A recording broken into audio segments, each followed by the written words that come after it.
1. Sarah took the reins, killed it all by herself, but I am back, and I'm looking forward to watching this entire event transpire, as we also have Tandem Fest and Los Goonies creating a hell of a party right behind us. We have a ton Raceway Park, the greatest place on earth. We are almost ready to send our first driver into qualifying here. Grab your seat, grab your snacks, grab your drink, tip your bartenders. We're about to get the show underway.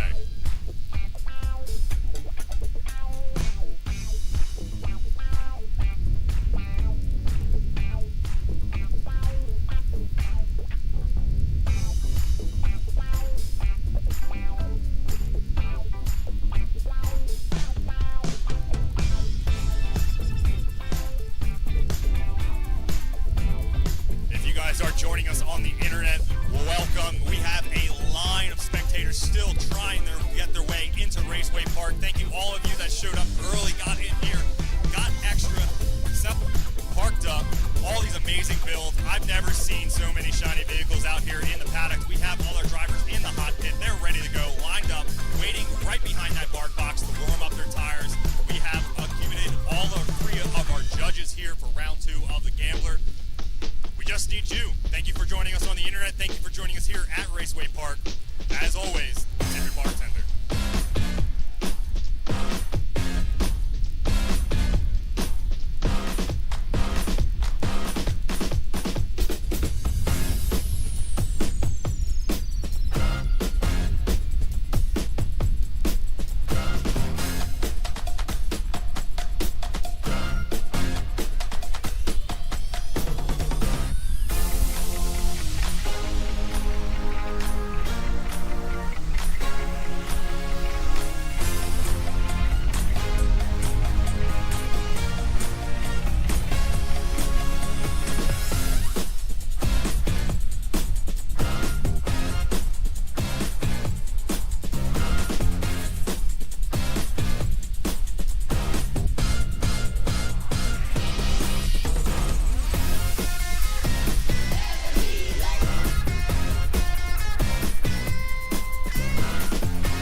And here we go, our first qualifying lap here at round 2 of the Gambler here at the greatest place on earth, Raceway Park, a Mike Knapp event. This is the E-Town Gambler, your number 1 first driving qualifier, Adam Heisman, coming out with that Mustang, that S995. That's not a 95, but either way, he's going through outside zone number 1. He's just clicked down to outside 2. Ton of tire smoke coming off the backside of that Mustang as he navigates through outside 3, rotates that first and only front inside clip. Back out to Sarah's outside zone number 4. Now responsibility of people's corner. He needs to rotate, keep it out of the mud, on the pavement to see if he can pull it off. Tire smoke's still white. He looks like he's in the box. A great first qualifying lap here out of Adam, and back up to the Raceway Park wall to see if he can finish off nice and strong. Taillights intact. A hell of a way to start off round 2 of the Gambler. Make some noise for Adam here. Oh, come on, he's all the way over there. Make some noise for Adam over here. Adam did great last time, finishing 4th at our round number 1 over at the stadium. So we'll see what our judges have to say for his first qualifying run. If you guys are curious here in the stands, you're wondering what our judges are seeing, go ahead and pull up YouTube for Raceway Park's page. Check out the live stream and you can see exactly what our judges are seeing from the perspective of the drone. It's pretty interesting if you're curious. it's definitely great drone shots, a great visual experience on the internet. Thank you guys for joining us on the internet. If you guys are here at Raceway Park and looking for our event schedules or any updates, check out E-Town Gambler on Instagram, where all of our stuff and updates are posted on our stories as well as reels, all the recaps, driver interviews, etc. Thank you guys for joining us here, both in person, on the internet here at the greatest place on earth for round 2. Looks like we're ready to send our second driver out for his qualifying lap.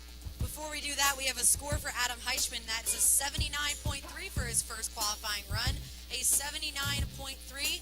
Our drivers actually have 2 qualifying laps, so we'll see the entire field once and then again.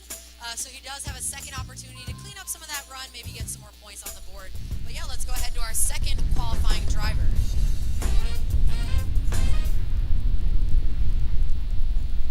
All right, here comes Brian piloting that E36 BMW going into outside zone number 1. It looks like he's a little shy out of the box, but gets in a little late.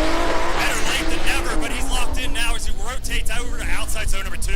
Coming down the hill here on the road course, right past that tie rod breaker into outside zone number 3. Rotates that first and only front inside clip, just giving it a little tap there, showing her a little off, avoiding Sarah's box altogether. Going up into People's Corner here. Make some noise for Brian. He comes out for his first qualifying lap in that beautiful back BMW E36. Let's see if he can keep the wing and the taillights on right past that Raceway Park logo and across the finish line. That'll be points on the board. We'll see him at least in the show. Just slightly shaky there on that entry in that first outer zone, but really getting the points back in that final outer zone, Mike. That was a decent wall ride. Yeah, we're definitely going to see from our judges a deficit in points out of Brian. A few of those boxes, a few checks off the checklist, not marked, but either way, he got points on the board, and that will get him into the battles later today. He has another lap, as Sarah has already mentioned, where he can improve and make some changes, maybe to machine or driver inputs, to get a better score out of our judges. Either way, we have our score getting calculated by our 3 judges here at the Gambler, and we're waiting for our third qualifying driver, who's already through the BART box, warmed up his tires, that Brian Hopp piloting that MA Motorsports S13.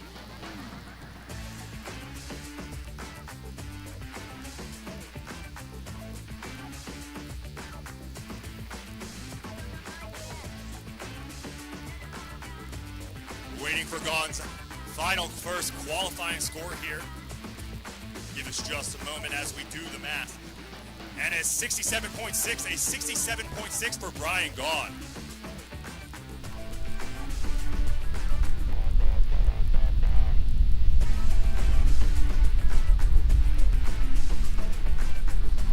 All right, we have E-Town's own Brian Hopp there on the line. The lights are out, and here he goes with that prospect car joining us from FD. Big, like, well before that racing one come. Up the hill, really punching those tires as he comes out of zone number 1. Man, from the judges' perspective, we can barely even see the car there as he comes around through outer zone number 2, catching some dirt. Brian Hopp. All right, well, guys, it's been pretty dry here today, but it is worth noting that it rained here for the last couple days. So the edge of that track is muddy, and drifting with muddy tires is a no-go here. Now, Brian Hopp is also out there with his prospect machine on a 235 tire. He has been manhandling that thing, keeping it on the asphalt all day, looking for the maximum amount of points, trying to get that number 1 qualifying spot. Just got a little too saucy out there. A little too saucy coming down the hill. I mean, he started off incredibly strong, and the good news is that he does have that second qualifying run to try to get some more points on the board. And as long as he puts down a run, I'm sure he will, so. Yeah, Brian's going to shake it off. He'll be right back out here. He's a veteran to this. We're looking forward to watching the second qualifying lap.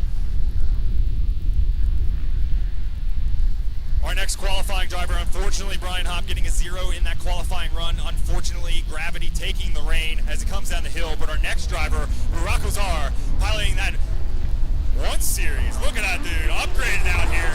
That Charismatic Auto 1 Series working his way through outside zone number 1, keeping it on the outside white line as he rotates down the hill. Hopefully he can keep it together a little better as he works his way and navigates, avoiding the outside of the track there. A probably smart move as he rotates into that front inside clip, back out to outside zone number 4. Gets in the box, holds it in, maybe leaves a tad early as he rotates back up the People's Corner. Keeping it on the asphalt, no mud here. Blaring past the skates here, makes some noise for Burak as he finishes off his first qualifying lap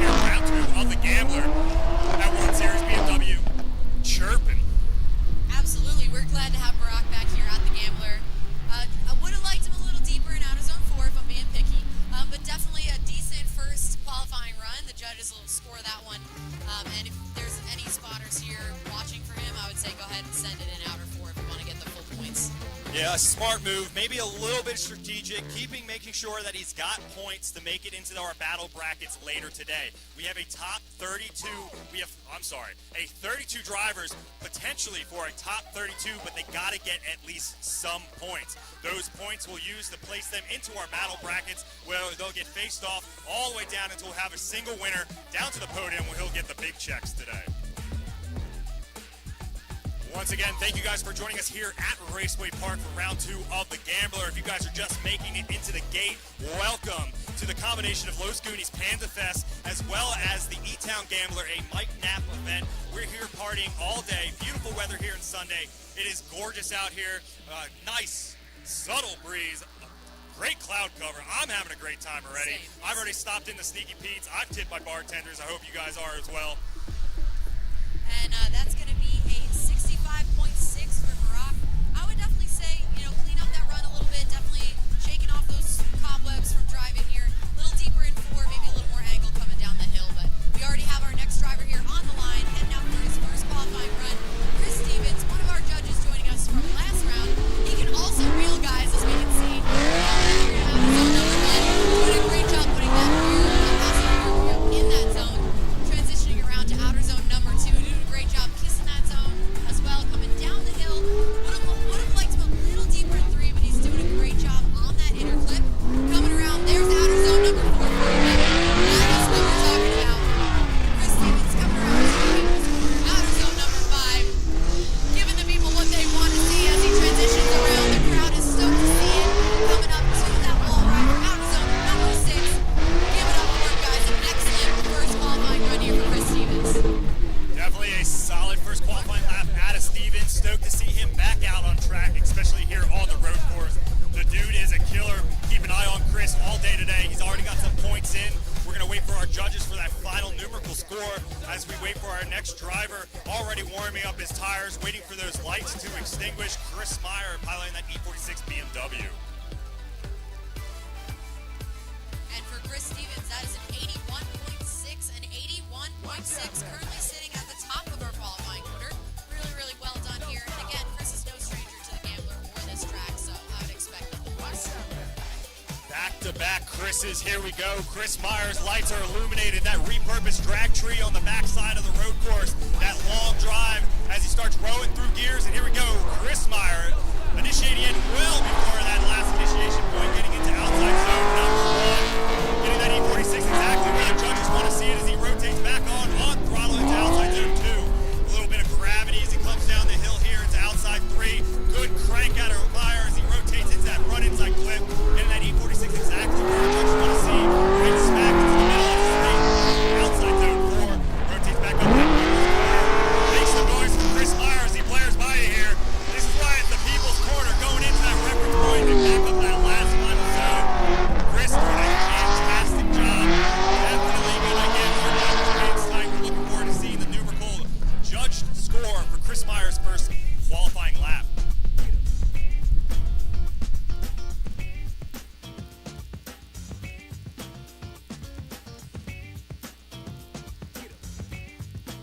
Chris Meyer, also no stranger to our Gambler events, have seen the top of the box on the podium multiple times, has taken home plenty of big checks, looking to take home another one here. You can see that showcase through his qualifying run. Like we said before, we've had 32 drivers. We're looking for a top 32. We just need our drivers to put down some points to get into the big show. That, Chris Meyer throwing down a heater. Definitely points on the board. We'll definitely see him in the show, but I'm also looking forward to seeing his second qualifying lap to see if he can almost up it in the ante of the eyes of the judges. Once again, thank you guys for joining us here live and in person here at Panda Fest, Los Goonies, round 2 of the Gambler. Also, welcome if you're joining us on the internet. And I spoke too soon. Of course, our second Chris here in the Chris lineup with an 87.3 and 87.3. Your current leader, but again, we're only about a quarter of the way down. Not surprised the two Chris's scoring so well. And here we go, smacking right back into our 7th qualifying driver, Colin. I don't even know how this guy's out here. He's gone through so many engines, but he's here. He's put in so much wrench time to make sure that G35 is out on track here for round 2 of the Gambler, and he is doing a fantastic job as he rotates in to that outside zone number 4. That is a turbocharged VQ spinning underneath that G35. A great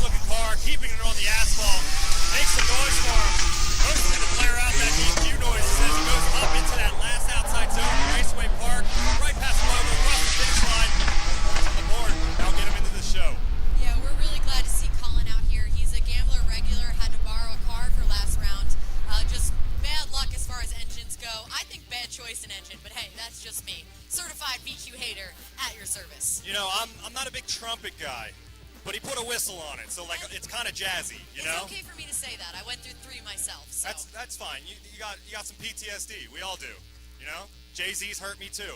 All right, Colin putting down some points, waiting for our judges to do the math. We'll get our final score for Colin just momentarily. Our 8th qualifying driver locked himself up, already through the bark box. Tires are warmed up, piloting one of his massive amounts of fleets of vehicles here, Dimitri Bruski. That never settle, E46, poised and ready, waiting for that green light on that repurposed drag tree. Looks like our judges are doing the final tallies, the final math. Just give us one moment. And for Colin Croissant, throw some croissants in the chat. That's an 85.6 and 85.6. That's points on the board. We'll see him in the show. And the green light is illuminated for Dimitri Bruski, taking his first qualifying lap here at round 2 of the Gambler. Dimitri, another FD driver joining us here. Again, a regular. He knows his track outer zone. Would like him just a little bit deeper there as he transitions into outer zone number 2, but that is the edge of the track, everybody. Doing a great job coming down from outer zone number 3. Textbook inner clip as he transitions around outer zone number 4. Coming around from outer zone number 5 up the people's score. Excellent job there, letting it sink. Again, I would like him to see scotch deeper there, up to outer zone number 6. And land read on that wall. Really well done here by Dimitri Bruski. Like we've said multiple times before, these drivers are just looking to get some points on the board, but they are here to win. This is a competition. They're looking to get the best and the best runs they possibly can in the judges' eyes, as well as you guys here. Make sure you guys make some noise for your favorite drivers as they come blaring past these stands here. I don't want to hear their engines. I want to hear you guys make some noise as they're going through, waiting for our judges here. The hard math getting done by our 3 gentlemen standing up on top of the booth, waiting for Dimitri's score. It looks like our next qualifying driver, our 9th driver out here for round 2 of the Gambler, Nick D'Alessio, poised and ready for to take his first qualifying lap.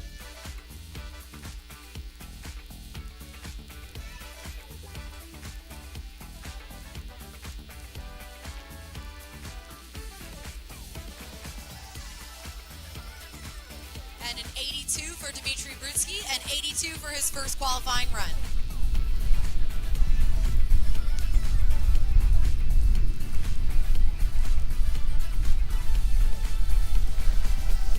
Lights are on. Here we go. That green light. D'Alessio's first qualifying lap here at round 2 of the Gambler. We're combining out with Los Goonies and Panda Fest. Doing a great job coming up from outer zone number 1. Nick gave us an interview earlier. He sounded pretty darn confident here, and I think he has grounds to do so as we see him coming around for outer zone number 2. Doing a great job there coming down outer zone number 3. The car is looking absolutely settled. Very, very fluid through this intersection of that track. Coming around, settled till over outer zone number 4. I'd like to see to get in there a little early, if I'm being picky. But great job there for outer zone number 5. Would have liked him just a skosh deeper in that zone. And then he's finishing it off really nicely. Up, all the way up to outer zone number 6 of the bank wall. Give it up for Nick Delicious. Mr. Delicious serving up AC Espressos for his first qualifying lap here at round 2 of the Gambler. Looking forward to watching him drive in our battle brackets, getting some points on the board. We'll see where he placed, but we are still sitting with Chris Meyer as our number 1 qualifier, but we're only not even halfway through our qualifying drivers. Our 10th qualifying driver sitting on the line, waiting to take his first qualifying run. Jimenez is patiently waiting for our judges to finish doing the math.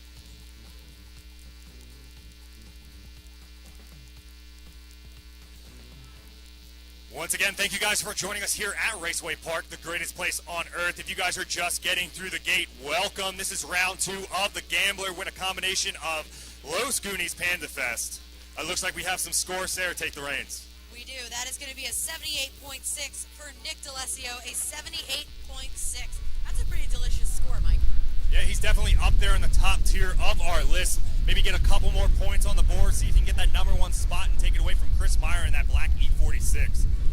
Jimenez already on the line, waiting patiently to take that first qualifying lap. This is the hardest portion, in my I believe, of sitting here and trying to control yourself, your emotions, the adrenaline, everything going down, trying to get as many points as you possibly can in the judge's eye as he comes blaring past well before that last initiation point and now that's number one. Jimenez doing a good job getting into the box, marking off those white lines from outside one as he rotates through outside two and down the hill to outside three. Jimenez piloting that BMW, doing a fantastic job past that first and only inside clip here on the road course. A little shy, a little big, a little bobble there, receiving clean up, and unfortunately looks like he's going to shut her down. Definitely not what we want to see. Yeah, unfortunately, that is going to be a zero for Jimenez. You can't straighten up or come out of drift. But like we've been saying earlier, these drivers do have 2 qualifying runs, so 2 chances to put some points on the board. We take the best of 2 scores, and that's how we're going to order them in the top 32 bracket. All right, Hill's going to have to shake that off. Him and Brian Hott, both the only goose eggs on the list right now. They have a little bit more pressure on them as they're going to have to take that second lap to put some points in the board to get into that top 32 here at round 2. Our next qualifying driver, slow and steady coming out of the bark box, tires warmed up. Looking forward to looking at this first qualifying run from Jeff Stoneback, piloting that Front Street S15. We're glad to see Jeff out here. He's come to a handful of gamblers before, and he's got a ton of laps on this track. One of the Front Street dads throwing it in here for his first qualifying run. Nice early entry there from Jeff, looking gorgeous in that S15. Coming up out of zone number 1. Lots of angle exiting that zone, looking really confident as he comes in outer zone number 2. It's a Jay-Z, right? Letting that Jay-Z sing. Coming down that hill here for the inner clip. Let's see how he does on outer zone number 4. Looks like he's taking it nice and wide. All the way in that zone towards the end. Nice job done by Jeff Stoneback. Coming around to outer zone number 5. Really feathering that throttle. Mr. Wheelman, let us hear that. That anti-lag coming up into that outer zone number 6 of the bank turn. Nicely done there. Give it up for Jeff Stoneback. Stoneback putting down a heater here in qualifying. His first qualifying lap out here, he'll get some points on the board. That'll get him into our battle brackets where he'll see his opponent. If you guys are paying attention to our entry here going into turn 1, we have a hell of a straight going out of the grid, that repurposed drag tree. You see there's 3 cones on that tire wall. That tire wall does not ask questions. It takes if you touch her. She doesn't want it. But those 3 cones right there are our 3, 2, 1. That last cone right before that corner is the last chance for you to initiate your vehicle. As you can tell already, all of our drivers initiate well before that last cone, thankfully, because that's the sauce we do like. All right, we have a 73.3 for Jeff Stoneback for his first qualifying run. A 73.3. Jake Little piloting that Corvette, sitting on the line, waiting to take his first qualifying lap. Jake, our new kid on the block here, really excited to see him drive, how he can navigate this course, and really glad that he's joined us at the Gambler here this weekend. All right, here we go. Jake taking that qualifying lap here, round 2 of the Gambler. Don't forget, we got Los Goonies and Panda Fest out here joining us for the party, but here comes Jake. Not so little as he gets to the outside zone, number 1. Break to get the car under control. Back into outside 2. A lot of throttle control out of Little as he comes down the hill. Clicks off outside 3. Need a nice snappy rotation into outside, or I'm sorry, the only inside clip. That's not the outside. This is the outside zone. Back in that RTS Corvette, working his way up into that People's Corner. Makes the noise for Jack. Comes by you here in the stands at Raceway Park. Leaves that zone a tad early. Showcasing what that Corvette's actually capable of. He puts that seating pedal down all the way back up to the wall. May not be a 100-point run, but he'll get some points on the board with saving the show. Make some noise for Jake Little in his first qualifying lap here. Looking pretty darn good on the replay, just leaving outer zone number 5 just a skosh early. Looked like the car definitely gripped up on him there in that zone. But again, a great first qualifying run. It'll definitely be some points on the board there for Little. Our next driver already in the bark box, warming up the tires underneath that pink 50Z. Another return to Bar Ramos, ready to take his first qualifying run here at round 2 of the Gambler. If you guys are just making it through the gate, welcome. This is round 2. We're also here with Panda Fest. We're also here with a food court and a open bar, thanks to Sneaky. Not open bar. The bar is open. You got to pay for your drinks. Yeah, I got you guys. You got, look, all you guys got real excited real quick. Make sure you tip your bar. Sneaky Pete's is open. Drink specials available. Make sure you guys wander around. Check out the at Panda Fest and everything going down. We have a massive party here at Raceway Park. A big thank you to the Nat family for opening up Raceway for us, and Jabbar Ramos waiting for him to take his first qualifying lap. We're almost halfway through our list. It's true, we're moving now. That will be a 69.6 for Little, a 69.6. And unfortunately, we got a radio up from the pits. We did lose Jimmy Raver. Broken axle has taken him out of competition before it can even start, unfortunately. But we're going to go ahead and keep moving down our list. Again, Jabbar Ramos on the line, ready to take his first qualifying lap in that Barbie car of his.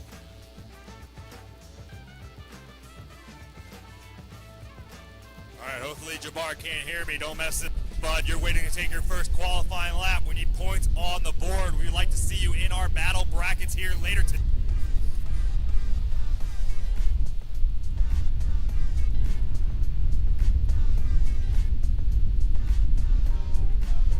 All right, it sounds like our judges are ready, waiting for our lights to illuminate on that repurposed drag tree all the way on the far side of our road course. Jabbar Ramos piloting that 350Z, sporting that pink paint, except for one silver door. I don't know what oopsie happened there, but here we go. Going all the way down the street. Initiates well before that first initiation code. Let's see if he can get out to outside zone number one. A bit shy. Bit him back, but he's into the box late. It'll take it better late than never as he gets over to outside zone number two. That silver door showcasing to come down the gravity hill here at Raceway Park. Outside zone 3 off the list. Rotates that front only inside clip. Back to outside 4, getting into Sarah's favorite zone. Makes sure he gets in there, clicks it off. Rotates back up, gotta keep it out of the dirt, on the asphalt. Makes some noise for him as he goes through the people's corner. Jabbar Ramos over that reference point and back up to our final outside zone. Right past that Raceway Park logo. Ramos makes it over the finish line, gets some points on the board. We'll see him in the battles later today. Don't forget, all our drivers get 2 qualifying laps to better their scores today. So just because Jabbar is in the show doesn't mean he wants to win. We want to see him take that number 1 spot away from Chris Meyer.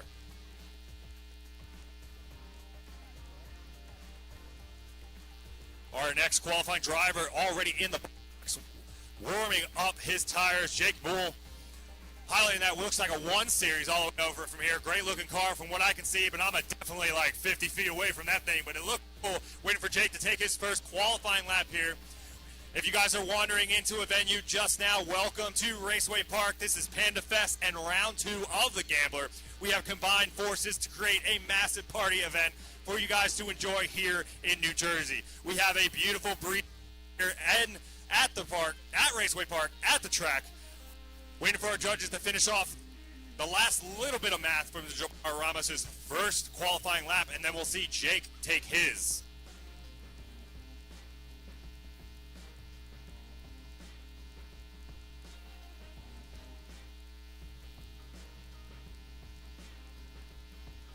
All right, our lights are illuminated. Jake taking his first qualifying pass here at round 2 of the Gambler.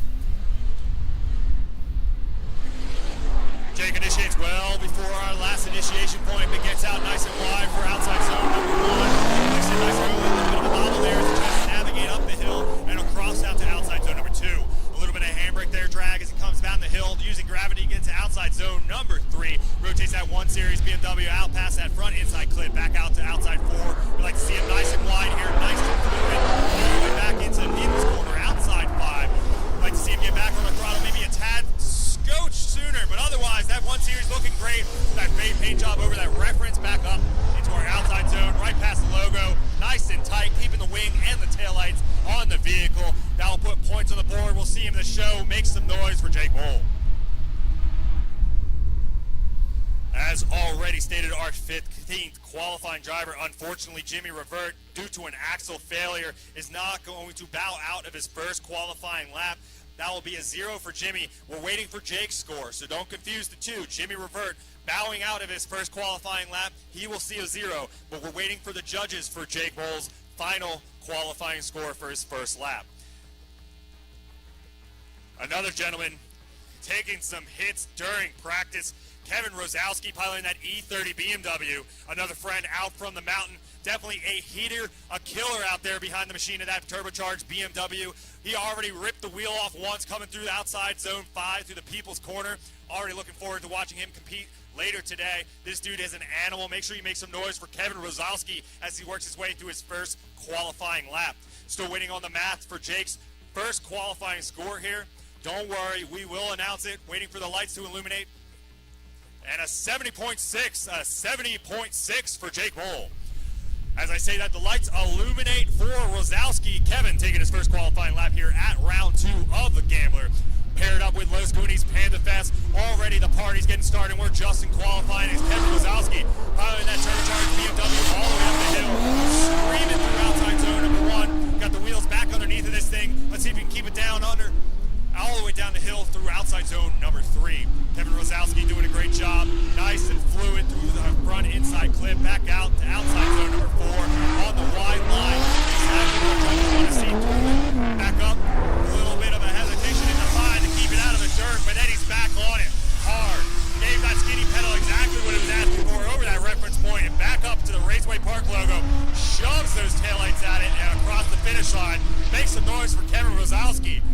I swear, if you hype that dude up, he'll do dumb stuff. Make some noise for him. Yeah, I've seen some rollbacks in the burnout box, Mike. Really glad to see him get the car back together. He did lose an entire wheel in practice, so nicely done there by Kevin. Waiting for our judges to do the math tallies to get his final qualifying score. Our 17th qualifying driver, Christopher Gonzalez, piloting what appears to be a kooky S4, already sitting behind our repurposed drag tree, waiting for those lights to illuminate the greens and let him go and throw some points at our course here of round 2.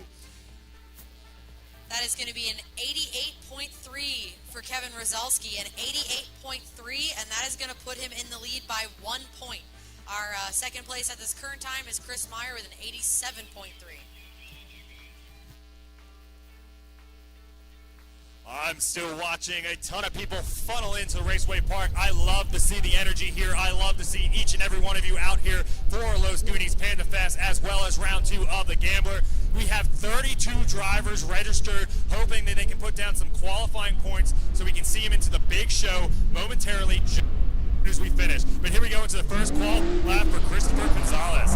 Christopher getting out into outside zone number 1. Following that red and a little white S14. A bit shy on the exit there, but gets into outside 2, a little handbrake drag to make sure he gets into position for our judges down the hill. We'd like to see him go through outside 3 and rotate nice and clean through that front inside clip. No front bumper on this 14 that, he means business, or he's going to do things. Oh, I'm sorry, it's an S15 front end. Is that a kooky? What am I talking about as he navigates through the People's Corner here at round 2 of the Gambler? Christopher Gonzalez looking for some points on the board to get into our battles here later today. It looks like he'll pull it off. A little tap to the wall too for Spice. Yeah, catching some of the wall in that borrowed car. That's actually one of Dimitri Brucci's spare cars, but it looks like he's definitely got the hang of wheeling it. We'll let you know what the judges think in just a second. So just to confirm, that's not his vehicle and he's borrowing it. Was that his first lap? I believe he got a lap in practice. I don't know if he had enough laps, but I think putting the borrowed car in the wall is quite the maneuver, Mike. I mean, he signed the waiver. Enterprise says you just got to bring a key and a piece of the bumper back. So, a rental's a rental. All right, our next driver on the line. Well, I'm sorry. Now on the line, leaving that bark box, Lewis Lands, piloting that Corvette, waiting to put down some points here at round 2 of the Gambler. Waiting on our judges to finish up the math, give you our final score point for Gonzalez.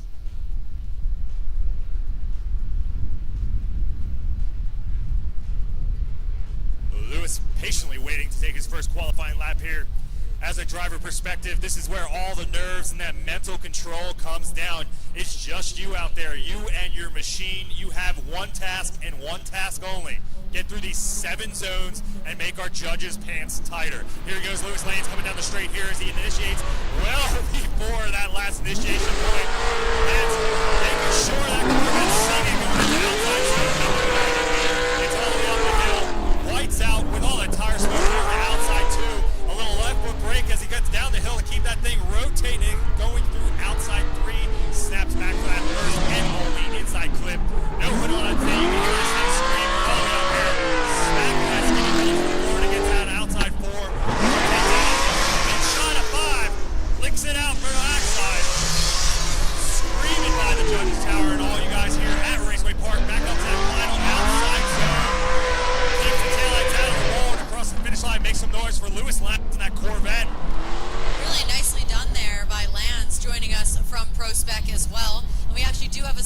for Gonzalez, our previous driver. He's going to get a 68.6, a 68.6, and we'll just wait on the judges for Lanz's score. As we previously stated before, our drivers are out here qualifying. We have 32 of them. They get 2 runs. They're going to take the best scored run of that and throw it into our battle bracket, where they'll get paired up for one-on-one battles here right after qualifying. Each one of these drivers just need to get points on the board, put it into our top 32. We have a few drivers, unfortunately, that have found the goose eggs out there, but hopefully that second lap out, they fix those mistakes, get some points up, and we'll see them in the big show.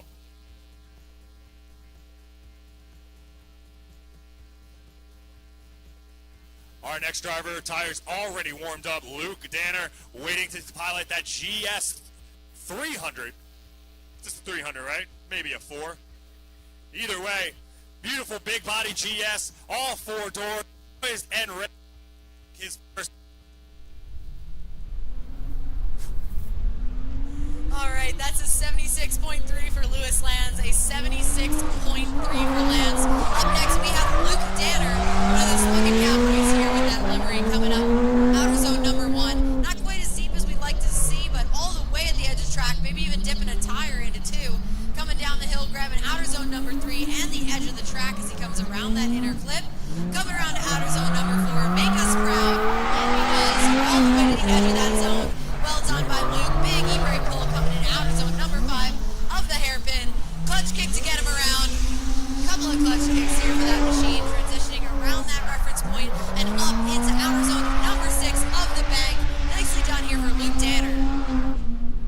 Always a pleasure to watch Luke wheel around here on the road course at Englishtown. A phenomenal driver, sporting a bunch of Serial 9 goodies underneath of that thing. That thing is worked up, ready for battles here. He's got some points on the board. Looking forward to him shoving that big body GS into other people's cars later today in the battles. He's got some points waiting for the math to be done, but our next driver, the myth, the legend, no other, Mike Knapp. Mike Knapp waiting to take his first qualifying run here at round 2 of the Gambler.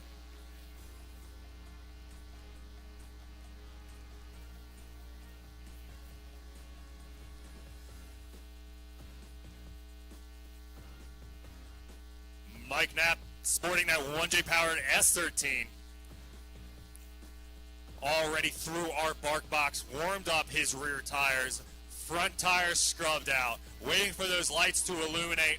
Our judges here diligently doing the math through all math course here, all 7 zones, only 1 inside clip, all outside. Our drivers have put through a hell of a paces to make sure they're getting points on the board here at round 2 of the Gambler. And here we go, Mike Knapp. Speaking of points real quick, Mike, that's a 77.3 for Luke. And here we go, Mike Knapp, the man himself, the people's dad, coming around outer zone number 1, all the way at the edge of the track. Really well done there for that zone for Mr. Knapp in his 1J car. Coming around outer zone number 2, really well done there as well. He certainly has the laps around it. Grabbing a piece of outer zone number 3 and that inner clip as he comes around. He's got a lot of speed going into outer zone number 4. Filling that zone pretty decently as well. Stepping himself up nicely for outer zone number 5 of the People's Corner. Transitioning across that reference point and up into outer zone number 6 of the bank. Give it up here for Mike Knapp. The reason we have those events. Let him hear it, guys. Definitely make some noise for Mike Knapp throwing the points up. We'll see him in the show. We'll see if their judges can make enough numbers happen to see if he'll take that number 1 qualifying spot from Chris Meyer piloting that black E46. But nonetheless, we'll see him in the show. We'll see him in the battles. Mike Knapp, thank you. All right, our next driver up on the line, our 21st qualifying driver, Mitch Howell. Mitch looks like he's piloting a 350Z, sporting that big wing, poised ready, waiting for those lights to illuminate on that repurposed drag tree so he can get his first qualifying lap licked and over with, looking to get some points on the board at minimum, but also looking to take out our number 1 qualifier, Chris Meyer. I believe Chris is sitting up top with an 88. We're going to see a lot of points. That means a lot of aggression. All these drivers are going to have to put that machine through every single checklist that our judges want to see. If you guys are just joining us here through the gate, welcome. This is round 2 of the Gambler, as well as Los Goonies Panda Fest. a hell of a party already. Make sure you guys check out the food court as well as Sneaky Pete's bar. Tip your bartender, but here we go. Mitch's first qualifying lap here at round 2 of the Gambler. Clicks in well early before that last initiation point, getting that 350Z out into outside zone number 1. Mitch doing a good job holding and composed all the way through 1 as he rotates over to outside 2. Coming down the hill here at the road course, all the way down to outside 3. Looks like he gets out nice and wide. Needs to rotate to that only front inside clip. Keeps the front bumper off of the cone. Nice and wide going into outside 4. Keeps his composure all the way back up to the people's corner. Makes some noise for Mitch. Wrestles that 350Z through outside 5. Back down to the reference point. This is an unjudged, just so our drivers understand where they need to place the car. Our final zone. And across the finish line, Mitch throwing some points down. We'll see him in the show. And speaking of points, for Mike Knapp, we've an 84.3 and 84.3. That will definitely put him about in the top 5 for now. And again, we're only about finishing up our 32 drivers for their first qualifying run. They will have a second qualifying run in just a moment. We're waiting on the score for Mitch, another member of the Smokin' Cowboys, and as soon as we have that, we will let you guys know. Our next driver already warming up his tires, Nate Chen, piloting that FD RX-7. Car has a lot of streets. Nate already seen the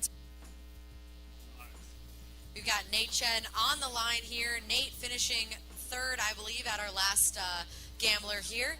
Definitely doing great in points, joining us with his RX-7. I think he really drives this car aggressively, and it's always a treat to watch him drive this one as opposed to his Pro Spec car. And I believe we do have some scores, so we'll go ahead and tally those up and let you guys know. Yeah, big shout to Hannibal, running around the world, making sure Nate Chen's out there. Spotters Tower, making sure that Nate's doing exactly what the judges want to see. Dude was down in Richmond, Virginia with me yesterday. Ran down, I don't even think yet. There's Red Bull down there, dude. The Red Bull girls are out with the backpacks. Just ask nicely, say please. Yeah, we do have Red Bull out here today. Glad to have them. And that is a 73.6 for Mitch. And it looks like Nate is going to take his first qualifying run in that RX-7, tossing it in there with a ton of angle, coming up to outer zone number 1. Doing a great job there with the zone. He's even got one tire off the track here in that zone, transitioning around to outer zone number 2. Really well done there, as well as he picks up speed coming down the hill, smooth through outer zone number 3, grabbing all of those stripe marks for the inner clip, and coming around to outer zone number 4, filling that zone nicely as well as he comes around to the people's corner. This is the fun one, guys. Give it up for him as he comes around here. He's down there letting it scream as he exits that zone, transitioning over the reference point and up into the bank for outer zone number 6. Nicely done here for Nate Chen's first qualifying run. Nate throwing down some points. We'll see him in the battles later today. We'll see if our judges place him above our number 1 qualifier. A little bit of a dirt bubble there. We're going to see a few points deductions, but otherwise a super solid lap out of Nate Chen in that FD RX-7. Looking forward to seeing him in the battles later today. But for right now, our next driver going through the bark box, Phil the Dent Guy. Phil Silva piloting that Corvette out there, warming up those rear tires, scrubbing the fronts, making sure that machine is locked and loaded for his first qualifying lap here at round 2 of the Gambler. If you guys are joining us on the internet, welcome. If you guys are here and in person, welcome to Raceway Park. If you guys want to see the drone footage or any other things that we have going on, make sure you hop onto our YouTube. Check out all the stuff going down. You can hear me yap, hear Sarah yap, as well as seeing all the drones, all the judges' perspective, and make sure to check us out on Instagram, E-Town Gambler, for all of our updates, our schedules, as well as all the aftermath and driver interviews. Here we go, Phil the Dent Guy working his way down the straight. All right, let's check out Phil's first qualifying run here, tossing it in there in that Corvette. Firing over those tires, getting it out of zone number 1. Doing a decent job there through that zone in the most strange-sounding Corvette I've ever heard. Coming down the hill to grab outer zone number 3, transitioning across that bumpy section for the inner clip. Setting himself up for outer zone number 4. Just grabbing the edge of that zone as he transitions around to outer zone number 5. Doing a nice job in the people's corner as well. Transitions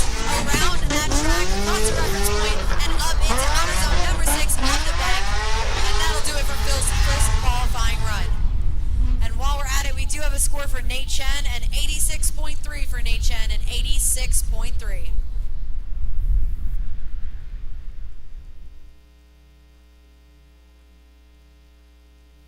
Our next driver, my hero out there, Tim Wilson, Frito, piloting what's left of that E36 BMW, already shoving doors into the big guns, looking for him manipulate this E36 BMW around our road course here at round 2 of the Gambler.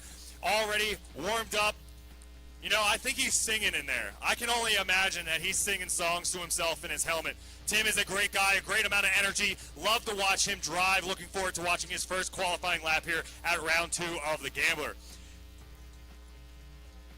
Thank you once again for all of you guys for joining us here at Raceway Park for Los Goonies Panda Fest. With the combination here at the Gambler, we have the food courts open on the far side of the paddock, as well as Sneaky Pete's bar on the other side. Make sure you guys tip your bartenders, pay for your food, wipe your butt in the porta potty, don't make a mess, and find your seats back onto the bleachers. We're just getting started. This is only qualifying. Our battles here are going to heat up. We have 32 drivers, potentially a top 32 going into round 2 of the Gambler. We're going to watch these dudes smash some cars together. Yeah, I hope they don't smash them too hard, Mike, but we have a score for Phil. We have an 81 for Phil Silva and 81 for Phil Silva. As Mike said, we have Tim Frito Wilson on the line, a regular here at the Gambler, loves to send that rig way harder than it probably should be sent. And here we go for his first qualifying run. Very aggressive driver, tossing it in there well before that 3-2 zone. Went around outer zone. Doing a nice job of putting his car in that zone. These transitions around to outer zone number 2. Also filling that zone pretty darn good as he comes down the hill, picking up speed for outer zone number 3.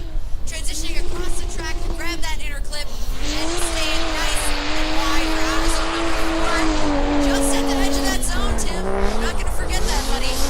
Doing a great job. He wants to hear it, guys. Outer zone number 5. Maybe keep that hand in the window and get a little deeper in those zones, buddy. But excellent job there on outer zone number 6 of the bank. Let him hear it, guys. Tim Frito Wilson. He's got his arm hanging out the window going through outside zone 6. Tim Frito having a great time. Make sure you show your love and appreciation for Frito piloting that E36. Enough points on the board. Missing that outside zone number 4, unfortunately, is going to cost him a few. Probably not taking out our number 1 qualifier, Chris Meyer, but nonetheless, he's got some points. We'll see him into the battle brackets here for round 2. Looking forward to him smashing up some cars. Obviously, our drivers' goals here are not to crash into each other, but each driver here wants to win. We have big checks at the podium, the respect, if you will, of the winner at round 2 of the Gambler on the line. All 32 of these drivers out here with their machines looking for the maximum they can possibly extrude out of our judges here. We're waiting for our final math for Tim Wilson, but we got Trevor Root, Trevor Tree out there taking his first qualifying run. Waiting patiently, just like you guys are here. Thank you guys for joining us here at Raceway Park, the greatest place on earth. We have a combination with Los Goonies Fest. The party has just begun. Thank you guys. Thank you guys for joining us here today. And Tim Frito Wilson with a 78 on his first qualifying run. Nicely done there. We have Trevor Root in the burnout box, getting ready to take his first qualifying run. Trevor Root, no stranger to competition here at the Gambler. He's been on the podium a ton. Joining us from Prospec, here he is, throwing it in for that 3-2-1 cone. Feathering the throttle there up to that first outer zone. Doing a great job here as he transitions across the track. Outer zone number 2, well done as well as he comes down the hill, picking up speed into outer zone number 3. Nice angle coming across the track for that inner clip and throwing the angle on again to grab outer zone number 4. Well done here as he transitions across the track to grab outer zone number 5. He's all the way in that zone, guys. Screaming as he comes across the track, transitioning across that reference point and up into outer zone number 5. Little left foot brake tap, and he gets in that zone. Really well done here by Trevor Root. Trevor, no stranger to turning the backside of that BMW into an airplane, losing taillights to the wall here at Raceway Park on the consistent, but it looks like all of those laps has really practice has really got him into the fact that he's now keeping taillights in that car and still doing what the judges want to see. Big kudos to Trevor Root, his entire team, for keeping that car out there. Is he Trevor Tree today, Mike? That was a Trevor Tree run. That was a Trevor Tree run for sure. We'll see. We'll see if we can keep a tree for the rest of the day. Our next driver, sitting on the line, our 26th qualifying driver.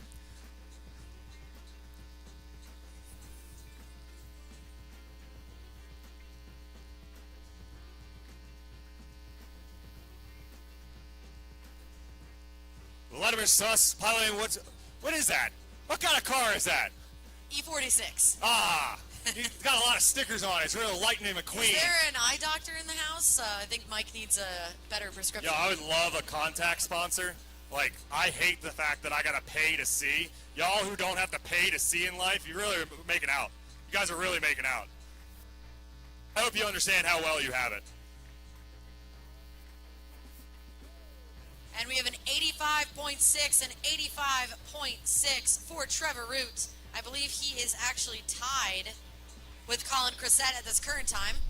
We will do a tiebreaker with their second score if that ends up being his highest. But we do have a whole other set of qualifying runs to take. But while we have it here, we have Suss taking his first qualifying lap in that Chernobyl E46. Entering nicely there between the 3 and the 2 of the 3-2-1 cones. Doing a decent job with outer zone number 1, feathering that throttle as he comes up the hill. Setting himself up nicely for outer zone number 2, leaving that zone just a skosh early there as he comes down the hill. Doing a nice job with outer zone number 3. Straightening up just a little bit to grab that inner clip, but he does a nice job coming around.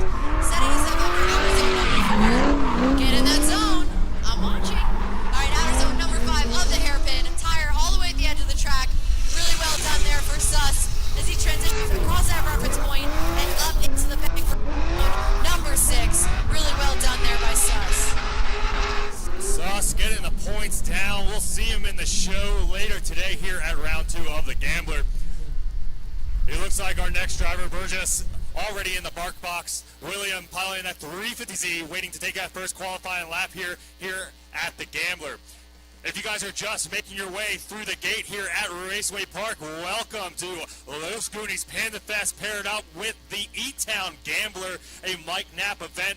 We have a food court and bar open. Sneaky Pete's drink specials are available. Make sure you guys tip your bartenders, as well as wander around, check out the massive amount of show cars and beautiful builds thanks to Los Goonies all around our paddock space here. We have our drivers out on the road course for round 2. We have them hot pitted out on the back course. We have a fantastic layout happening. We have 7 massive zones to our massive layout here on the road course. We have our 3 judges doing all the math, keeping our eye from our drones. A big shout to our live stream operators, making sure you guys at home can check this out on the internet. If you guys haven't already, check out our YouTube where you yourself can see our drone shots if you're joining us here live and in person. And also make sure to check out E-Town Gambler on Instagram for live updates as well as post-event content. Thank you, Mike. And we do have a score for Suss. We have a 74.6 for his first qualifying run. We have William Burgess on the line there in that 350Z with the pink wheels. Lights are out. Here we go for his first qualifying run. Burgess tossing it in there nice and early, really, really fast, coming up the hill here. Doing a nice job with outer zone number 1. Absolutely screaming in the throttle there as he exits just a little bit early from 1. Doing a nice job grabbing just an edge of outer zone number 2 as well. And I believe that will be a miss on outer zone number 3. He's got a lot of speed coming through that center section. A little bit of a bobble coming around to 4. And he's got good angle, but he's just not quite in outer zone number 4. Doing a nice job here at the edge of outer zone number 5. Transitioning across the track and up into the zone for outer zone number 6. Nicely done there, kind of dipping down on the bank. He will get a score for this run, but if his spotter is listening, I would definitely tell him to just get his line a little bit wider so he can get into those zones, get all the points on the board. I think his gas door was open. That extra downforce was really keeping him out of those zones, but nonetheless, as Sarah just said, those are points. He is going to be in the show. We'll see him in the battle. We'll hopefully with a little more points after that second qualifying run so he gets paired up with somebody. But If you guys are unfamiliar with how drifting qualifying works, our drivers are going to run through all 32 of them, 2 runs. We'll take the best score of those 2 runs and then place them in a battle bracket of a top 32. Our number 1 qualifier versus our 32nd qualifier, and so on and so on. We'll run all the way down until we have a number 1 winner, and then we'll place our top 3 drivers on top of the podium and hand them out the big checks. The whole reason they're here, trying to take home that cash money thanks to E-Town Gambler here at round 2. Our next driver on the line, Zachary Kugel, piloting what appears to be an 892 BMW. Looks like it, Mike. Wish we could zoom in on your eyeballs there. We have a I really need a sponsor for contacts. We have a 64.3 for Burgess, and again, Kugel on the line there in that what's definitely a BMW, inarguably. We'll see what he's got here for us for his first qualifying run. Our judges are ready, so we should send him in just a moment. We are 5 drivers from the end of this list, and we'll go up to the top and let him run one more all the way through, and then we'll have our brackets set for the battle this afternoon.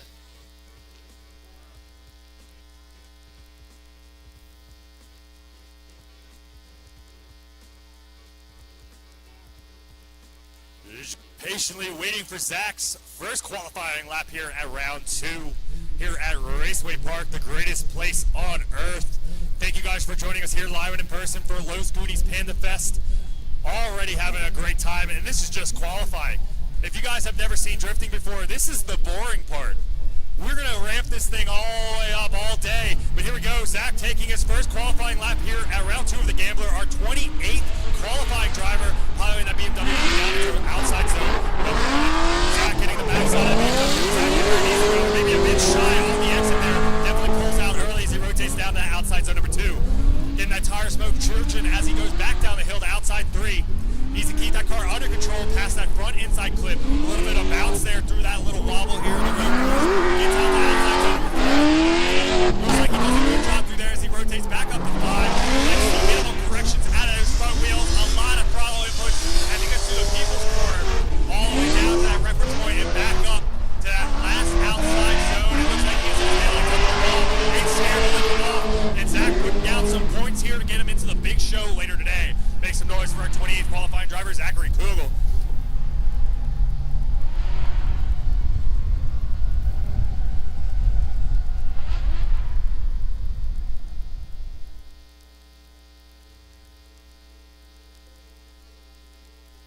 Our next driver piloting that Audi RS5 in the box already. Andrew waiting to take his first qualifying lap here at round 2 of the Gambler. Definitely an oddball car here on the race course, but nonetheless stoked to see it. Great looking vehicle. Thanks to FCP Euro for getting this thing out here. Looks like we're going to see his first qualifying lap here for round 2. Just moments here as our judges finish up doing the hard part. They're doing the math. I'm just sitting here and I got to just spit on this little microphone thing here. These guys are doing actual math. I don't do numbers.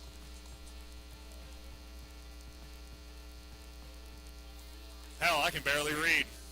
All right, we have a 69.3 for Kugel, a 69.3, and we have Andre on the line in that Audi. I don't think I've ever seen an Audi here at the Gambler, Mike. Definitely not at the Gambler. I've seen a few Audi drift cars, but nothing looking this fancy. Waiting for Andre to take his lead as he gets that green light illuminated down the straight here. A big shove, well initiated, well before that last initiation point. As he gets those 4 circles shoved out on the crowd here. Andre's dialing it down to number 2. Rolling up the brake to keep that machine under control and rotate it out to outside 2. Down to the hill, through outside 3. That alley doing exactly what we want to see out of Andre as he keeps it under control through a front inside clip. Ton of tire smoke going on. Outside 4. Great job keeping the throttle down. Great shove, but I'll accept it as he gets into the corner. Blaring by us in the stands, back up to that right. And here we go. We got to make sure we stay those points. Make it count, brother. And across the finish line, points on the Andre in that alley battle here momentarily. Waiting for our judges to do the math. Is that a calculator, dude? He's got a calculator out.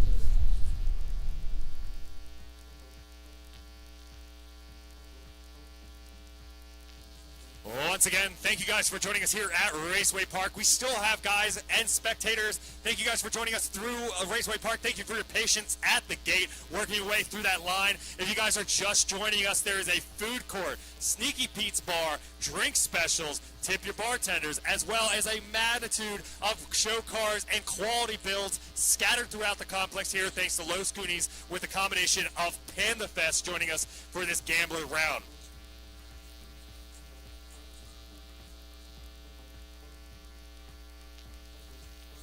Our 30th qualifying driver, Chachulin, waiting to take his first qualifying lap here at round 2, just moments away.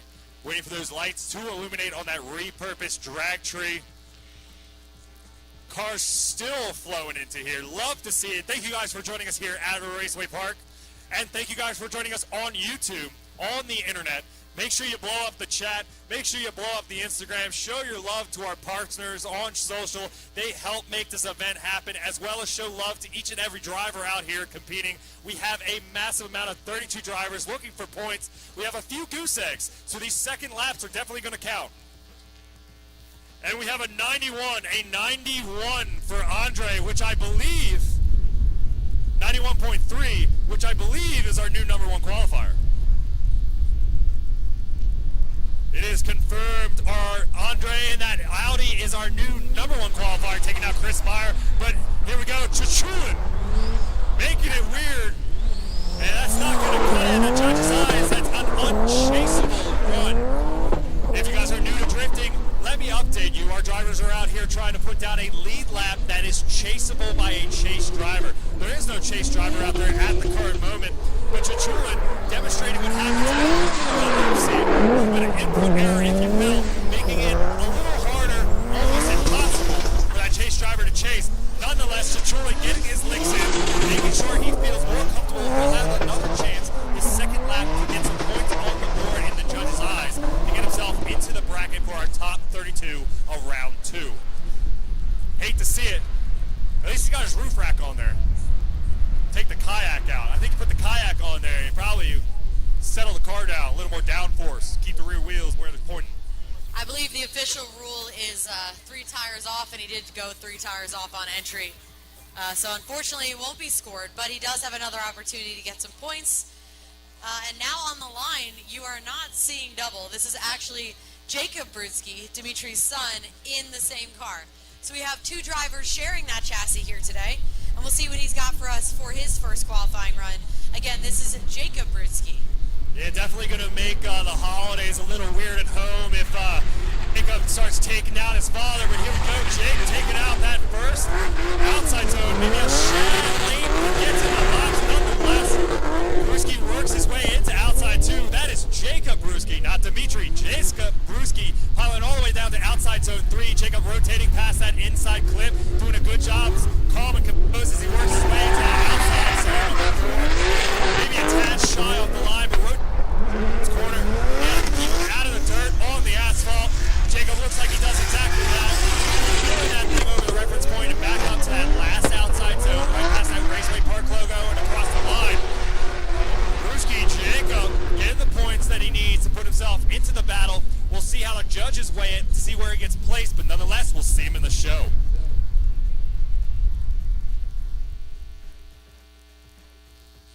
Our next driver up on the line, tires warm, he's locked and loaded. The last of our 32 drivers here, but definitely not least, make some noise for Chris Knapp, piloting that IS 300. I guess technically, would that be a 400, an IS 400? I'm pretty sure this thing has a UD underneath the hood. Nonetheless, Chris Knapp. And that will be an 80.3 for Jacob Brudsky and 80.3 for Jacob. Chris Knapp waiting for those lights to illuminate as they do. And here we go, green light means go. Chris Knapp, our final of our first run down our list of 32 drivers. Chris Knapp initiates well before that last initiation. Getting into the outside zone, #1. Right on the edge of the track with that tire on that IS. And you see singing all the way through, tire smoke in the air as he rotates down through outside 2, keeping his composure through outside 3. That IS looking stout as he rotates past that inside clip, a ton of angle crank, setting himself up nice and wide for outside 4. Smooth as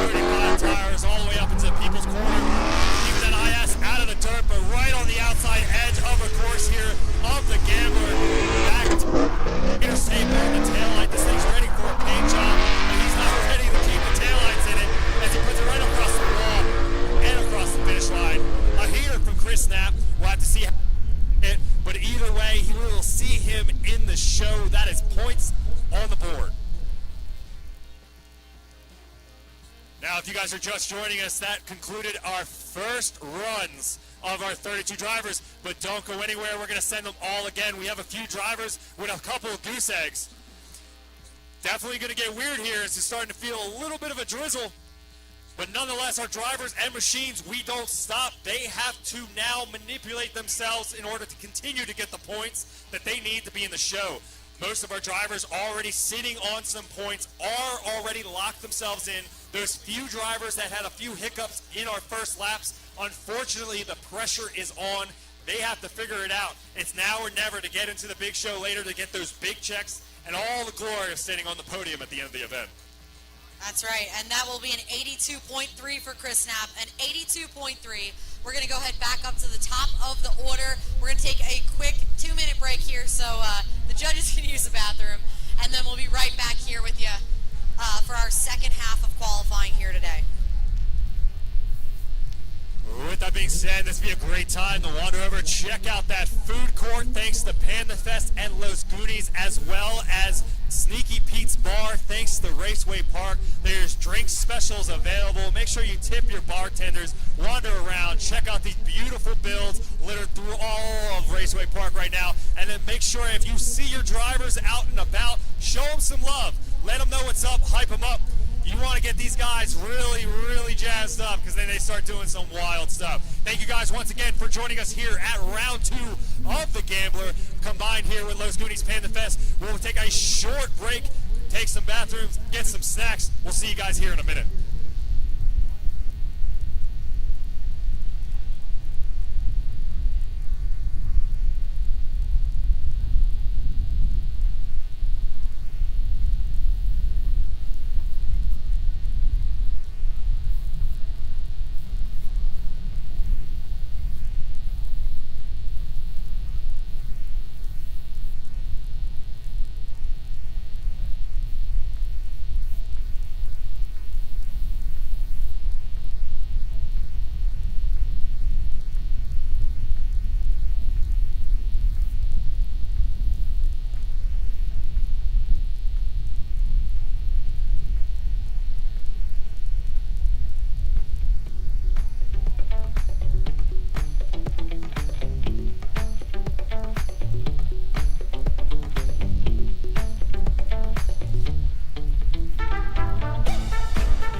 got your hoodies or your shirts, or all these guys out here have plenty of merchandise available. Make sure you guys layer up just a little bit, and we'll get right here momentarily. Our judges are working their way back up to the booth here at round 2 of the Gambler. Reese is up here. Reese, hard worker, hard charger. Reese, you don't slack it, dude. You're out here. Big shout to Panda Fest and Loose Goonies for throwing a party right behind us, definitely bringing out a crowd, and 32 drivers here for round 2 of the Gambler here at the greatest place on earth, Raceway Park. We'll be to our second qualifying moment.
judges are back up in the tower here at Raceway Park. We're waiting for our first.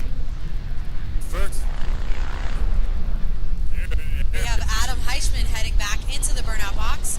Our first driver in qualifying today. He is sitting on a 79.3, a 79.3. We'll see if he can better that score with his second qualifying run. Again, we're going to take the better of the two scores here at Raceway Park for round 2 of the Gambler, and we'll let you know how they fall into our top 32 bracket.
If you guys are afraid that you missed a driver either in person or on our live stream, we just started back at the top of our 32 driver list and we're going to run down it. So I guarantee you have not seen your favorite yet. As soon as we have a score for Heichman, we'll let you guys know in the chat and live in person.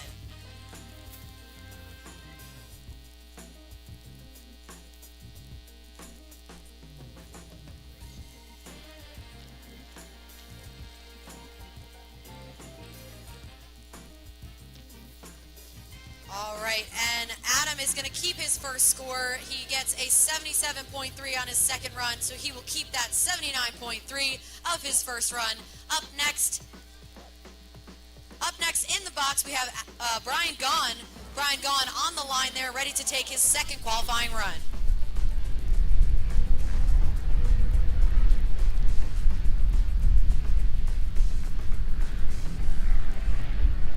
Here we go, Brian taking his second qualifying lap here at round 2 of the Gambler. Brian piloting that E36 BMW, working his way down into outside zone number 1. Working his way into outside zone number 2. That BMW working his way down the hill as Brian navigates all the way into outside 3. A little bit of a shove. Definitely not what our judges wanted to see, but nonetheless keeps the car under control. And even that machine into outside zone number 4. Brian doing a good job. Crank there into the people's corner. Not exactly the most fluid, but nonetheless in the box. Brian Gaughan doing a great job down into that reference point and back up into outside zone number 6. Across the line. Definitely a solid lap out of Brian, already sitting on some points, waiting to see if he can make an improvement.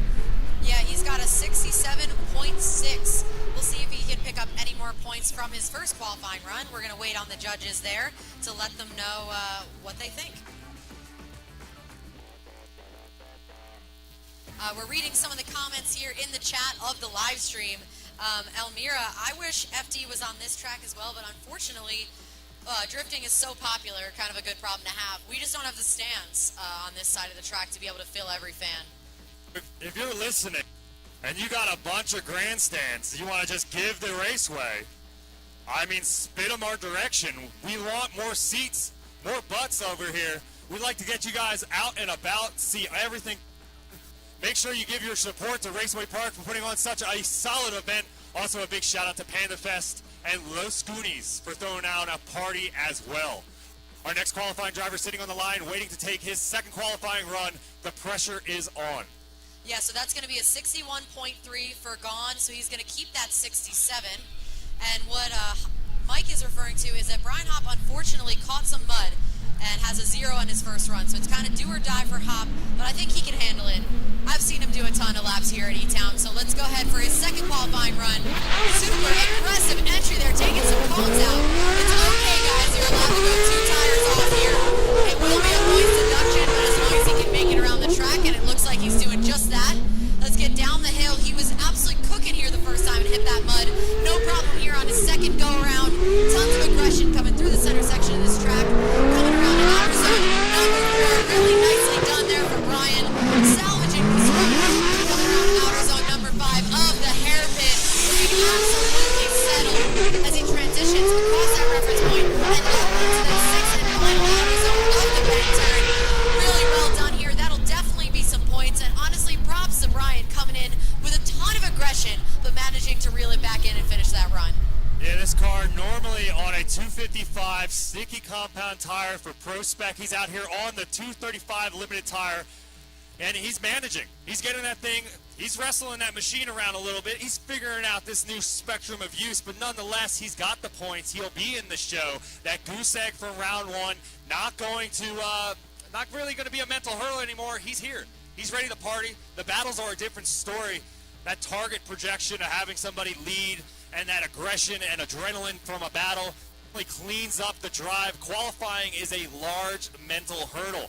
It's just you and your car, and you're getting judged by all of us here. But the only judgment that matters is our 3 judges waiting on that final score for the points for Brian Hop.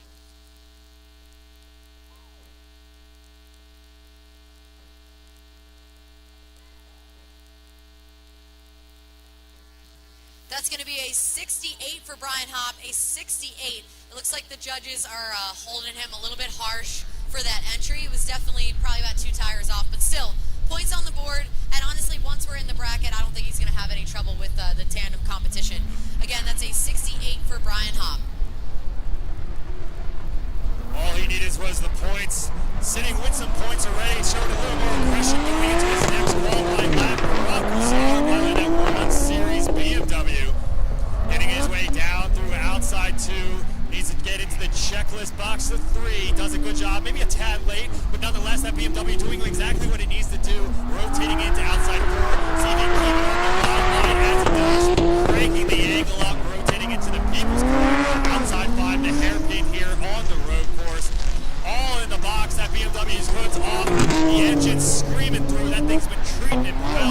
He's been beating the crap out of it, and it shows as he goes over the finish line. Poise collected, and now 2 points runs on the lap. We'll see if he can better his run from last with a 0.5, a 65.5 from his first. Let's see if he can get some more points out of our judges. It was definitely more aggressive than his first run, that is for sure. But sometimes aggression can translate to a few mistakes. We saw a few points on the track where he could have cleaned it up a bit. Points for trying in my book at least, but it's not up to you and me, Mike. We're just talking to the No, stands. I definitely don't want that responsibility. I really enjoy just spinning on this microphone all day, hanging out with Sarah, and watching these killers out here throw down at round 2 of the Gambler. The vibes are high here as Pan the Fest party is going on right behind us. A massive food court with a bunch of food trucks. The bar is open here at Sneaky Pete's. The drink specials are pouring. Tip your bartenders. And Barack Azar throwing down another lap of points, guaranteeing him his spot in the show later today. And sure enough, he does better his score by a few points here. He's got a 66.3. A 66.3, and that's what he's going to head into competition with this afternoon. Up on the line here, we have Chris Stevens in that coupe. I sure do love a coupe. Coupes are good, but Chris Stevens is better. Chris Stevens, a vet to the Gambler, been out here for a long time. Stoked to see him back on the road course, a judge at round 1. He knows what's being asked of him. He already has some points up. I think he's already sitting on an 81.6 from his previous lap. So we're looking for run 2 of his qualifying here at round 2 of the Gambler. Let's see if he can make some better improvements. Shoving that 286 coupe down into outside turn 1. A triangle out of Stevens as he cranks it to outside turn 1. Give that rear axle with the box all the way through there. Elongated outside zone. All the way down the hill.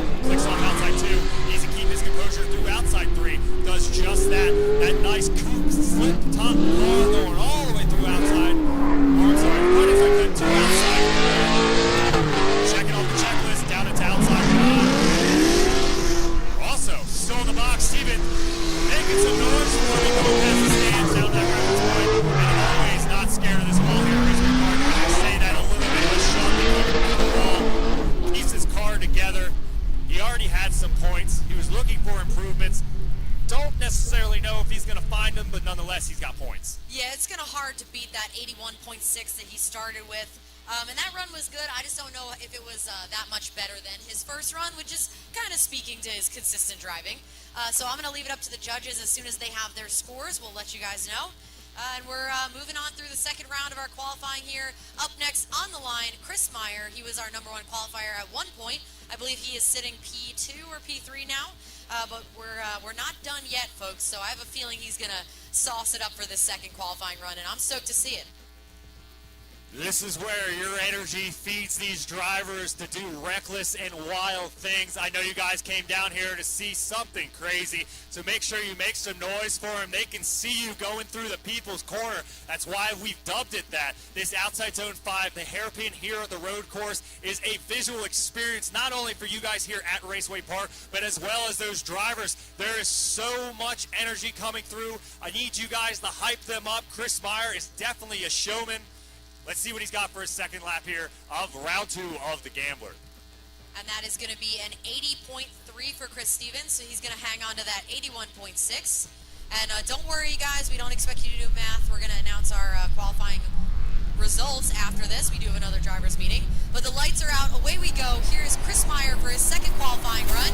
Tossing it in there nice and early. Tons of angle coming up that hill. Looking incredibly smooth. Doing an excellent job of filling that outer zone. Looks like he's keeping all the tires on the track this time as he comes around to outer zone number 2. Guys, this is textbook. Coming down the hill, grabbing the edge of outer zone number 3 there. Coming around for that inner clip. Oh my gosh, that clip must be shaking. Coming around outer zone number 4. Here's for all the money. Nicely done there by Chris Meyer. Tossing it in there.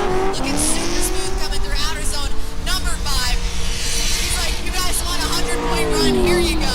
Transitioning across that box and all the way up into that final outer zone number 6 on the bank. Honestly, that was a really well done run by Chris Meyer. Could have been a little higher on the bank if he wanted that aggression, and maybe just a skosh deeper in 3, but that is me being incredibly picky here, guys. He definitely threw down a heater. If you guys are watching on YouTube, that replay showing to you guys exactly what's going down, exactly what our judges are seeing. Chris Meyer locked into outside zone 1, fluid and all the way through, all the way down the hill. A massive shove through outside 2, a bit shy, but right on the line of outside 3, deep into that front inside clip. And like Sarah said, he finished off a hell of a run here on the road course at round 2 of the Gambler. He could get a couple inches, but I don't know what more you want. Let's see if he can take that number 1 spot back. Chris Meyer piloting that E46 BMW.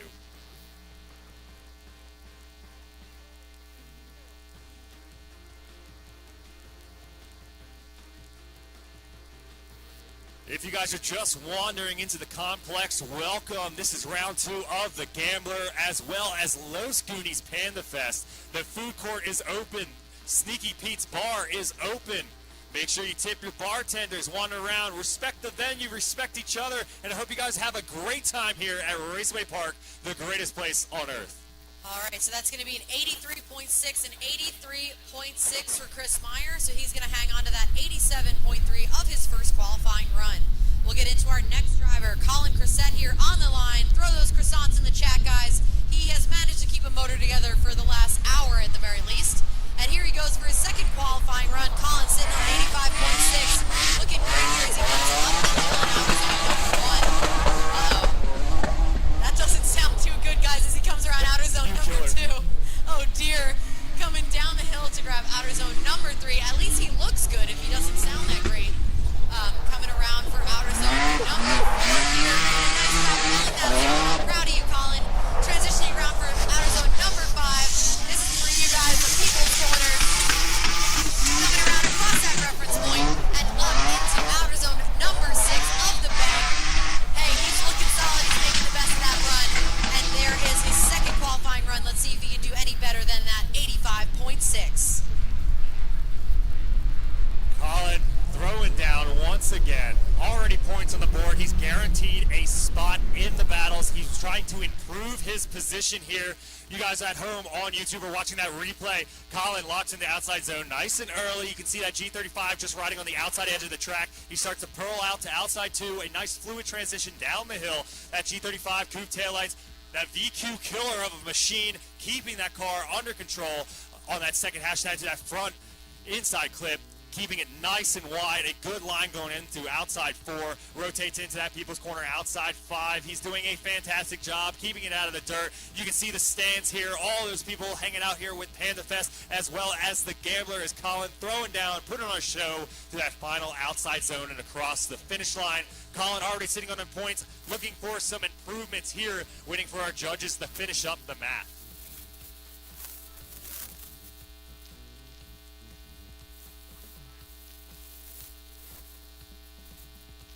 Our next driver already sitting on the line, patiently waiting to take his second qualifying lap, Dmitry Brusky, with that borrowed car with his son from Jacob. Jacob taking it out just shortly before. Hopefully that thing cooled down, swapped the tires out. This is his second lap out for qualifying, so Dmitry Brusky to take his next qualifying lap. Right, and super fast, before we get into his qualifying lap, we have an 84.6 for Colin Cressette, so he's going to hang on to that 85.6 for his first qualifying run. Honestly, if nothing else, speaks to the consistency out here today. But yeah, Dmitry is ready, he's on the line, the lights are out, and here we go for his second qualifying run. Dmitry's sitting on an 82 there. Let's see if he's got some more points on the board. Tossing it in, nice and aggressive, lots of angles. That angle really slowed down. Set himself up nicely for that first outer zone. Transitioning across the track into outer zone number 2. Doing a nice job there, grabbing outer zone number 3. Lots of angle as he comes across the track for that inner clip. Well done there as he comes around outer zone number 4. Filling that zone nicely, pouring smoke as he transitions around to that outer zone number 5. You can hear that car absolutely scream as he comes across the track there through that reference point and up into the bank turn of outer zone number 6. Pretty nicely done there by Dmitry. He could grab a few more points. And a little 360 of a shove. Hey, brother, you're sharing that car. Jacob, you better yell at your dad, dude. He's going to ruin your second. Yeah, tell him to go easy. Dad, come on. I still have to qualify. Nonetheless, that machine is a unit playing double duty here. Both Dmitry Brusky and his son Jacob out here in qualifying for round 2 of the Gambler. Dmitry Brusky cranking the angle out in his qualifying runs, seeing if he can extrude a little bit more points out of our judges here.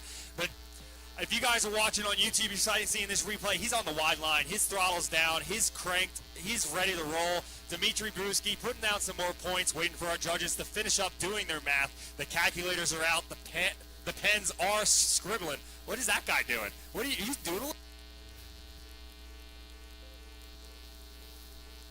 And here you go, that replay. Oh, they cut it off. That 360. Oh, he drone, guys. He took his 360 away.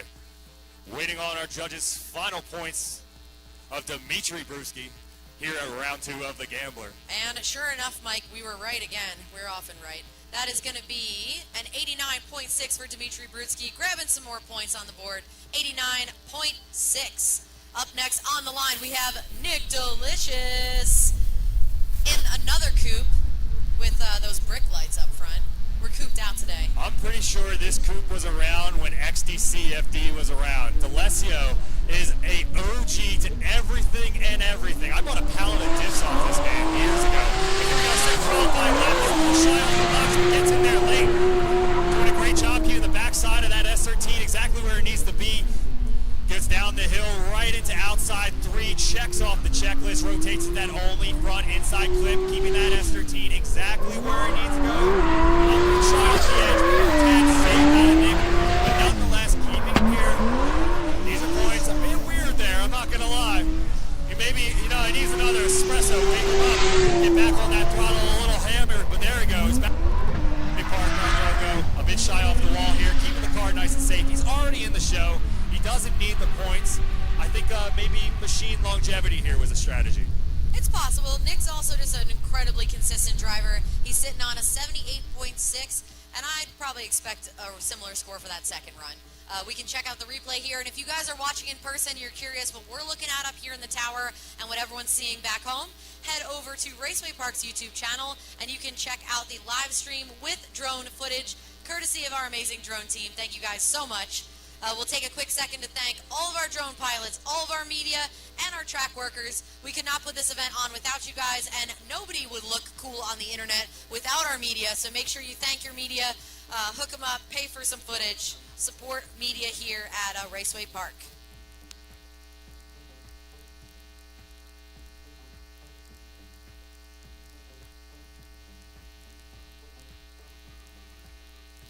You guys at home are getting such a treat. Our drone operators doing a fantastic job showing off. Honestly, I think the roof on D'Alessio's car has been there maybe longer than majority of some of these people have been driving. But D'Alessio throwing down another quality lap here at round 2 of the Gambler. He's locked, loaded, he's ready to go. But our next driver, unfortunately, has some pressure put onto him. And we're right again, Mike. So that was another 78.6. D'Alessio has the exact same score as last time. Points for consistency, I guess. Figurative points, of course. He's gonna keep that. We don't get to award anything. No, we don't. I mean, I feel like they should give us 1 point to award, maybe. The judge's point. Or the announcer. There, that's a curse. Anyway, here we go. Jimenez, the pressure on. He needs points. I don't care what he does. He needs points, and that's not going to do it. Jimenez, unfortunately, seems to have machine troubles, but that's motorsports. You'll get that on those big jobs. He's going to limp that thing down the hill. We'll get him off the track here, but unfortunately, I think Jimenez's weekend is over. Unfortunately, I believe you're right, Mike. It is a requirement here of competition that the driver has to put down a scored qualifying run, even if it is, a 5. I don't know if we ever even got that low. We've seen scores in the 30s in the past, but it needs to be a score. There needs to be a completed run to showcase that they're actually fit for tandem competition. And unfortunately, that is going to be our first driver to fall out of the top 32. Yeah, I think one more driver with some issues mechanically. Jimmy Revert having some axle issues, had to bow out of his first lap of qualifying. Hopefully that machine can see his second qualifying lap. But our next up on the line, after he warms up his tires in the bark box, as soon as Jimenez is done with his Sunday stroll, is Jeff Stoneback. I'm going to break your heart here, Mike, because Jimmy Revert has packed up. That axle took him out. I don't know if he's out of spares, but unfortunately it was an axle, I believe, which was wrong with his car, and he did not have the means to fix it here, so he did pack up. So I stand corrected. That would be 2 drivers that have dropped out of competition already. Hate to see it. Yeah, I mean, it's part of comp, especially at a higher level, and, even though Gambler is a grassroots competition, it still is a competition. Everyone, brought their cars out. They've got them running on the edge. They're trying to win. They're trying to end up on the podium, so things happen in motorsports, and them's the breaks. And here we go, that front street dad, that S15 piloted by Jeff Stoneback, already with some points on this board from his first lap of qualifying. He's in the bark box, doing a little bit of rollbacks here for the YouTube to make sure his tires nice and hot. Those 235 tire limit has made all these machines and drivers work a little bit for it. I don't care what kind of horsepower you have, you got to shove it through a 235. And it looks like Stoneback is going the wrong direction. Oh dear. Do you think he made himself dizzy? Does he not know he's headed back in the pits? Joking, of course. It looks like he has a tire debead in the burnout box. Kind of saucy trying to throw through that 235. That thing had like a deep breath in it, huh? He was how's 2 PSI? I mean, I've taken the valve cores out before. Let her breathe. So the drivers do get a competition timeout. It's 1 timeout for the entirety of comp. So we're going to find out if he would like to take his comp timeout in order to change that tire, or if he's going to just let it ride with that 73.3 he already has.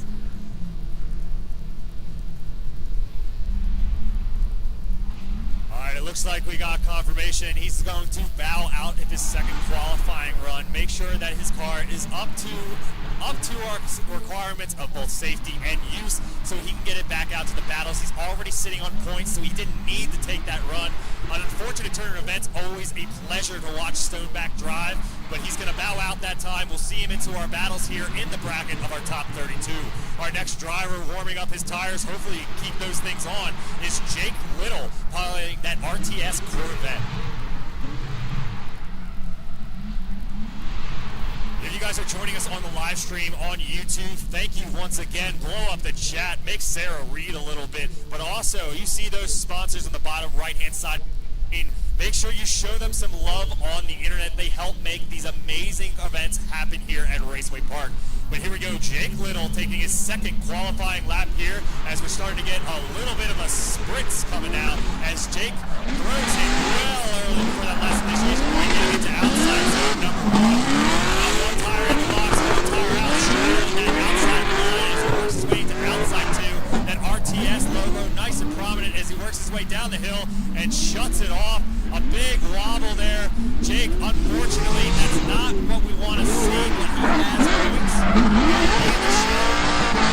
Makes some decisions. Yeah, unfortunately, I'm not sure if weather was going to have anything to do with it. As he began his run, it just started to sprinkle. I'm not sure it's coming down enough to affect it, but it's very possible that it's starting to be a little slick out there. So, he did finish the run. We'll see what the judges have to say, but he is sitting on that 69.6 from his first qualifying run, more than enough to get him in the show.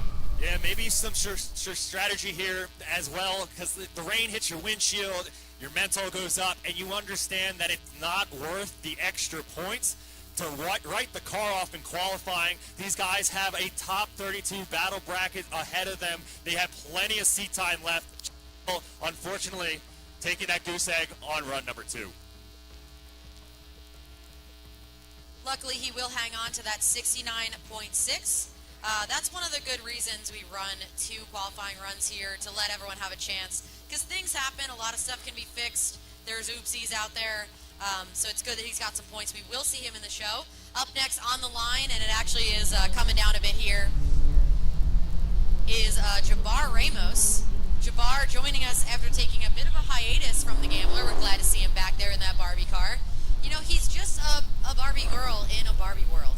Also, so now that he's got to show off for his son right now. He's got the rain coming down, and maybe thanks to his first qualifying run already with some points, maybe this rain will give him a little more advantage to put the car where we want to see it. He starts manipulating that 350Z out to the outside edge of the track. He got one tire a little deep and pulls it back onto the asphalt as he gets that 350Z down into outside zone number 2, keeps it under composure for outside 3.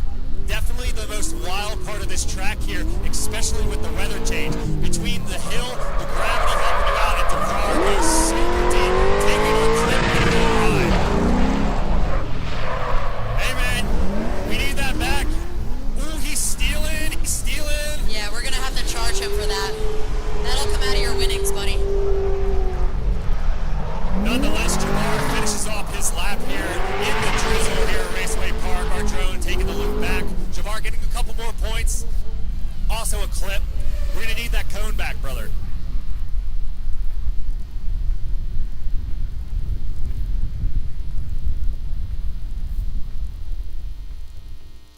All right, our judges are going to take a minute and calculate that score. It is getting a little bit more drizzly here. Just so you guys know, we're not really expecting much rain, so we're hoping this blows through and we can go ahead and finish dry competition. But just hang tight while we calculate these scores. We're watching the replay right now.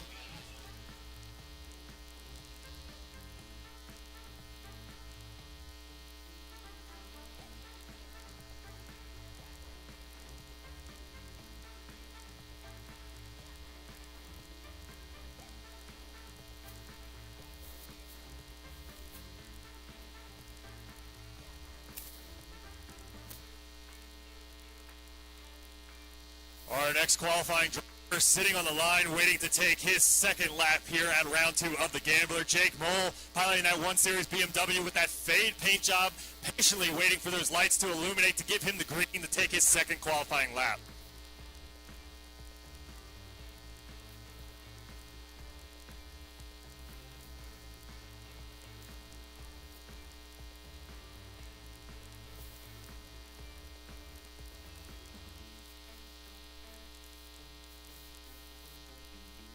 Unfortunately, Jabbar Ramos taking a 0 in the judges' eyes, taking a 0 in his second qualifying lap. He already has points. We'll see him in the show later today. Our next driver, Jake, our 14th qualifying driver, second run down the list. These are the second runs of qualifying. The light just illuminated. Jake ready to take his second qualifying lap. And that's sorry, Mike, that's gonna be a 57 for Jabbar. He's gonna keep that. 57 for Jabbar, I apologize. A 57 for Jabbar for his first qualifying lap. He'll hang on to those points going into our battle bracket. Jake doing what he can to manipulate that machine through our now weather-changed road course here at round 2 of the Gambler. It's definitely not pouring, but it's definitely wet. He's already got the wipers on. This dude's, he's comfy. He's all right. As I say that, I throw him out of today. Well, keep in mind, the judges do know the changing conditions, and they're not going to hold it against him, you know, as if he was out here doing this lap in the dry. Obviously, this is much harder, and the car was not set up for this weather, so we're going to give him a little bit of leeway there. Nonetheless, Jake doing a great job manipulating his machine through our course here, making sure that survives over the finish line. Jake Moll taking his second qualifying lap here. He already has some points on the board. He's in the show looking for improvements. I don't think that rain lap is going to find him the points that he needed, but nonetheless, he's in the battle.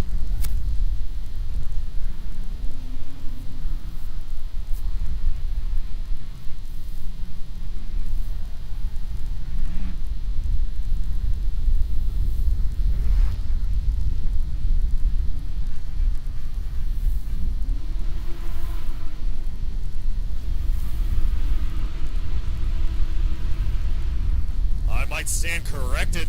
Our judges doing their math as we speak for Jake's final qualifying lap here. His second lick around the road course here at Englishtown Raceway Park for round 2 of the Gambler. We also paired up with Los Goonies and Panda Fest to throw a massive party. A big shout to all you guys hanging out with here in the weather as well as all day. Thank you guys for coming out to Raceway Park, and a big shout to you guys on the internet. Love you guys. Thank you for joining us for round 2 of the Gambler. Waiting for Jake's final score as Kevin Rosowski is patiently waiting with that turbocharged E30 BMW for his second qualifying lap. And that will actually be some more points on the board there for Jake Moll with a 75. He's bettering his 70.6. The judges seem like they liked how he navigated around that track in the rain, so he does pick up a few more points. And sure enough, Kevin Rosowski, the rollback champion, sending that a little bit too hard, and that's going to be a goose egg. It's okay, he was sitting on that 88, so he was not hard up for any points. He's going to keep that 88.3, and an A for effort from the announcers, I will venture to say, Mike. Yeah, I mean, we love to see Kevin drive. He gave a big shove going down there. Unfortunately, sometimes gravity in the water plays harder than you do, but nonetheless, he has the points. He's in the show. We'll see Kevin Rosowski for battles. Yeah, science or something, Mike. I don't know. Rain is water slippery? Physics. Water is wet, Sarah. Water wet. Water is wet. Water wet, track wet, tires wet. Ska. Pause. All right, here we go. Our next driver on the line, Christopher, ready to take his second qualifying lap, and the lights are illuminated. He didn't waste any time on getting him out for his second lap. Yeah, they're like, let's go. We're getting damp. Anyway, he did get into the wall a little bit there in that final outer zone, so let's hope that he keeps it out of the wall this time around. Sending it in there. 2 tires off there, so not quite a 0 yet, but you can definitely see the conditions are changed here at Raceway Park for round 2 of the Gambler. Still doing a decent job with outer zone number 2, or number 1 and number 2. Coming down the hill, and unfortunately that is too much angle, a stop, and that is going to be a 0 for his second qualifying run. So he's going to have to hang on to that 68.6 of his first qualifying run.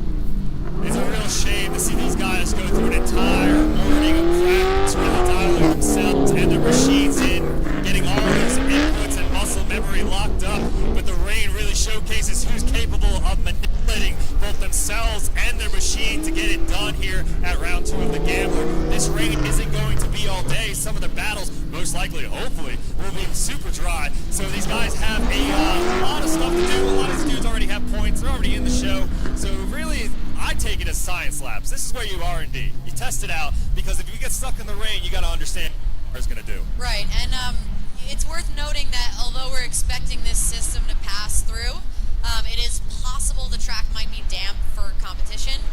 So it is a good situation to get a feel for the car, see how everything's feeling, different zones on the track.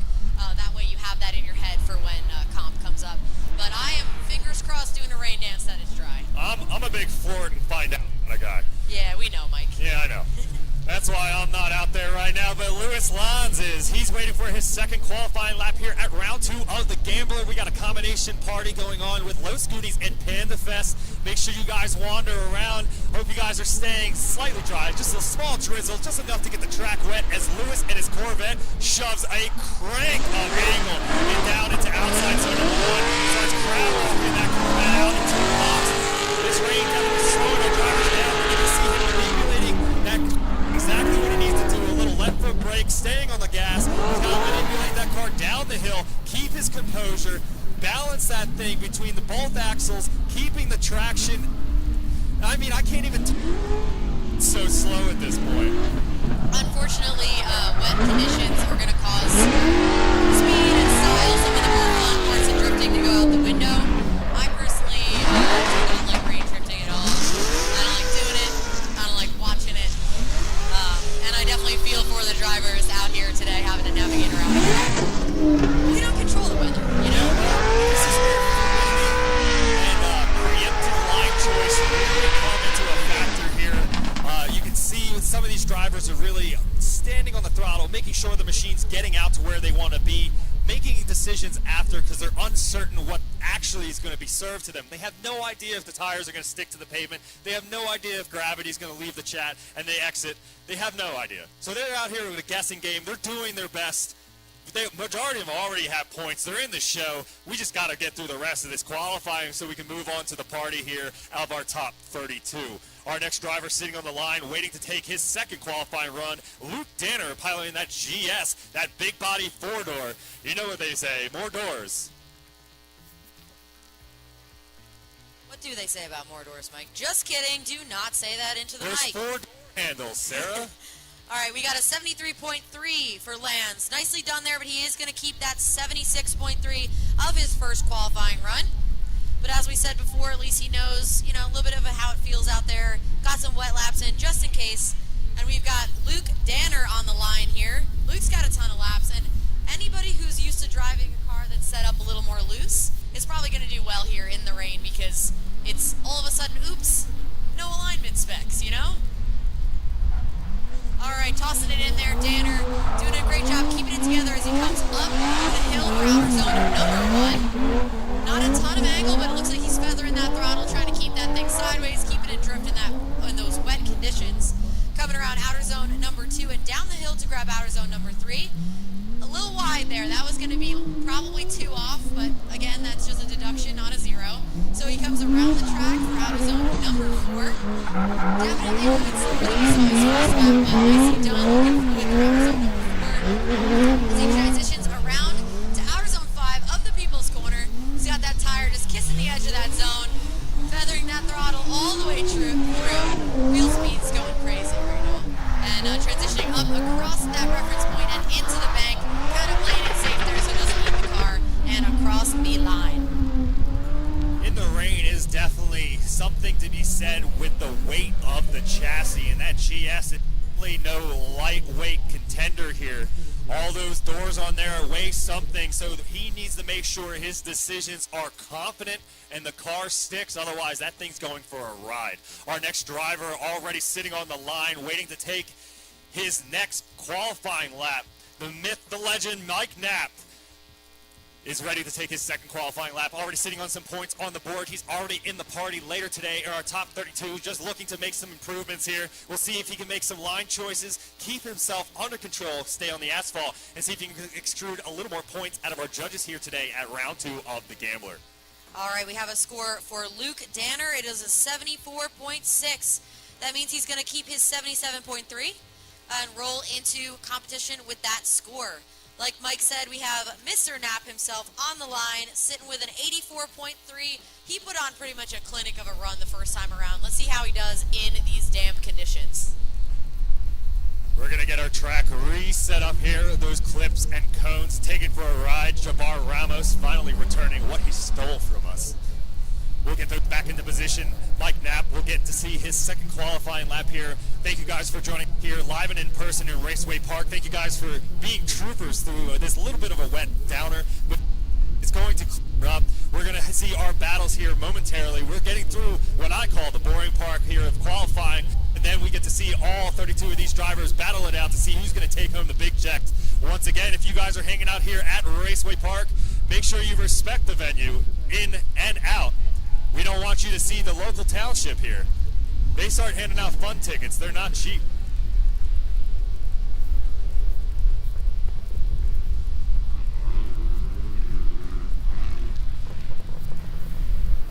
Also worth noting that if me and Mike see you do anything stupid on the way out, we will roast you into the ground on the mic in front of everybody, and it will be immortalized online on the live stream, so we highly suggest not doing that. We're pretty funny. We're pretty good at that, so I would just avoid that at all costs. Remember that one dude? He hit the pole? Nerd. Nerd. All right, here we go. Mike Knapp tossing it in. Tons of angle there, trying to pull some of it out. Just absolutely pushing through that entry. And that is going to be a big goose egg there for Mr. Michael, unfortunately. I mean, he did the right thing with the steering wheel, and the front tires just said, nah, we don't think so. Yeah, that's where the rain really starts to chime in. The inertia, or the extra inertia that normally gets decelerated from our tires, making traction with the asphalt, has now been completely deleted. These guys aren't guessing if the car is going to stick or not. They have to constantly make adjustments to keep the machine exactly where it needs to be. It's no easy task. Nonetheless, Mike Knapp finishing off the rest of his lap, showcasing he's capable. Just got a little saucy on the entry. We have 12 more drivers here that need to get a score in order to get into competition later on tonight. We're expecting competition to happen just after a short break here as soon as qualifying is done. So hopefully we can, take 5 and get right back into the action here. We thank you guys for hanging out in person, braving the little bit of a drizzle we got going on now, and watching at home as well. We appreciate you guys supporting any way we can out here for Raceway Parks the Gambler. As always, make sure you show some love and support to our event sponsors and partners that help make this venue and event structure happen. A big shout to all of them, as well as you guys here and at home. Thank you guys for joining us. Thank you for joining me and Sarah, listening to us yap into the stick. But here we go. The green light is illuminated. Mitch ready to take his second qualifying lap here, piloting that 350Z coming down the back straight. Let's make sure he stays down that tire wall. A good snap early. A little tire smoke I see coming off the back of that 350Z as he dumps it into outside one. It's definitely probably playing into the toy. A traction, then lots of traction going into the dump there. Mitch finding the dirt, a little bit of a wobble. He's going to shut her down. It's probably wise. Save the machine for battles. You got the points. You're already in the show. I don't blame you, brother. I do not blame you. Honestly, it's better this way than the other way around, Mike. Everybody here is sitting on a score now. There's only 2 drivers with mechanical failures who don't have anything, and I'd rather be sitting on a score and then get a 0 for straightening up or spinning out than the other way around. So no worries here. We're going to move on to our next driver, and Mitch will keep his 73.6 from his first qualifying run. It seems that our drizzle has lessened up, but that does not mean that our drivers have an easier job. Now with the track drying up through these last couple qualifying runs, we're going to see some patch. You already saw Mitch had to navigate through getting some tire smoke on the top side of his early initiation, and then coming down into the barrel, the bucket down on outside one, and it gets a little moist. It's a little moist. The only thing worse than a fully wet track is a patchy track, because then you have nothing to expect. If a driver can successfully navigate around a patchy track, that was a lot of skill and a whole lot of luck. That's why we call it the Gambler. Oh. You're going to shove her in there and hope for the best. Nate Chen, the next to throw down into outside zone number 1 for his second qualifying run here at round 2. A big shout to Los Goonies and Panda Fest. Thank you guys for bringing out all these beautiful builds, especially all you guys hanging out in the pits. I smell what you guys are cooking over there. It smells delicious. Yeah, we've got some fans grilling it up. We're happy to see him out here. A lot of really nice cars. That two-tone Sylvia, I've been staring at that all day, I'll tell you that much. All right, here we go. Nate Chen with a big shove in the outside one. Keeping it under control. A little shy getting into the box, but he gets it on nonetheless. A little small talk, but he got it done. He gets rotated out to outside zone number 2, keeping that FDR7 on the asphalt here at Raceway Park. Definitely the weather playing into how Nate is going to have to handle his machine through the rest of the course here. He's already sitting on points. He's in the show. All he's got to do is just make sure he doesn't lock this thing up on a wall. Nate is calm and goes in the driver's seat. The throttle input is... I say that, and there he goes. A little in. There it is. That's where we need to see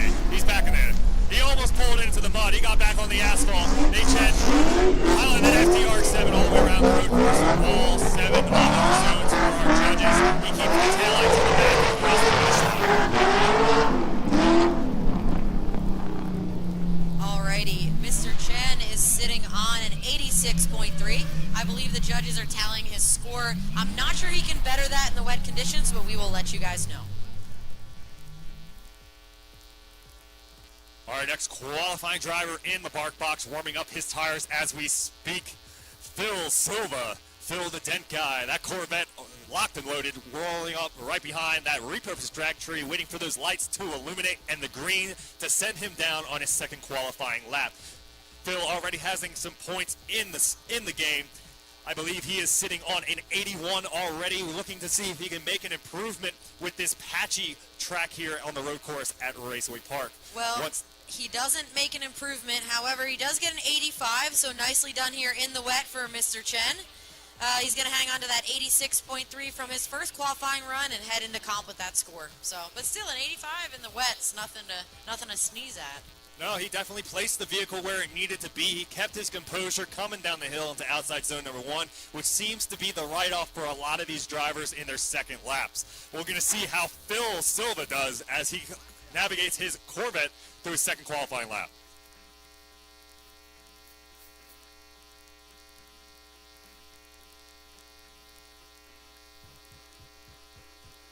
Phil is sitting on an 81. I'm sure he wanted to grab a few more points, but again, I don't know if that's happening out here. We're going to reset a cone here that we've got one of our track workers helping us out with, and then we'll get into our second run. Make some noise for that Ram 1500. Yeah. Oh, you guys on the fence were stoked. I see you. Yeah. Mopar or no car.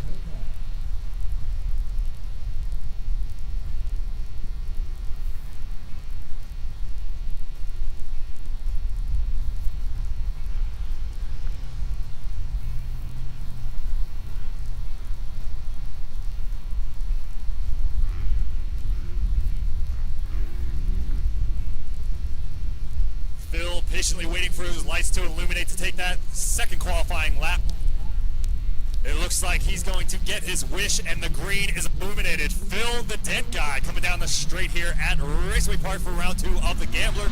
All he has to do is keep his composure and land into that first outside zone.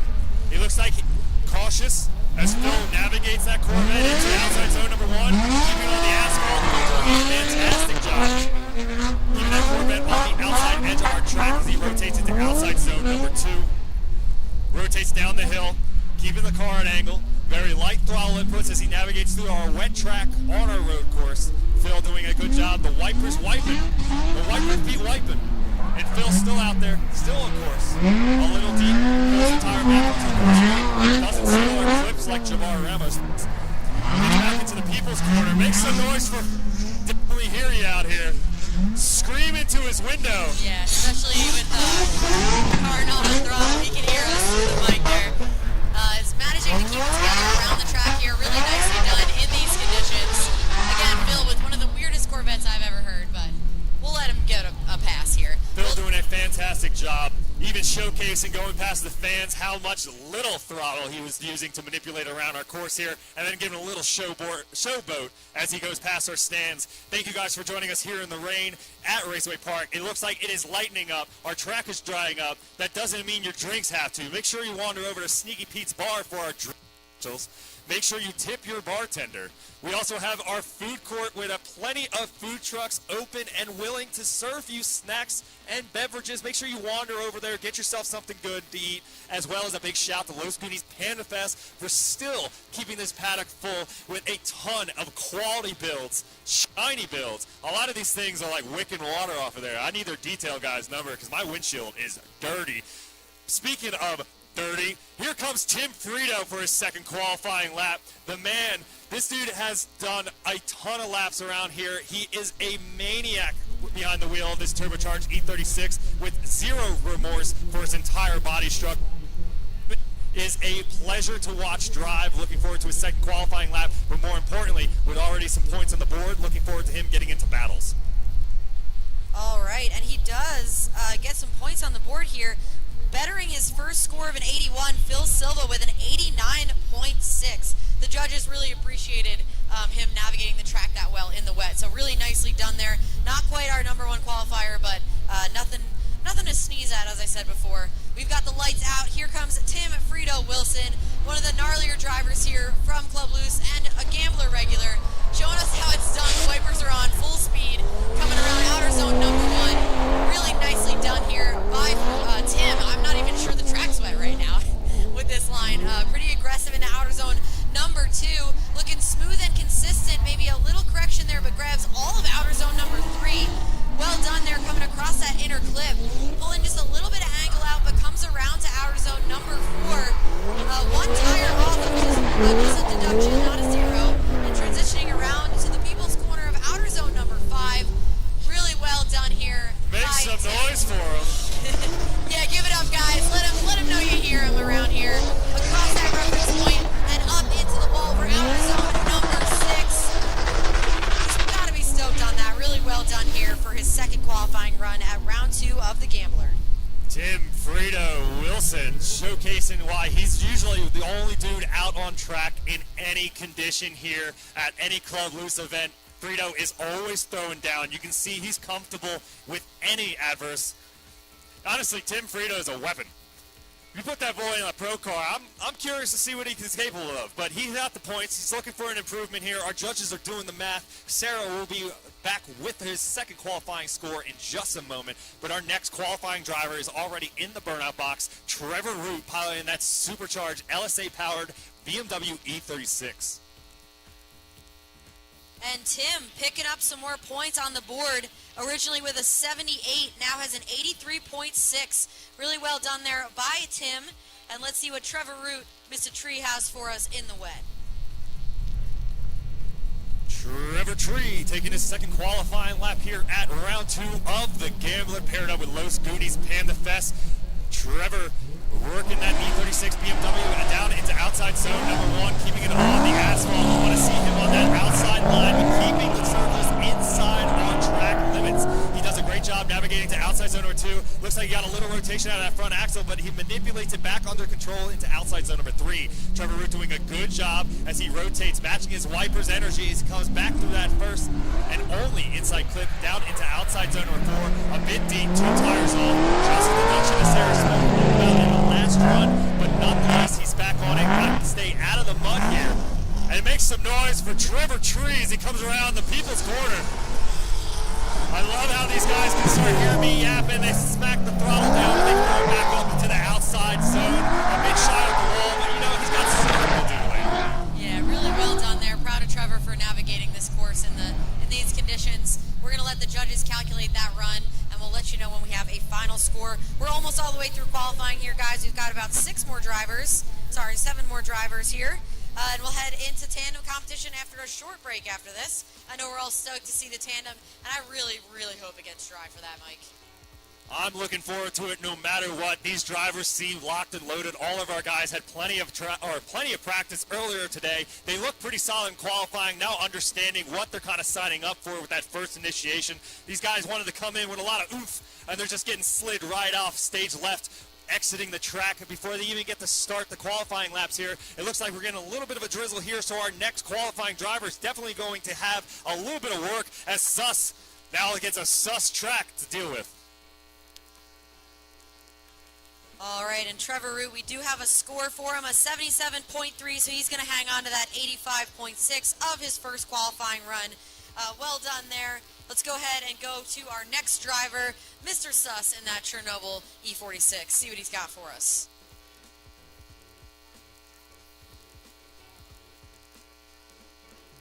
Waiting for our lights to illuminate on that second qualifying run for Sus as he patiently waits in that BMW on the far side of our road course here at Englishtown Raceway Park. Still waiting. Oh, we gotta wait for our bees in the sky. We gotta wait for the bees. Oh yeah, the bees are up, they're at them. Points, definitely guys, show some love to our drone pilot. Points to them for being able to navigate the drone in the rain like this. It's actually coming down just a little bit more now, and still give us a really nice picture of the cars. Well done there, and thank you guys so much for the work you do. We definitely would not have the live stream without you guys, so thank you. And here goes Suss on the second qualifying lap here as he's going to have to navigate down our slippery slope of last initiation point. He looks like he gets the car at angle. A nice mid-line as he works his way into outside zone number 1. A bit safe out of here, but definitely okay with the conditions here. It started again, so he has to navigate now with a fresh track, with fresh physics. He has no idea what's going on, but he's doing a fantastic job as he manipulates his machine down the hill into outside zone number 3. All he's got to do is keep his composure. He's got a couple more zones left. He works his way past that front and only inside clip. He's got to keep it on our track limits for outside zone number 4. He does a fantastic job there. Definitely the slow-mo is not ideal for him, but he gets to navigate here. And honestly, that little bit of windshield time may pay off when it comes down to battles if he gets a dry track later. He's doing a fantastic job outside limits of our track, keeping it on the asphalt. A little shove past the reference point and back up to that final outside zone. A bit shy of the wall. Just keep the taillights in there, middle in between. We're going to see him in the show regardless, but a few points left on the board. He has a 74.6, Mike. He's sitting on that score, and we'll see what the judges have to say about his second qualifying run in just a moment.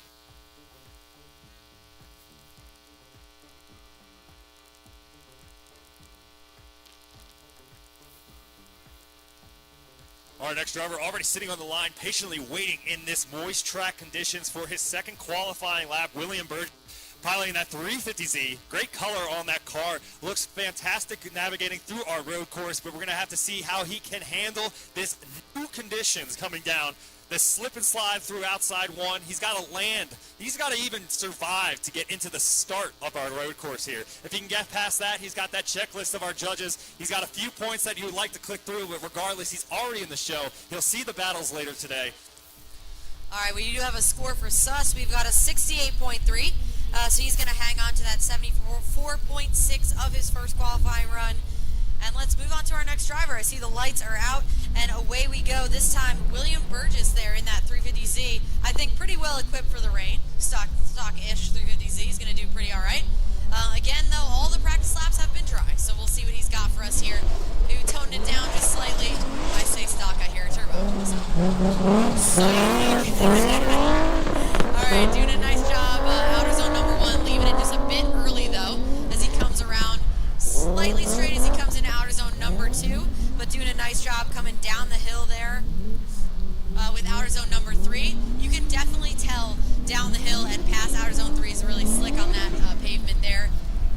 Coming across and may have been straight after the interclip before outer zone number 4. Transitioning around again very slowly here, guys, to outer zone number 5 of the People's Corner. If you're a fan of that turbo blow-off valve, go ahead and let him hear it here. Transitioning across that reference point and up into outer zone number 6 of the bank. Just a little bit low, but decent angle. Giving it all she's got to try to get up there. Nicely done there for that second run, especially with the rainy conditions. We'll let you know if the judges are going to score this one or if they're going to dock him for that straight.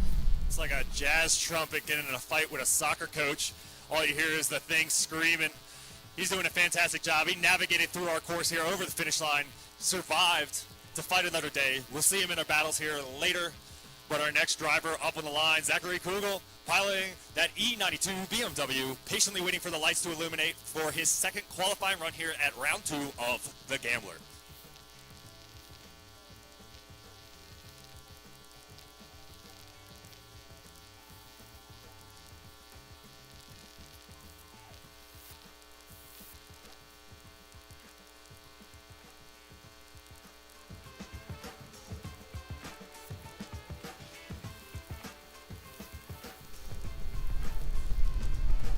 Zach patiently waiting for those lights to illuminate. Our judges are ready, waiting for him to take his second qualifying run, and green light means go. Here we go, Zach taking his his second lap here for qualifying around 2 of the Gambler. He's got to survive the slip and slide coming down into the outside zone number 1.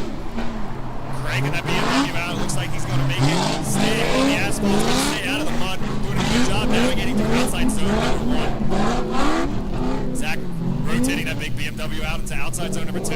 Looks like he's keeping his composure down the hill as he works his way into outside zone number 3. just clicking that cone off with the backside of that car. A little bit of a bobble there going to that front inside clip. You can see that cone as well took a little light hit as he navigates to the outside. One tire off, a slight deduction, not zero. Another cone down. This guy hates our cones. Zooming in the people's corner. Make some noise for him. Let him hear you. He can hear you. Barely in a throttle coming out of that corner as he works his way down the ramp point. Back up. Taking it nice and close to that Raceway Park logo. He's going to take a nice safe line to that last outside zone, but he's across the finish line. Survived the lap. He's already got some points. Don't necessarily know if that lap is going to produce more. So Kugel is sitting on a 69.3. We'll let the judges tally his score, but in the meantime, we can go back to William Burgess's run. Previously had a 64.3, scored with a 50.6, so he's going to keep that 64.3 going into comp. Back to Kugel, the judges are going to take a look at that, tally that run. I believe he should get some points for that. Whether it's going to beat that 69 is another thing, but we will keep you guys posted as soon as we have a score for him.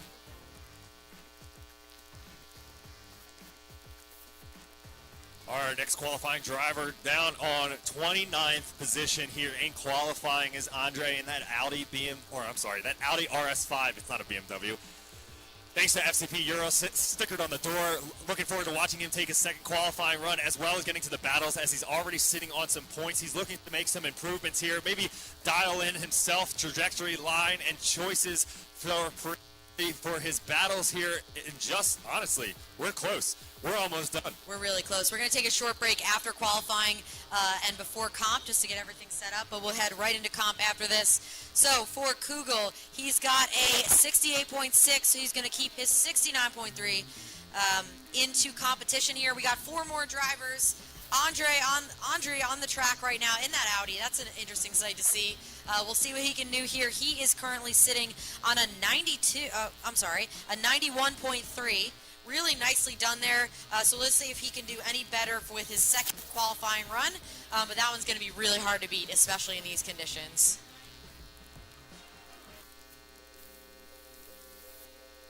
I believe Andre is our #1 qualifier currently. I could be wrong. Like I said, I don't do the math. I just spit on this stick. But here we go. Andre taking his second qualifying lap here at round 2 of the Gambler. Yeah, see, you guys are having fun. Our judges are ready, waiting for our lights to illuminate.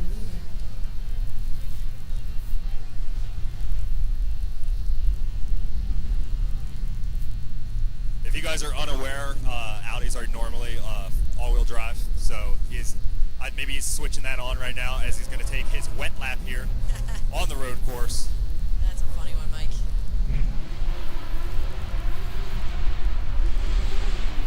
All right, here we go. Andre's in his LCP Euro Audi car coming up here. It's interesting to see your all-wheel drive. It's just so nice and watching. Really letting her eat there. A lot of left foot brake to keep it in the zone.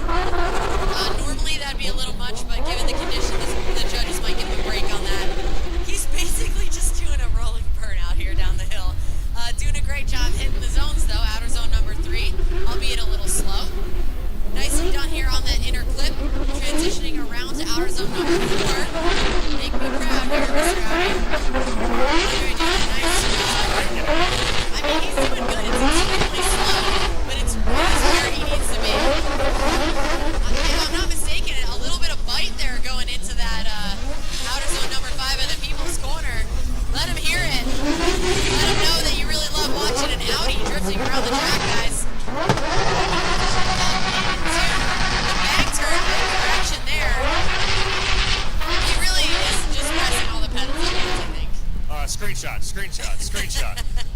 I want to see his camera roll. That's a strategy. He got in all the zones. It was really, really slow, and that lap was entirely left foot brakes. But given the conditions, I feel like probably as good as we can be expected. Well, as I said before, I think he's our #1 qualifier, but to be noted, he's also cranking the angle out. It's really hard to get those circles to do stuff when they're almost like completely sideways. So it's hanging and manipulating that car at high angle in the wet. So we're going to see how our judges score that second run. He's already sitting on a massive amount of score already. So looking to see if he can get a couple more points here in the rain.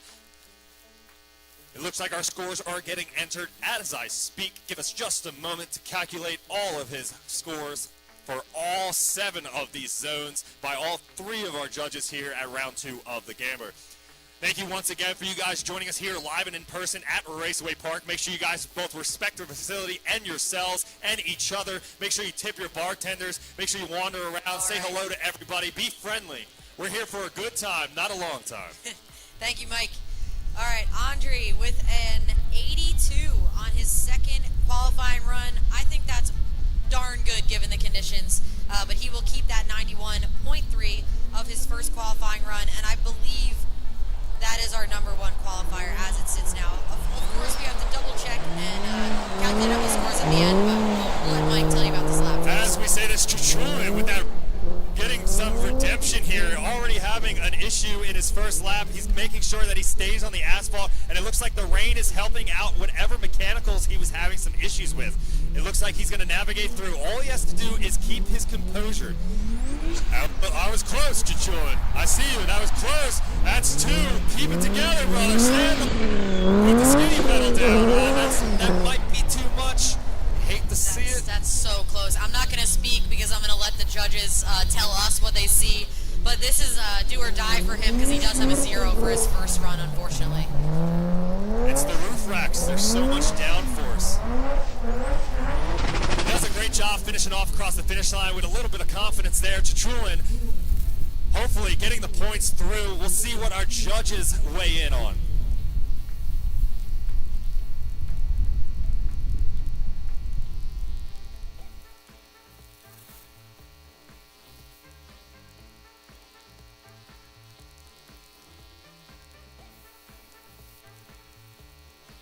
Our judges are reviewing the footage. Just bear with us.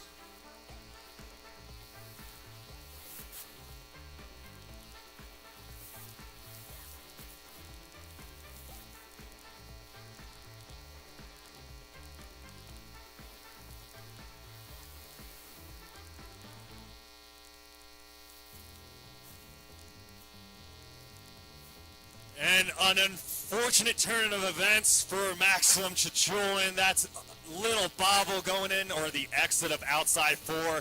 Unfortunately, he did keep enough axles onto the track, but he didn't hammer down. The car straightened up, and unfortunately, it's going to be a 0, ending his weekend. A big shout to Chichulin for coming out, dragging out his machine, and coming out for our Gambler round. Unfortunately, his weekend is over. But that brings us to our next qualifying driver, who is patiently trying to dry off his tires right now in his double-duty car with his father, Jacob Maruski.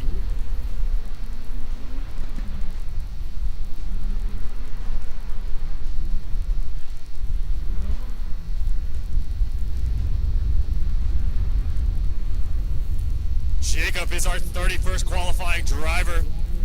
Patiently waiting in the bark box. I'm pretty sure he's just doing a burner right now, trying to get all that water off. I don't think he realizes it's still wet out here. But either way, we're waiting for his second qualifying lap here at the Gambler. Round 2. Got our party elevated thanks to Los Guineas and Panda Fest. Thank you guys for coming out and hanging out with us. Make sure you say hello to everybody, tip your bartenders, wander over, grab a snack. We only have 2 more qualifying drivers left, and then we're going to have a short break, develop our bracket, and then jump right into our battles here at round 2 of the Gambler. I am going to do a rain dance in the meantime. No more rain. How do you like my dance? Ooh, she moving. I hope there's no cameras over here, because she's doing something. See, that's why we can get away with goofing around up here, because there are no cameras on us. Mike Perez and myself up here in the tower, three judges. Okay, we're going to send this next driver here. We've got Jacob Rutsky doing a great job here in his dad's car, really feathering the throttle, catching some dirt. So that will be 1 tire and out of zone 1, but that's okay, just a deduction, not a announcer's curse. I'm sorry, buddy. But the good news is, our boy Jacob Rutsky sitting on an 80.3, and he will hang on to that score. That will decide his position in the bracket. Then we have 1 more driver here. Chris Knapp himself, warming up the tires. I see tire smoke. Chris Knapp getting that UZ coverage. That's tire smoke. Jacob Ruski put it on a show for you guys. Make sure you make some noise for him as he comes past here. The young gun, the son of Dimitri out here in a borrowed car to play double duty in that E46. Keep it off the wall, Jacob. That's good.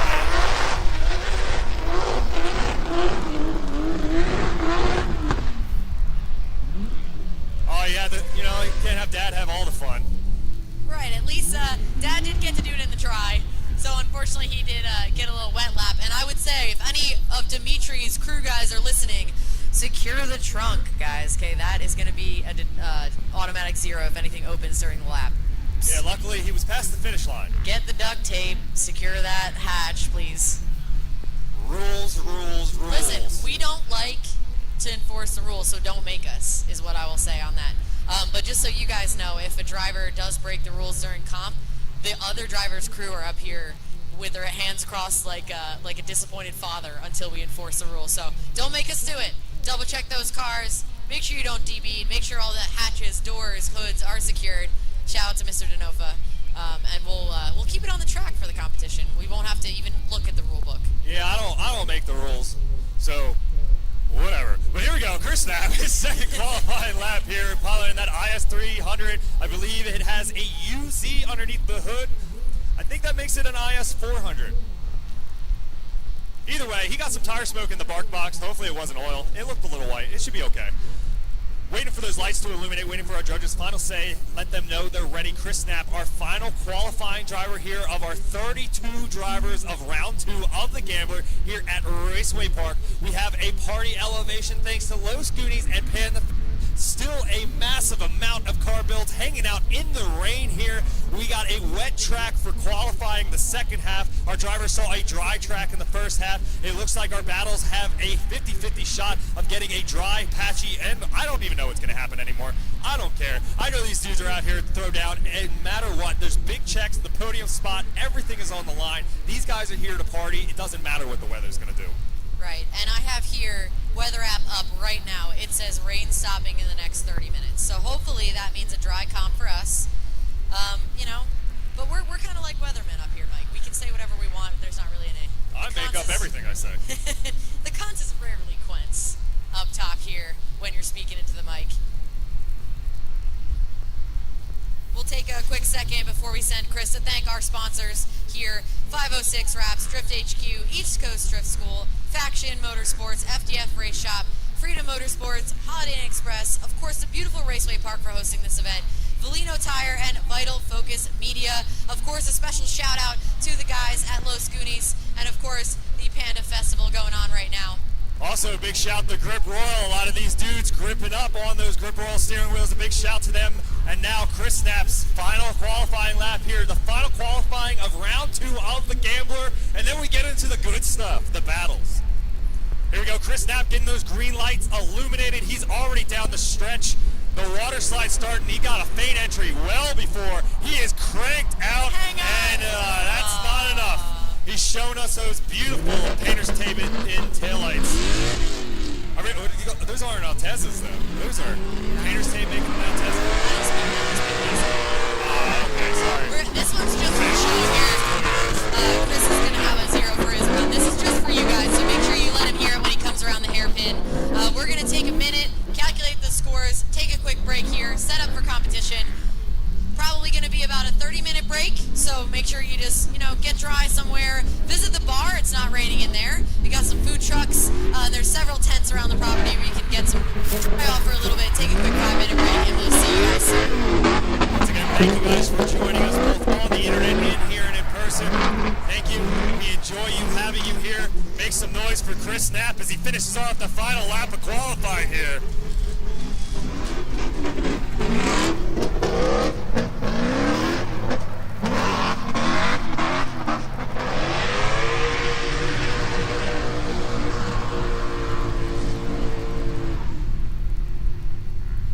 If you guys are joining us on the internet, we're going to go assemble our bracket, assemble our drivers, get our crew track reset and set up for our battles.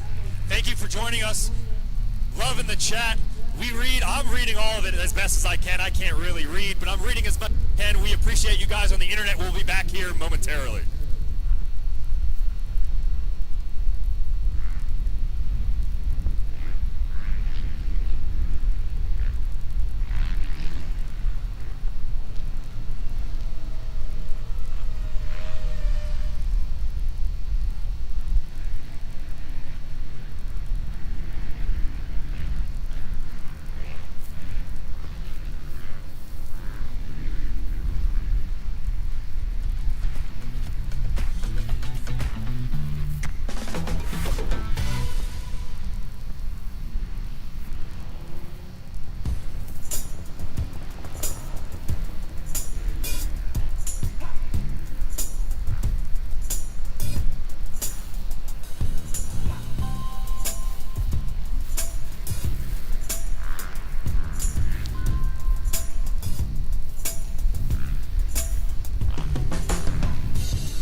Mike? Hit it. Okay.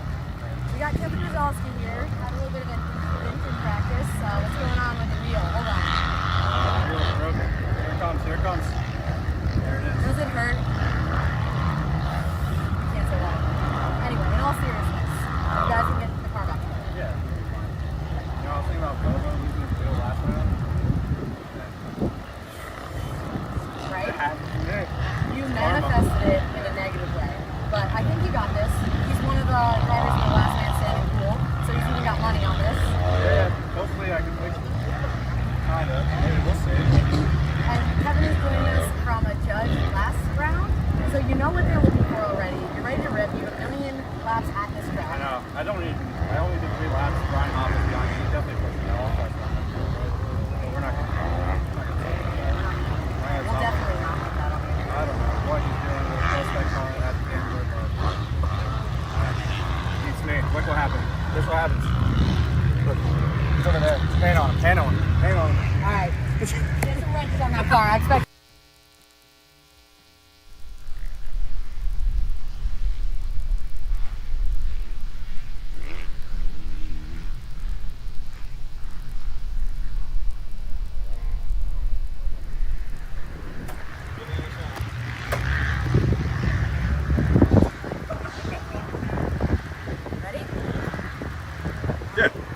All right, we have Tim Frito Wilson here joining us. He has been at Gamblers before in the past. This is your first one this season. Yes. How confident are you with wiping the floor with the rest of the field with this rig behind you? Well, I just doored hop, so that was pretty freaking awesome. I'm not gonna lie, sorry. I did see those laps.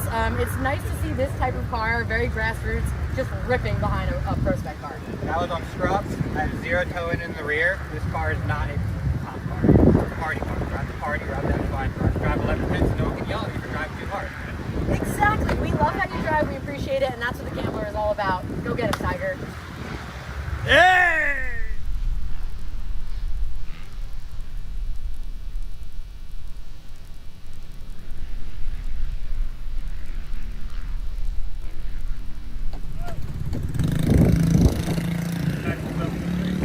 Hey, Dad, ready? Oh, hey. Oh, we're doing an interview? Yeah, and I think we can get the puppy Yeah, too. sure. Come here, Coop. Get a sit.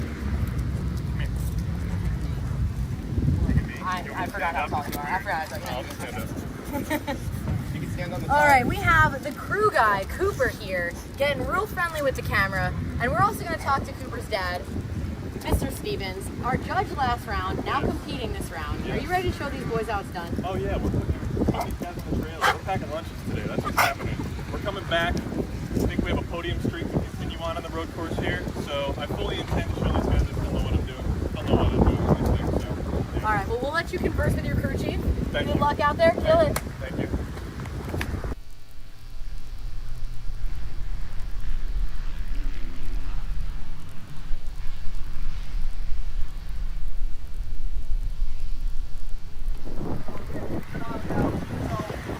If you have a 2-second for me, sorry, beats. This is just going to play during the commercials. So if you want to like shout out MA, be like, Yeah. Mr. Big Pro Guy. And then Brzezowski was like, hey, you have pink talking shit. Good right there? What do you have to say? He says that he was chasing you, and then, or you were chasing him.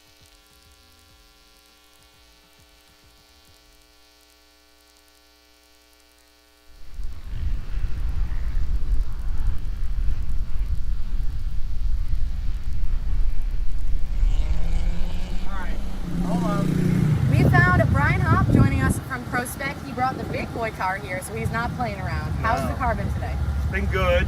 Got minor little things to work on, bolt loose here or there, stupid stuff, but we were practicing pretty hard on Friday in the stadium, so that was to be expected a little bit. There's a little teaser for Formula Drift. It sounds like he's ready. I don't know anyone who's got more laps in the stadium than you. But how's this car from MA been treating you so far here on the road course? They treat me really well. I know the road course at the back of my hand, so fortunately enough, getting used to the track is not something I have to worry about. And this is the first time we put this skinny and short of a tire on here. It's been, tire consumption's a smidge of an issue. We don't know whether to go with like a lead first or a follow first or what. So we're gonna try and do like I don't want to give away too much, but we have a little bit of a plan. Okay, keep your secrets, that's Yeah, fine. yeah. And for you guys at home who don't know, he kind of brought a gun to a knife fight here with the pro car, but they are restricted to a tire. It's a 235, if I'm not mistaken. So everyone's on the same tire here this weekend, even-ish playing field, but for Hop, I think this is practice laps, right? Yeah, I just need more time in the car. I mean, whether it's on the tire I'm competing with or not is not important. It's just, I drive with a grassroots car that's way easy to drive. Not that this is difficult to drive, but it's a whole other ball game. And I really just want some more laps before.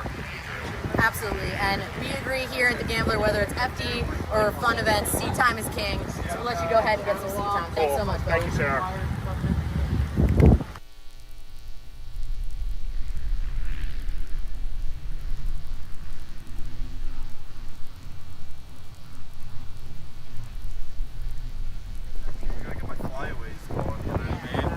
It's a little whimsy down Girl here. things, you know what I mean?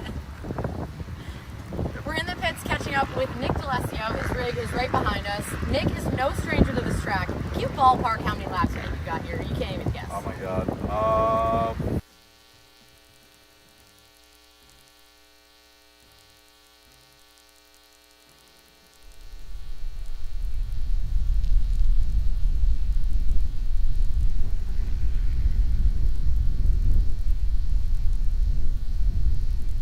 It is clean, girl.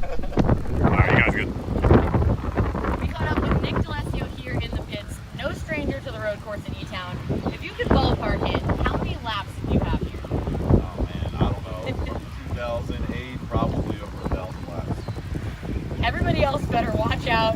He's out for blood today. This car is so reliable. I've never seen you have any issues. How's it been feeling so far? And you're used to driving on the tire size that's here at the Gambler. Yeah, I've been driving on the 235 since the Gambler, so it's not the greatest with this car, but it works. All right, are you ready to show these young guns how it's done? Absolutely, let's do it. Let's go. Good luck. Oh yeah.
Ready when you are, Mike? Hit it.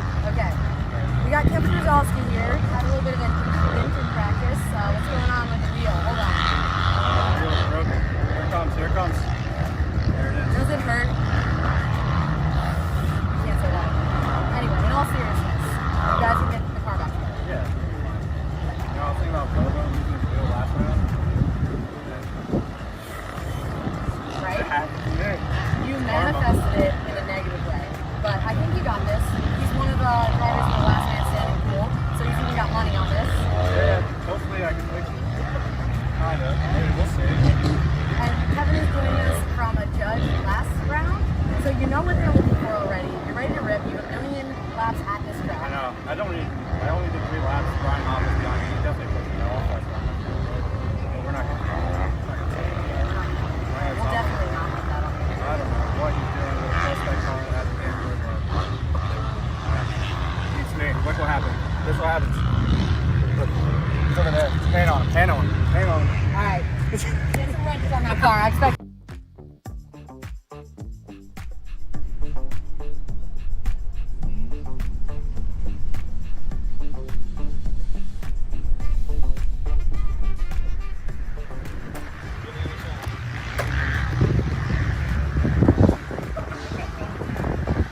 Ready? Yeah. All right. We have Tim Frito Wilson here joining us. He has been at Gamblers before in the past. This is your first one this season. Yes. How confident are you with wiping the floor with the rest of the field with this rig behind you? I did Doored Hop, so that was pretty freaking awesome. I'm not gonna lie, sorry. I did see those laps. It's nice to see this type of car, very grassroots, just ripping behind a prospect car. That was on scrub. I had 0 towing in the rear. This car is not a pop car. It's a party car. Drive the party, drive that fine. Drive 11 pins, no one can yell at you for driving too hard. Exactly. We love how you drive. We appreciate it, and that's what the Gambler is all about. Go get him, Tiger. Hey! Come on, dude.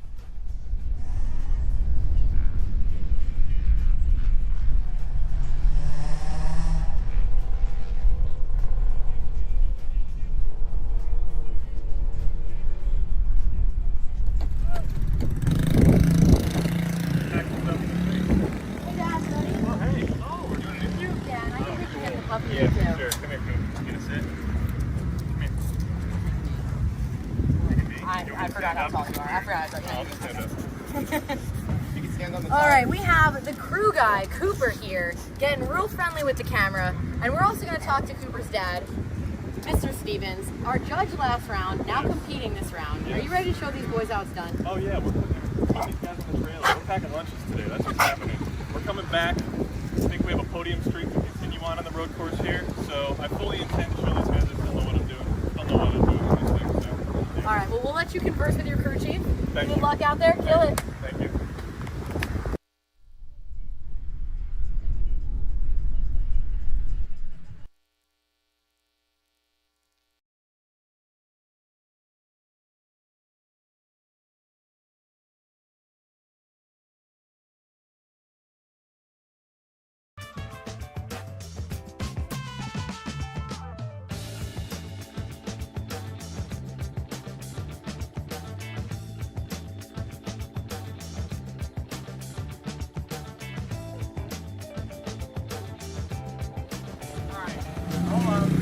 We found Brian Hopp joining us from ProSpec. He brought the big boy car here, so he's not playing around. How's the car been today?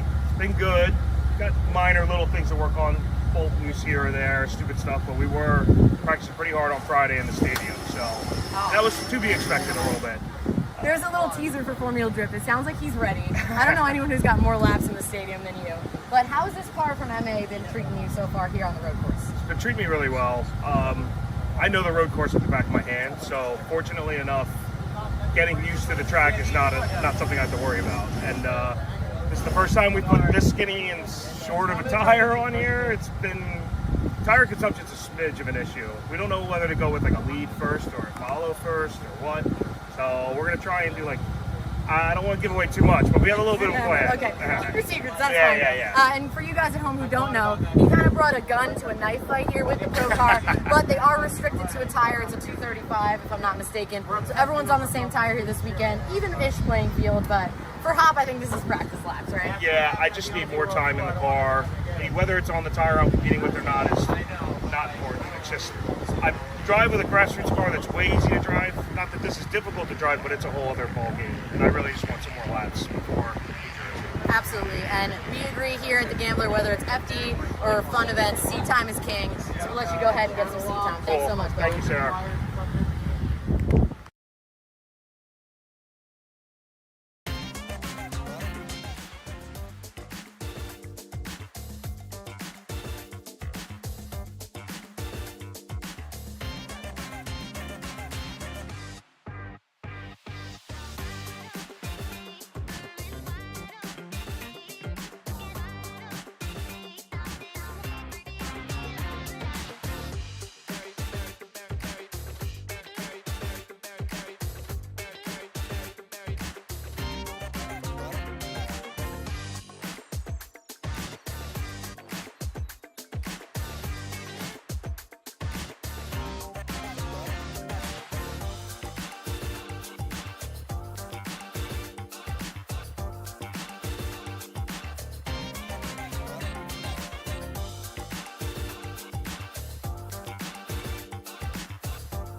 It is clean, girl. Alright, you guys good? We caught up with Nick D'Alessio here in the pits. No stranger to the road course in E-Town. If you could ballpark it, how many laps do you have here? Oh man, I don't know. From 2008, probably over 1,000 laps. Everybody else better watch out. He's out for blood today. This car is so reliable. I've never seen you have any issues. How's it been feeling so far? And you're used to driving on the tire sizes here at the Gambler. Yeah, I've been driving on the 235 since the Gambler, so it's not the greatest for this car, but it works. All right, are you ready to show these young guns how it's done? Absolutely, let's do it. Let's go. Good luck. Oh yeah.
Raceway Parks and Gambler.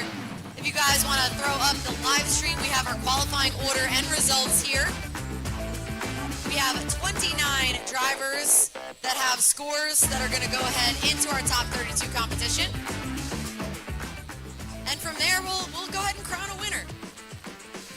Big shout to Andre in that Audi RS5, taking that #1 spot here with a 91.3. A 91.3, taking that #1 qualifier. Big shouts to that FCP Euro Audi RS5, piloted by Andre Muskin. We had to break 2 ties here in qualifying. For second place, a tie was broken between Phil Silva and Dimitri Brutsky. We also broke a tie down in 8th, between 7th and 8th, between Colin Crissette and Trevor Root. These guys' scores were so close, and in case you're curious as to how we break the ties, they do have 2 qualifying runs, and the second run is the tiebreaker. So it does behoove them to get both runs in, get those points on the board, and it does help you down the line if there is ever a tie. From here, we're going to toss them into our top 32 bracket, which will be posted on the Raceway Park Instagram. So we appreciate you guys bearing with us while we get that bracket in order and get our drivers set back up for competition. While you guys are wandering around here live and in person at Raceway Park, make sure you say hello to all of our booth and merchandise sellers here. A big shout to Njuku Racing hanging out with us entire day. A big shout to you guys. Love you, dudes. I see you guys down there. Make sure you guys wander through. Say hello to everybody. Tip your bartenders. Grab your snacks. We are just moments away from the action here of the top 32 of round 2 of The Gambler.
Don't stop.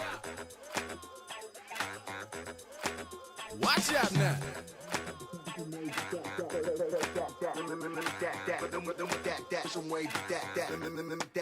Watch out now. Don't stop. Watch out now. Don't stop. Watch out now.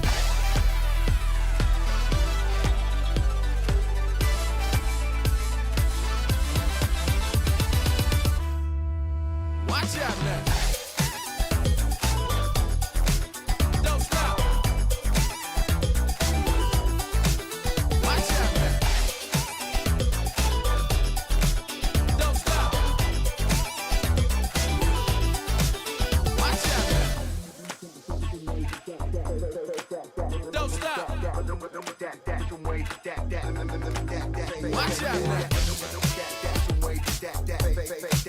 Don't stop. Watch out now. Don't stop.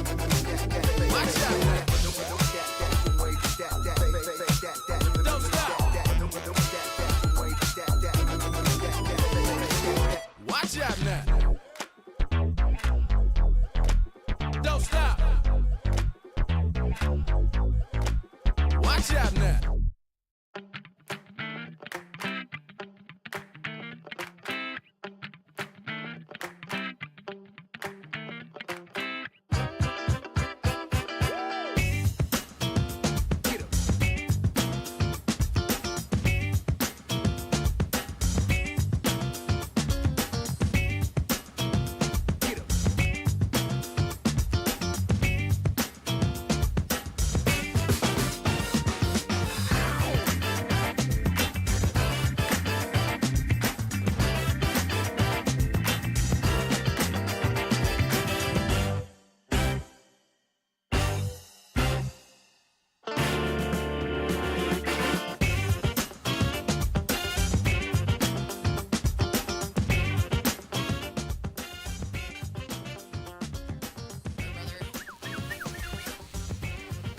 Imagine doing donuts on the street and they're not even good. Hey, this is a grassroots open invitation. All you guys got to do is go to racewaypark.com and you can sign up yourself to come out and get laps out here on the track. You don't have to do good. You don't even have to qualify. But if you would like laps out here, you just got to... All you got to do is pay the fee, and you can come out here and compete at the Gambler. This is your invitation. A written one sent straight from Mike to you. If you think you've got what it takes to be able to drift your car around, if you got a rear-wheel drive car and you want to try to show it up, the track is a spot for that. And lucky for you, it's about 30 feet in front of us right now. It is not, in fact, on Englishtown Road. So thank you guys for that. For the rest of you guys hanging out here with us here at Raceway Park, the greatest place on earth, thank you guys for hanging out through that little drizzle. We look like we got no rain right now. We do have a moist track. It looks like it's relatively the same, but the gravity points here, the hills and where the water pools is going to make our drivers have a difficult time. We are just moments away from getting our battles underway in our top 32. A big shout to our number one qualifier, Andre, in that Audi RS5, taking that number one spot. He's actually going to have a buy run, basically a show-off run to showcase that Audi is fit and suited for competition. Make sure it's still working, but he's going to take a lap. So make sure you guys make a ton of noise to kick off this second round of the Gambler. Absolutely. And for everyone else who does know how to act right, thank you guys so much for coming out. Your cars are looking good. For the most part, everyone's behaving themselves. We're out here enjoying some drifting. It's a good time. We actually have the bracket up here on the live stream. If you're curious where any of the drivers you're fans of have fallen in our top 32, congratulations to our top qualifiers. They will be earning themselves a buy run. So if you see a driver's name and a blank next to them, that means they get a buy run, a nice easy way into the competition, as Mike has told us. We will start with our battles shortly. We're going to go down the left side of the bracket first, and then we'll head over to the right side of the bracket. We have pretty much a full top 32, which I'm pretty stoked about. Definitely a great turnout for the Gambler, and also for you fans and everyone watching at home. Thank you guys so much for supporting Grassroots Drift. Big stoked on you guys on the internet. Thank you for joining us on the YouTube. If you're here in Raceway Park live and in person, you can get on the YouTube and see that exact same drone footage that our judges are watching, making their judgments against all of our drivers and awarding our victors of each battle. If you guys are on the internet, make sure you pop into the chat. Keep it PG-13, maybe a little extra, but you know, keep it kosher. But hop into the chat, let everybody know. Make sure you show some love to all of our event sponsors and partners as they help make this venue and event series happen for all our drivers and yourselves. Also a big shout out to Los Goonies and Panda Fest for throwing the party right behind us while we throw down here at round 2 of the Gambler. I've said it already, but we're just moments away. I'm just teasing y'all. We'll be here in a moment. Our battles are ready to go. Andre is already in the bark box, about to be in the bark box. Warm up his tires on that Audi RS5, our number one qualifier. Big congratulations to him. As we said before, we're just moments away.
You guys on the internet are getting to see that E-Town Gambler. That's the bark box right there, our number one qualifier, getting that Audi RS5 back in there, warming up the tires at least as much as he can, maybe drying them off, if I should say. I think it's also a good test of kind of like how the track's feeling as far as slickness. I'm seeing a little bit of tire smoke, and like we talked about earlier, Mike, this is the worst version because you're going to get patchy. So it's going to be dry in certain spots and really slick in other spots. I think one of the biggest offenders is going to be coming down the hill from 2 to 3. It's going to be extremely slick there. If we have any spotters in the crowd, hint, hint, nudge, nudge, make sure your drivers are aware. Other than that, we're going to see it dry up probably on entry and also likely up here on the bank and in the hairpin.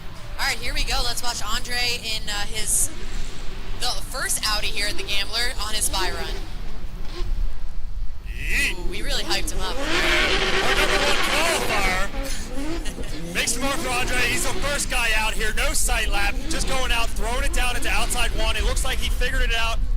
And as I said that, he looped it through. Obviously, our track is wet. Thankfully, though, Andre, in piloting his Audi RS5, has already awarded himself a win here by getting that number one qualifying spot. He has a buy run. He wins no matter what. He's out here for you guys and to figure out what he can while he's out on track. Maybe he's using that time to see what his extremes are.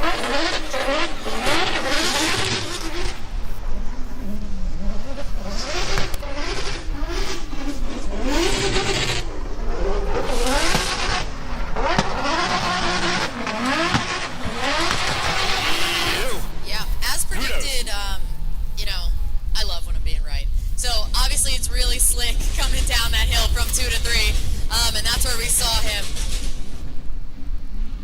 Hey, we were actually joking before when we said we liked Njuku. We like them 30% less now. I'm totally joking, guys. It's not those Njuku boys. Hey, brother, keep that thing settled down. Yeah, we have a loud car right behind us. We want to make sure everyone can hear us both at home and in the stands. We appreciate a good, what is that, two-step? I don't really know. No, that was a Chrysler 300C. Gotcha, doing whatever it is. The American Chaser, if you will. Anyway, back to the track conditions, which I know everyone is curious about. Again, it's going to be really slick from 2 to 3. We saw that happen right in front of our eyes. But again, we saw some smoke a little bit on entry and definitely in the bank. That's going to dry up first, so I hope these drivers can hang in there and give us some decent laps, even given the conditions. Well, it looks like we're going to get our first battle underway. Danner's going up against Lons with that Corvette. Danner's piloting that GS 300, that big body, 4 doors. Already shove it in well before that last initiation point. But Lewis Lons in that Corvette is right behind him. He's working his way down the hill and up.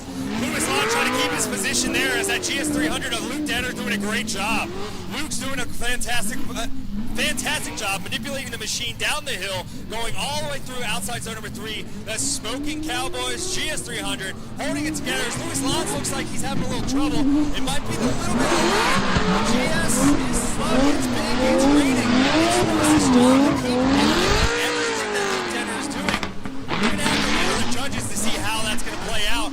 As I say that, Luke Denner loops it through. Lucas, you just got such a favor here. Luke Denner knows he just spun away an easy win. Unfortunately, now the battle's up into anybody's hands.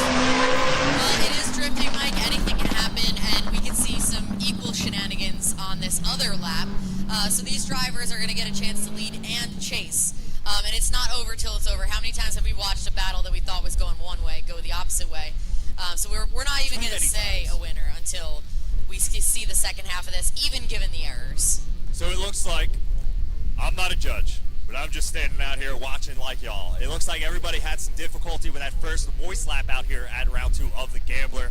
Luke Denner now in the position of chase. Lewis Lons in that Corvette now has the responsibility of a lead. First lap, both drivers making some issues here. Unfortunately, Denner in the lead with the most responsibility, looping it through in the people's corner. Stood on it though, gave the people a show. Maybe that extra little tire heat's gonna help his advantage in the chase. Just moments away from the second half as Lewis Lons gets the green, and here we go. Lewis Lons in that Corvette taking that lead position. A little bit of a gap as Denner gives gives him a little position going into outside one, dumping into that water slide going up the hill. As Lewis Lons dumps into the grass, and Denner continues on. Unfortunately for Lewis, that's maybe a par for the course for both drivers. I'm not a doctor. We'll have to lean over to the judges to see our final results. Mike's not a doctor, but he'll have a look. And I don't envy the judges at all in these types of situations because they're really going to have to nitpick and see how much they weigh each error on the lead and the chase respectively. But we'll let you guys know what they say and the reasoning behind it. And unfortunately, we always say not to leave it in the hands of the judges. But in the conditions like this, sometimes you just can't help it. And I believe that's what happened out here. If you guys are joining us on the internet, I apologize for the lack of signal.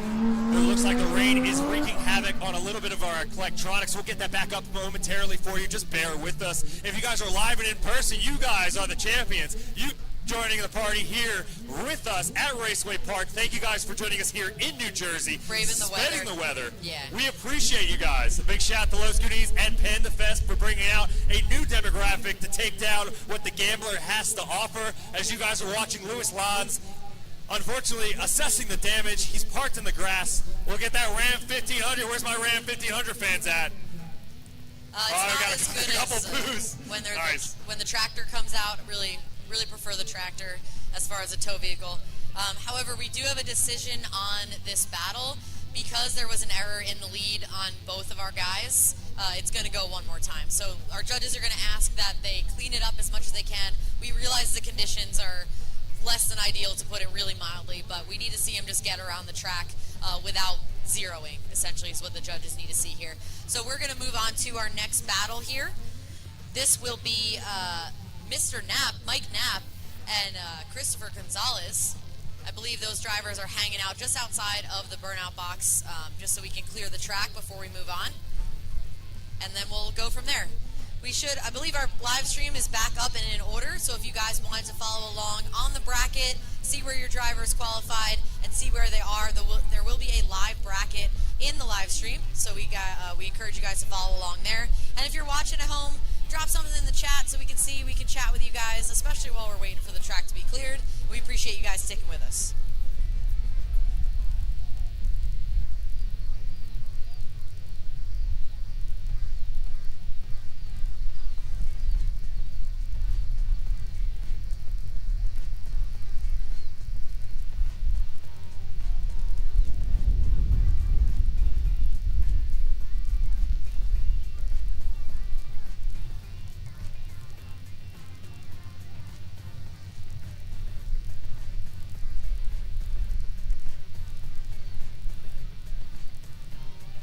Looks like we got Lewis out of the mud with that Corvette. An unfortunate turn in events, but as we have spoken about the entire day, we've had a little bit of rain here. It's no longer raining. Honestly, I'm okay with the temperature. This is like a nice HVAC system. We got the AC cranking over here. Lewis Lons looks like he's out of the mud. He's safe and sound. He's going to work his way back down to the grid. He's got a one more time battle with Luke Denner in that GS. Honestly, not a bad way to start the track off. We knew it was going to be a gamble coming down here, pun intended. But these drivers worked their way through, they survived the action, and they get one more try. Absolutely. I really would like to see some straight up battles here. I know we're battling conditions, but I always prefer when these guys really throw it down, show us what they're made of. And I think we'll get to see some good driving, especially when the track dries up, because we're not expected to have additional weather here for the rest of the day. Yeah, I've said it before and I'll say it again, a kudos to every driver out here navigating this course, still laying down the line that our judges want to see. This patchy raceway is very, very difficult to drive when you're not being told where to be. Now that our judges are being very judgy up here, they want to make sure that you're doing all 7 zones as best as you possibly can, also while managing the balance of the machine and the wet traction on the pavement. Good luck, drivers. That's all I really got to say, but we have our next battle up on the line, about ready to get into the park box, warm up their tires, or should I say dry off our tires, between Nat and Gonzalez.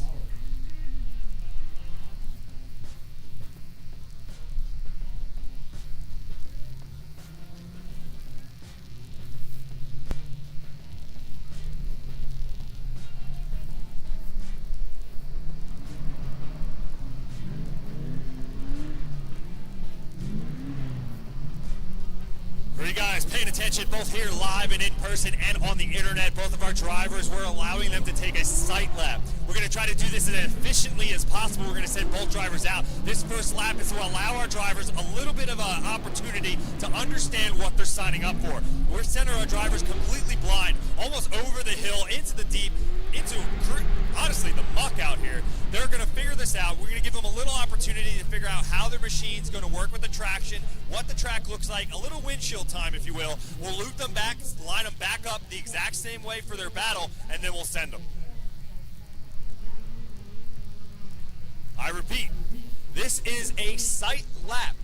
Knapp and Gonzalez, Knapp piloting that black S13 and Gonzalez in that S15 white front with that red S14 rear, is going to be taking a sight lap to try to understand what they're signing up for so we can get some good battles out of these guys on this less than ideal road conditions here at Raceway Park.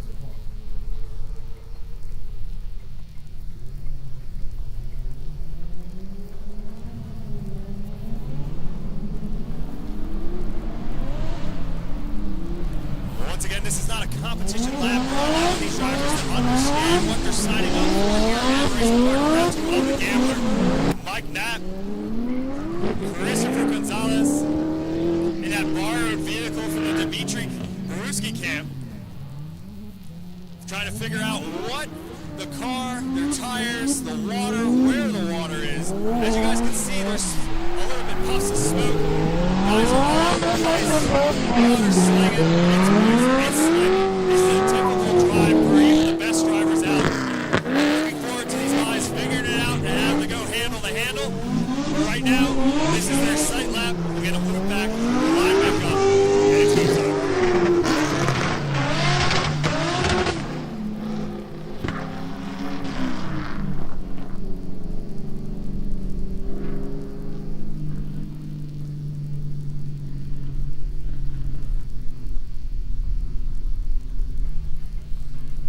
Looks like our drivers got as much information as they possibly could absorb through that wet lap here at Raceway Park for round 2 of the Gambler. Mike Knapp is going to take that lead position with a higher qualifying position of number 9, going up against Christopher Gonzalez in that S14, who has qualified 24th here at round 2 of the Gambler with the party extension thanks to Los Goonies and Panda Fest. We've been here all day having a great time. It's true. I'm really glad everyone came out for Panda Fest. Great turnout, some beautiful cars, as we were saying earlier. We appreciate everyone who stuck around, hung with us through this afternoon to enjoy some drifting. There's food trucks, food court, Sneaky Pete's bar. You guys are carrying around some delicious looking food. Super jealous, super jealous. Here we go. Our first actual battle here of round 2 of the Gambler. Mike Knapp taking the lead in that black S13 with a 1J under the hood, going up against Christopher Gonzalez in a borrowed car. Christopher being very poised and patient as Mike Knapp walks into outside zone number 1. Knapp doing a fantastic job, maybe leaves the box. And as I say that, a little bit of a correction as both drivers make a correction at the same spot. I can only assume that it is not the same conditions on the outside of outside zone 1 to outside 2. Both drivers did a great job pulling themselves back together. Unfortunately, Gonzalez in that borrowed car really getting a challenge as he's not really familiar with what the machine wants to do. And Mike Knapp giving it the best lead he possibly can, conditions applied.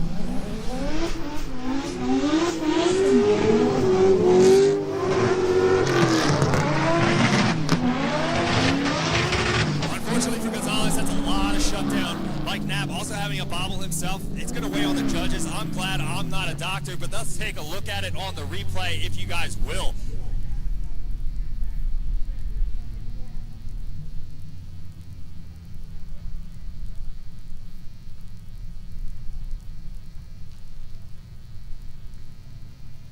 All right, it looks like we're going to send out our track crew to get a little bit of a track reset done. It is definitely less than ideal conditions for both of our drivers. Mike Knapp already throwing down the lead lap. A little bobble leaving outside 1. It looks like it dries up. You guys can actually see the pavement there is wet through that entire outside zone. But as soon as they have to climb up that hill and then dive down the hill, it is dry on the top and then wet on the bottom. That's a mess. That is a difficult drive. Yeah, it is a mess out here. And as much as I don't like wet drifting, at least a consistently wet track is one thing. and patchy, wet dry is a complete other. So as you guys are watching, make sure you keep that in the back of your mind. We're not going to see some, the best drifting we've ever seen, but we can see some cool stuff as our drivers navigate around the road course. We're just getting started here at round 2 of the Gambler. Gonzalez is now taking that lead position where he's going to go up against Mike Knapp. Mike Knapp piloting that black S13, Gonzalez in that red S14 with that S15 front end. Got to get a bumper on that thing, bro. I guess they have to talk to the car's owner about the bumper. Oh, that's true. That's a Brewski Cam car. That's true. I keep forgetting that is a borrowed vehicle. That is not even his car. He's literally out here just, he's just shooting into the wind. Yep, I believe he is. And speaking of the Brewskis, just so how it happened with how they qualified, they're on opposite sides of the bracket. So the only way they would see one another is if they make it to the finals, which would be crazy. So, yeah, we'll see what happens. We'll keep you guys updated. And if you want to follow along, go ahead and hop on Raceway Park's YouTube. Check out that live stream. We'll have live updates of the bracket as we move through competition here today. We've got our guys back on the line. This time Gonzalez is going to lead, and Knapp will chase him down.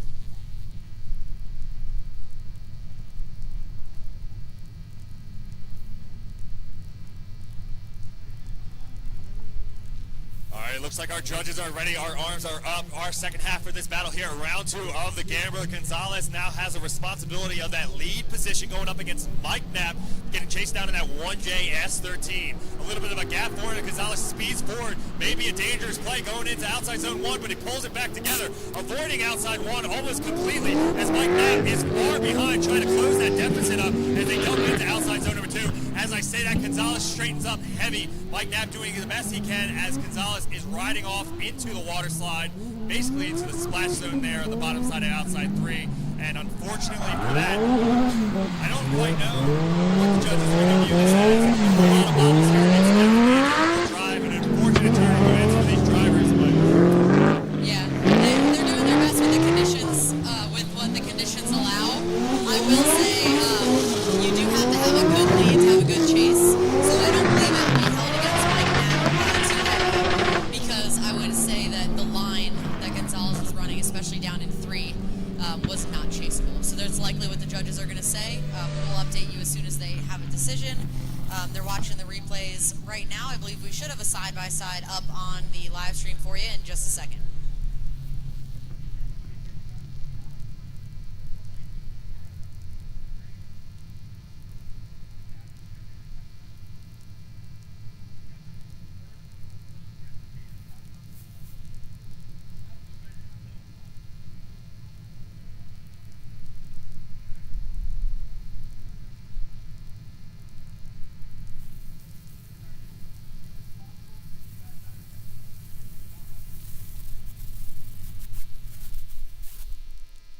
all right, there we go, our side-by-side replay here at round 2 of the Gambler. You can see Mike Knapp taking his lead position on the left and Gonzalez on the right. You can see Mike Knapp having a little bit of a bobble, trying to get that car under control. Down to the pavement here, going through outside zone number 1, and that's that bobble from Mike Knapp I was talking about. Looks like it shut down, just gripped up. Wasn't as aggressive as he should be, but that's precautious going down that hill there. You can see even Mike Knapp getting a little loose, keeping his composure, keeping it on track, rotates it past that front inside clip and back up. Unfortunately, on the right side of your screen, you can see Gonzalez is not even in the picture anymore on his lead lap, unfortunately taking the slip and slide all the way out into the splash zone of outside 3, which, as Sarah has stated, may be the deficit that puts the knife into his weekend and ends it. An unfortunate turn of events for Gonzalez, but a big kudos for driving a borrowed car. I'm pretty sure the only laps he has in that vehicle is qualifying and these competition laps, and he's on a very, very poor condition track right here. So, unfortunate first form of events, but it looks like we do have a result. Yeah, they're going to go ahead and award that to Mike Knapp. Mike Knapp is going to get the win and move on. Like you were saying, Mike, Gonzalez just had one too many errors there between both of those runs, and they're going to award it to Mike Knapp. We'll move on to our next battle. And to answer some of the questions that are in the chat, there will be a live bracket that comes up on the stream here and there when our lovely drone team decides to populate that. And also, you can check out the Gamblers Instagram page. It is on the page as well as on the story, so you guys can check out what the bracket looks like and how the drivers qualified here earlier today. All you guys watching on the stream and here in real life, I see you guys in the chat. We appreciate you. Thank you guys for tuning in. For you guys at home with the comforts of your couch, grab some snacks. This one's going to be a heater. We got Trevor Root, no stranger to the top of the box here on the podium, going up against Brian Hopp. Trevor Root's going to take that lead position. Brian Hopp piloting that MA Motorsports S13 the chase. I apologize, it's a sight lap, so we're gonna see these cars wiggle around for a little bit and then battle. Right. It's just a little appetizer, if you will, to the actual competition. And again, we can check out where we see smoke on the track versus where it's dry. So entry, super dry. We're seeing both these guys do a ton of smoke.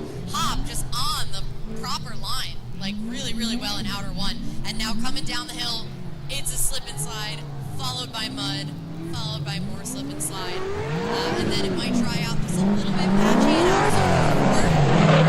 And we're going to see it dry a little bit up the hill. And then again, it's pretty slick here in the rear pit still.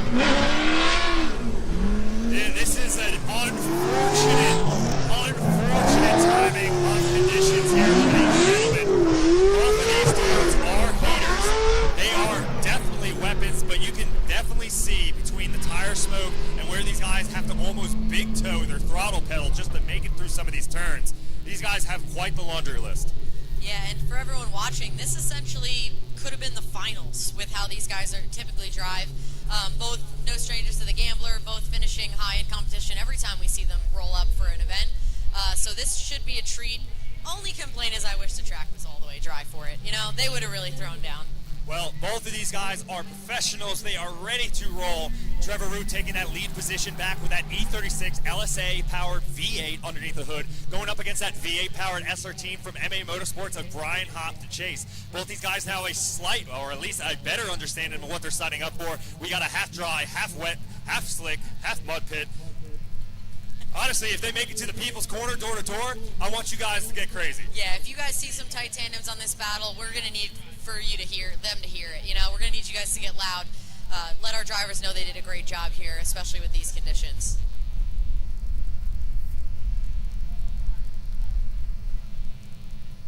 Apparently Madison wants me to shout her out. She's in the bleachers. Where you at, Madison? Yeah, I'm going to make it weird. Where you at? Yeah, wave to the announcers. It's okay. She probably she's all over there. I see you. Yeah, everybody else around her, make it weird. All right, we have our truck exiting the track, resetting that cone. Our drivers are on the line. We should be seeing this battle in just a second.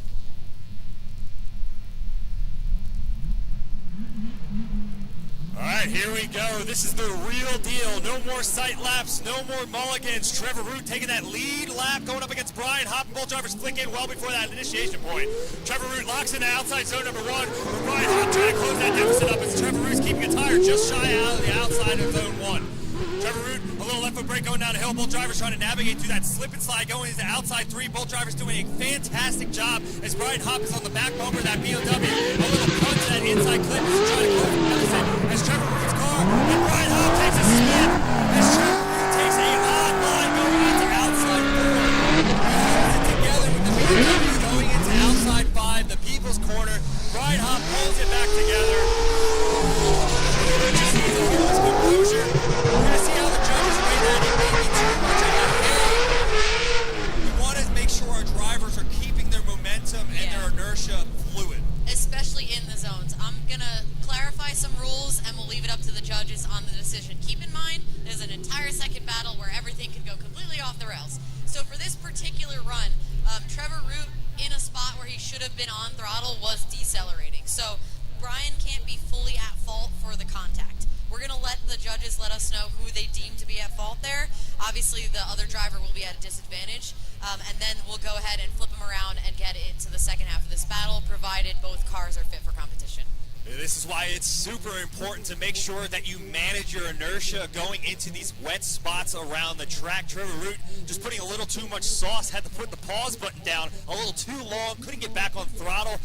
Versus a dry track, I'm sure Root never would have came off the skinny pedal, but unfortunately he has a deficit going into the second half here. We're going to see Brian Hopp take the lead and Trevor Root to chase.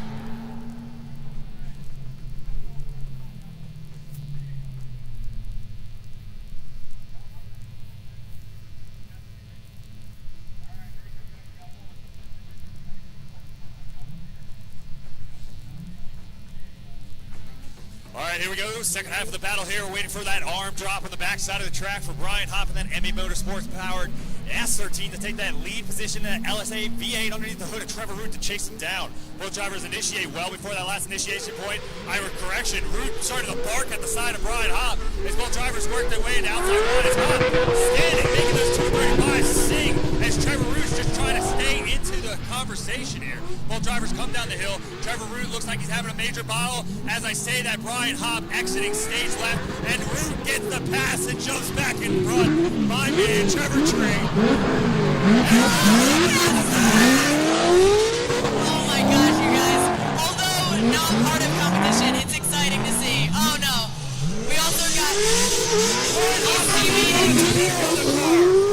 I think he rebeat it, guys. I think he debeat it and then reseated the tire.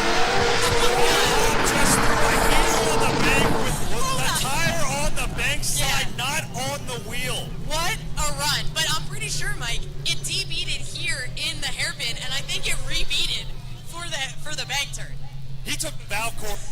He's on something saucy out there. Both of these gentlemen making a plethora of horsepower. They're on a 235 tire.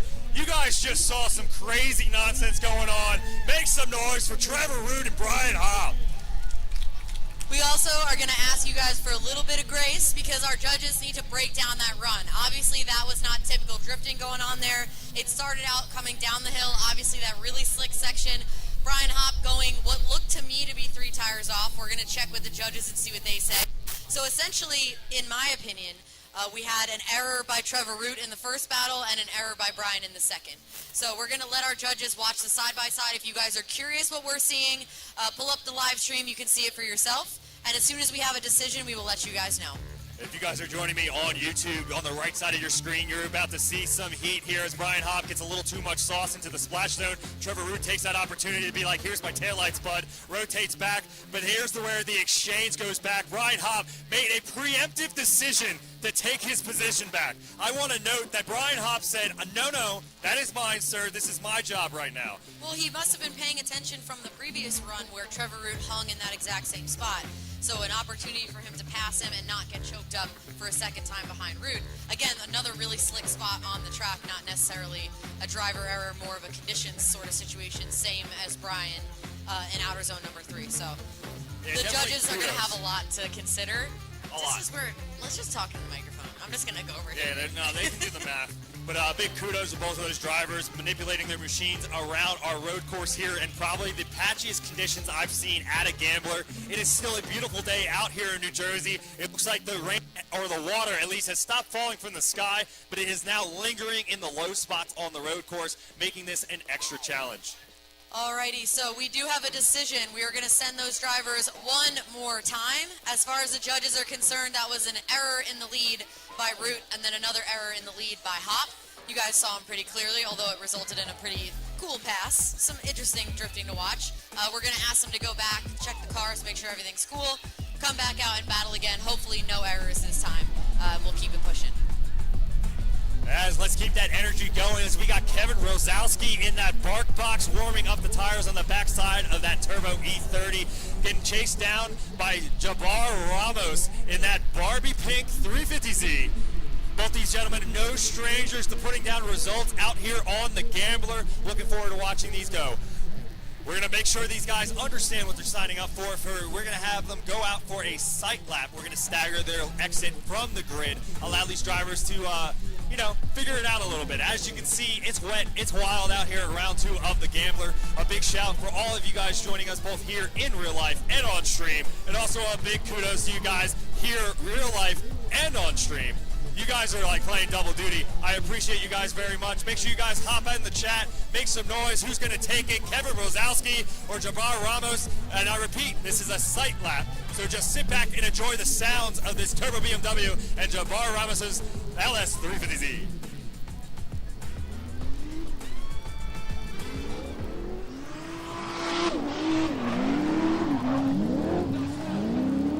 Tire smoke in the air, the majority of 1 to 2, as Kevin Rosowski throws it into the mud like a pure champion.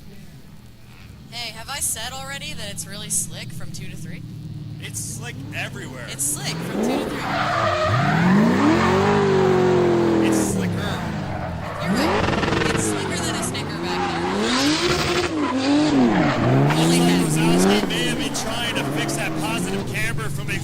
sure. Nope, never mind. It's still there.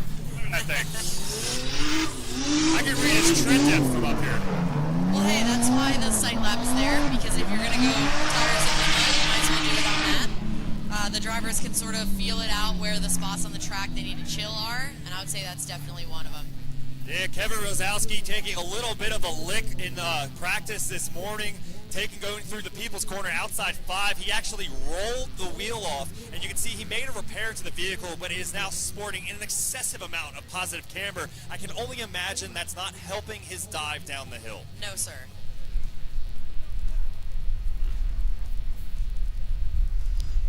All right, so that sight lap, as eventful as it was, doesn't count for anything. That's just for you guys, a little bit for them, so they can Bill Nye some science into whatever's going to happen right now. But this is for all the marbles. Kevin Rosowski now taking that lead position, Jabbar Ramos to chase.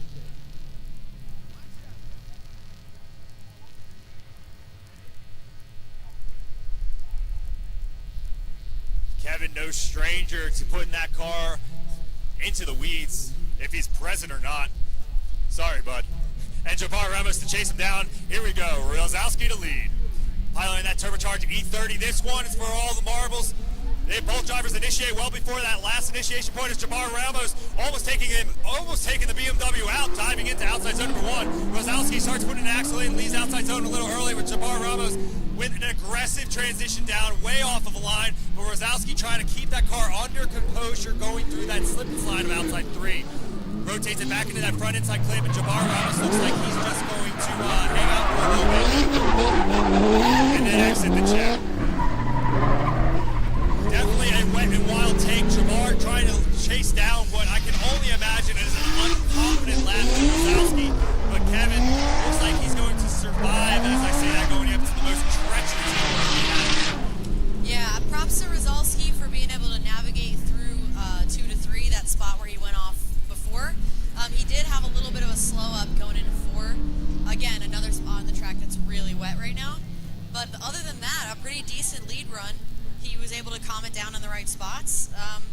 And unfortunately, Jabbar with an error in the chase, although I will give it up to the judges to decide if that was impeded by the lead at all. Yeah, and it is extremely difficult to drive in these conditions, especially when you expect these guys to be at full tilt at all times. You're going to have to navigate both what you're doing, your machine's trying to do, and also what your lead driver is actually trying to pull off. So now we're going to see that responsibility flip as Jabbar Ramos in that pink 350Z now taking that lead, and Kevin Rosowski in that turbocharged E30 taking the chase.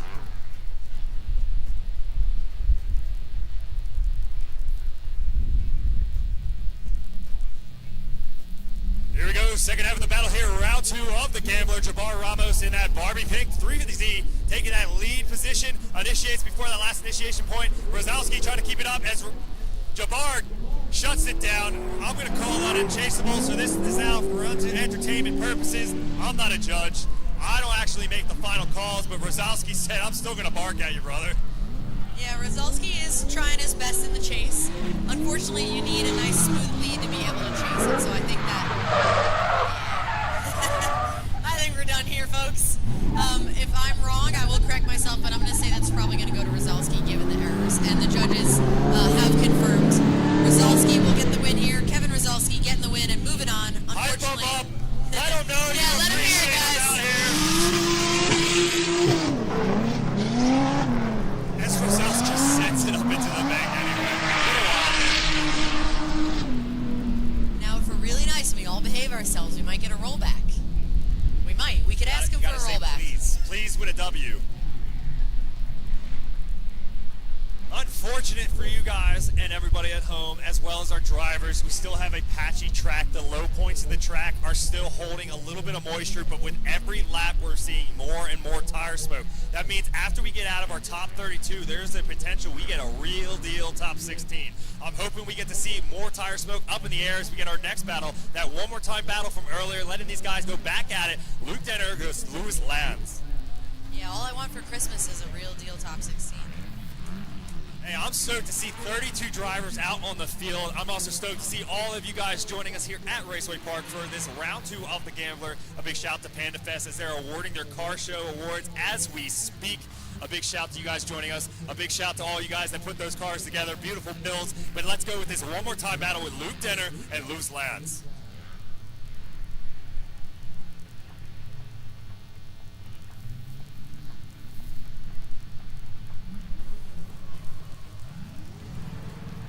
All right, this is the real deal. There's no sight laps. These gentlemen, I've already seen the track, so they do not get that luxury of a sight lap. They're going to have to send it right now. Luke Denner in that GS taking that lead position. Lewis Lands in the Corvette taking the chase.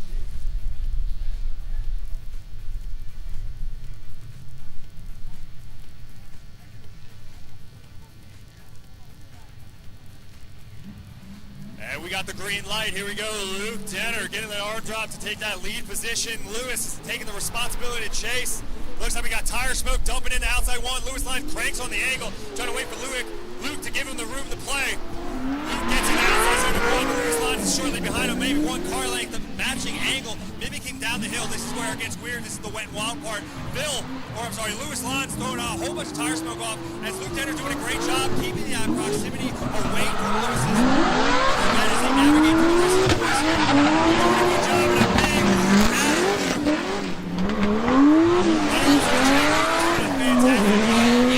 He really was.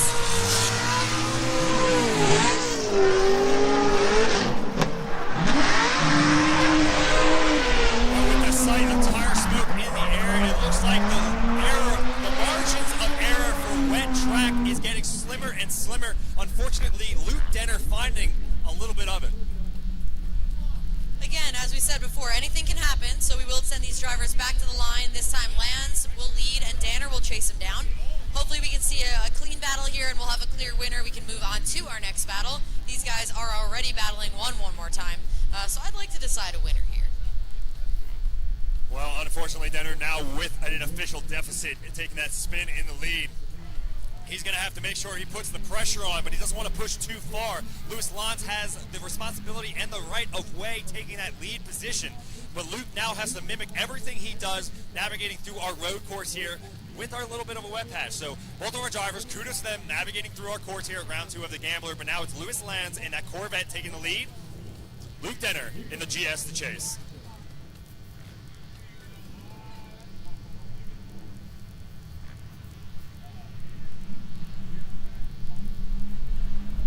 All right, here we go. Second half of the battle here. Lewis Lands wants to cement his win going into the top 16, but Luke Denner is shortly behind him in that GS.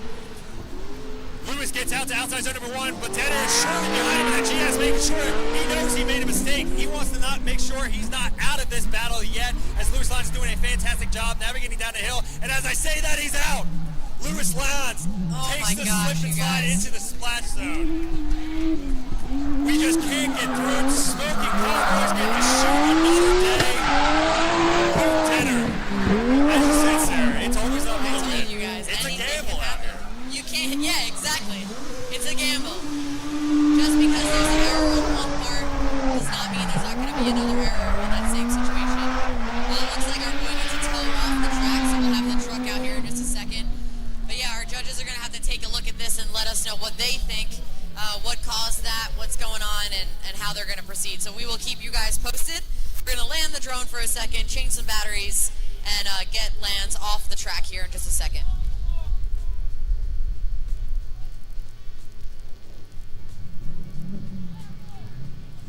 All right, so all of you spotters and people watching in the stands, it looks like we have a wet wild time from outside 2 down to outside 3. Make sure you communicate that to your drivers, and if not, you guys are in for a treat. We're about to see a whole bunch of cars going down. And it looks like we do have a result.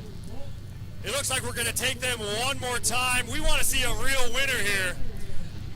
None of this circle loopy stuff. No donuts out here. If we keep doing one more time, Mike, eventually the track's got to be dry, right? You know, if we think about it that way, we're doing a service to dry the track. Honestly, we're doing a service to the second half of this bracket. You're welcome for the dry patches, boys. Well, that's why qualifying is important. Qualifying, the timing, your battle buddy, everything. It lines up. Your event weekend really lines up how well you do in qualifying, regardless if you think it does or not. Stuff like this, these are the X factors. It's true.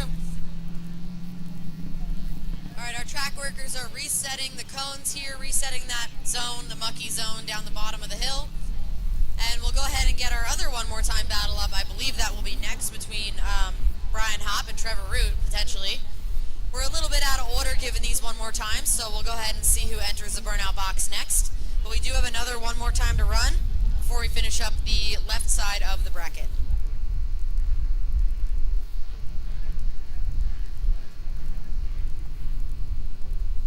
Super stoked for all of you guys out here at Raceway Park. You guys are going to see a ton of battles, but it looks like instead of that one more time battle, we're going to send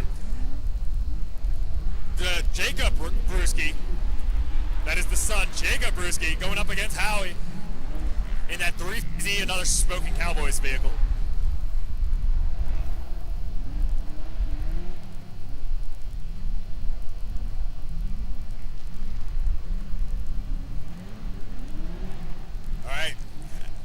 As courtesy to all the drivers out here, these are the first time these two drivers are going to see our track. We're going to allow them a sight lap to understand what they're signing up for, especially when it comes down to outside 2, the water slide, the 3.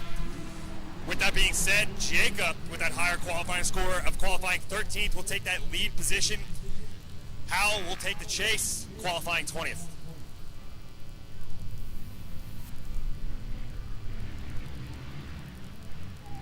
All right, here we go. It looks like Jake's going to take the first of the staggered start to take that sight lap with Mitch in that 350Z to chase. Jacob, a young gun. Does he even have a real driver's license yet? Imagine that. You can't drive on the street, but you can drive on the track. It's kind of crazy. And then drive like this in your dad's car. Jacob doing a good job. Looks like both these drivers are figuring it out, understanding what they can get away with and not. Both guys are being cautious going in. I say that as Mitch starting to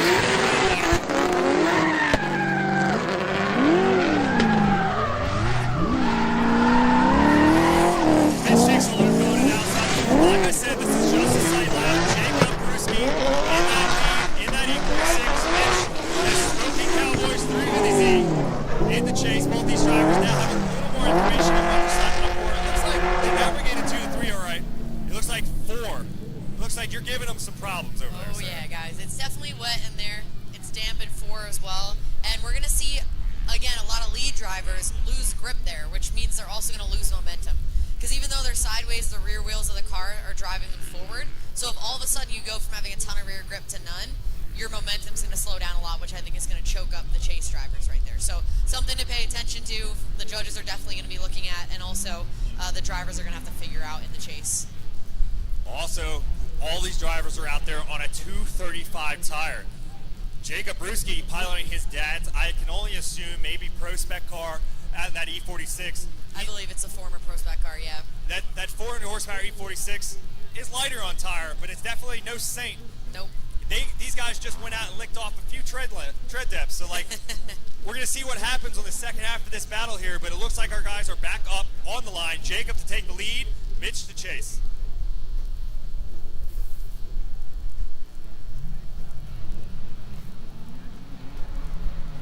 All right, the lights are out. Away we go. Jacob Brewski in the lead. Howe chasing him down. Mitch back there in the Smoking Cowboys. He's got his fans here at the gate cheering for him in the chase position. Brewski coming around outer zone number 1, doing a decent job on that zone there. Transitioning across to outer zone number 2. Mitch just a little bit far behind, but being careful with the danger zone there between 2 and 3. The drivers seem like they're navigating it pretty darn good as we come around the track here to outer zone number 4. Getting a little bit wide there with Brewski, but not off the track as they come up the hill. Brewski doing a nice job with outer zone number 5. Mitch sticking with him in the chase. Transitioning across that reference point and up into the bank turn of outer zone number 6. Little low on the bank, but better safe than sorry. I think that was the first legitimate straight-up run we've seen all day. Great job by both of these drivers.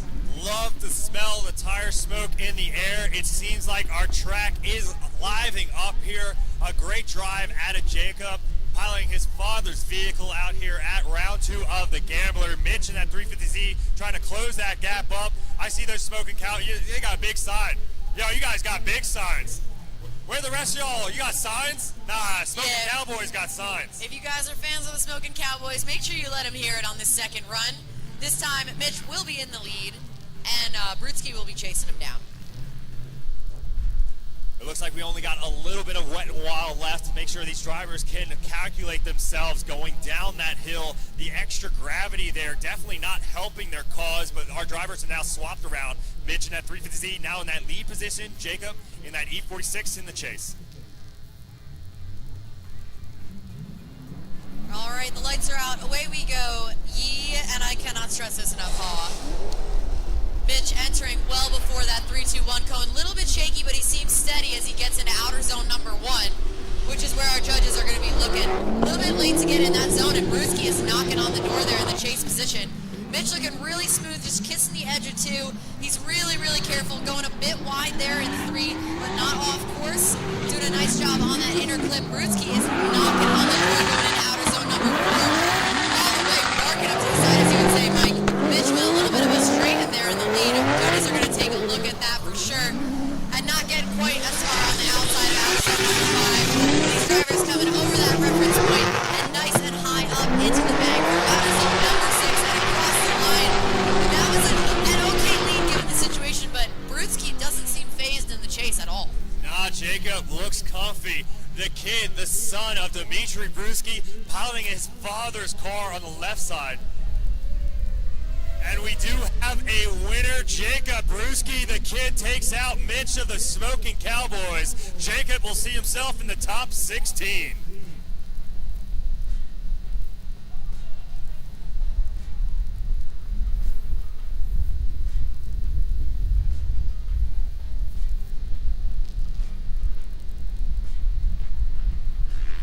Our next battle entering the bark box to warm up their tires. We have Trevor Root and Brian Hopp. That one more time battle. Both of these gentlemen, weapons behind the wheel. We've already seen them swap positions 4 times in one battle. We'd love to see them clean this up now with a little bit of a drier track, a better understanding, a couple licks around. I'm looking forward to this one.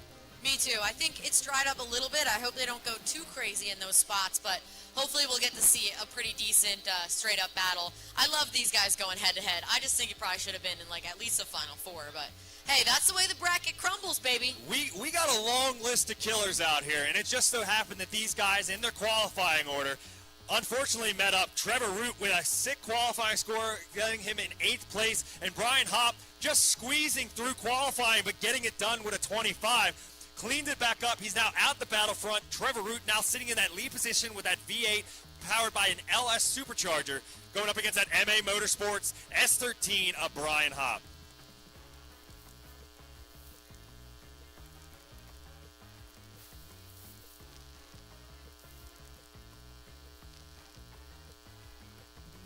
If you guys haven't already joined us on YouTube, where we post our side-by-side replays of these runs, the exact footage you guys are seeing, the judges are judging and being super judgmental about. You guys can log on to our Raceway Park YouTube and see the exact same footage and content that we have, as well as make sure that you follow us on Instagram at etown_gambler for all of the updates live and in person here at the event, as well as post-event content. Thank you guys for joining us here at round 2 of the Gambler. A big shout out to all the Panda Fest attendees for joining us here.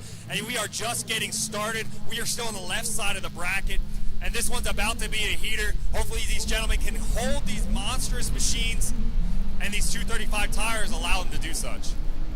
Yeah, these guys joining us from ProSpec, one in their ProSpec car, one in their backup car.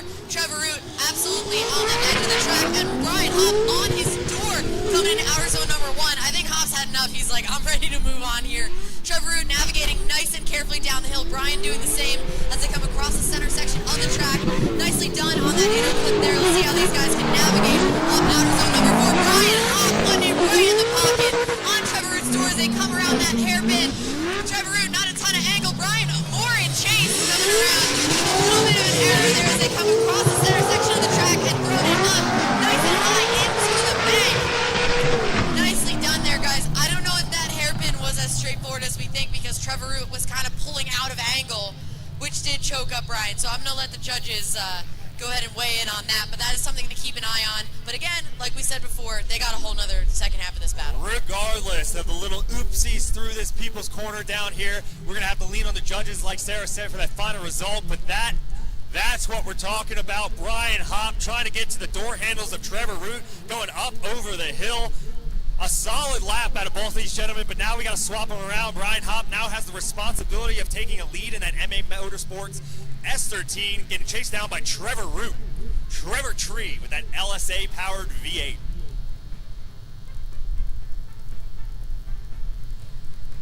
These guys are already seeing battle, multiple passes. These guys are already having a blast. I know these dudes are having fun. But here we go, Brian Hopp taking that lead position, getting chased down by Trevor Root. All right, away we go. Brian tossing it in super early there. Lots of angle coming up to outer zone number 1. Trevor Root knocking on his door. He knows there was a bit of an error there. He wants to make sure to assert dominance in the chase. Brian Hopp absolutely tossing it in outer And 2. there you have And it. we lost Trevor. Oh no! Oh no! Okay, hang on. Here I come with the rule book again.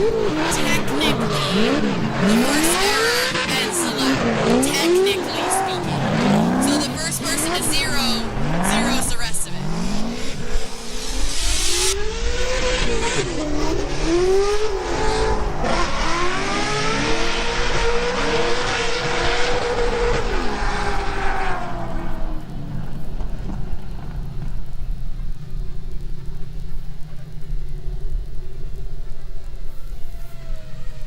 Well, you never know what you're going to get handed out here. It's never in the cards. It's always a gambler. Welcome to round 2.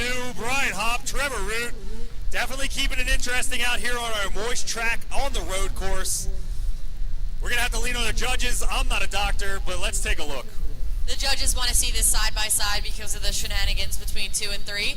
So they're going to go ahead and review that. If you guys are curious what the judges are seeing, feel free to fire up the side by side and take a look for yourself. As soon as we have a result, we'll make sure to let you guys know. And from there, we'll move on. It's anybody's game, honestly. It got a little messy in there for a second.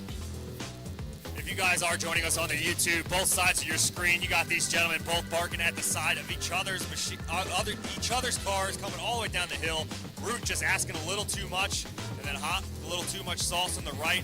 Left side, you're about to see the errors go down here as well, and it's just an unfortunate turn of events. Both of these guys are absolute weapons, trying to manipulate themselves. These things are actually, like, these two cars should not be on a 235 tire. No, 0% chance. But they're out here, they're making it work. Yeah, I love to see Hopp drive a little mad. Like, you could see he was in it coming off the bank, like giving it all she's got. I enjoy that type of driving. I think his spotter should punch him in the face. Gosh, okay, Mike said that. Well, that's how you get for the record. extreme best out of him. Piss him off right before this front.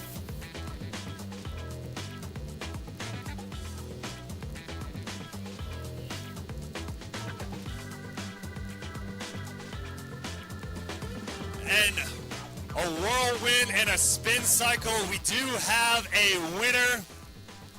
Make some noise for Trevor Root with that LSA-powered V8 BMW taking the win. And we're going to go ahead and get a little bit of insight from our judging panel here as to why that is. Thank you so much in advance, Reese. When we were looking at the battle, you could see that Trevor Root's the only one that was able to complete the run, not having a zero. In the chase, you can see that Brian straightened up in the chase coming out of the hairpin, and then when Brian Hopp was in the lead, he straightened up, and Trevor Root also got a zero. Excuse me, he spun out, and Trevor Root also spun out in the rear. So based off of that, Trevor Root gets to win. Thank you so much, Reese. We really appreciate it. It's a tough call the judges have to make. Obviously, we would have rather see just a straight-up battle, but with the conditions today and the cars, like you said, Mike, not possible. So great job here by both these drivers. Trevor Root will be moving on. An unfortunate turn of events for Brian Hopp, but make sure you don't miss him. He'll be back out here in New Jersey for the next round of FD Pro Spec over in the stadium. He'll be on a bigger tire, back into the setup he's familiar with. Looking forward to him running around in the stadium with all the best drivers around from the country. But here we got some of the best drivers right now in New Jersey. Speaking of, Jeff Stoneback's going to chase down Chris Stevens. Both of these men have wins under their belt, multiple trophies in their room, and it looks like they're going to get their sight lap the first time out on track for both of these gentlemen. So they're going to come out, Stevens shoving in that S13, getting chased down by Jeff Stoneback in the S15.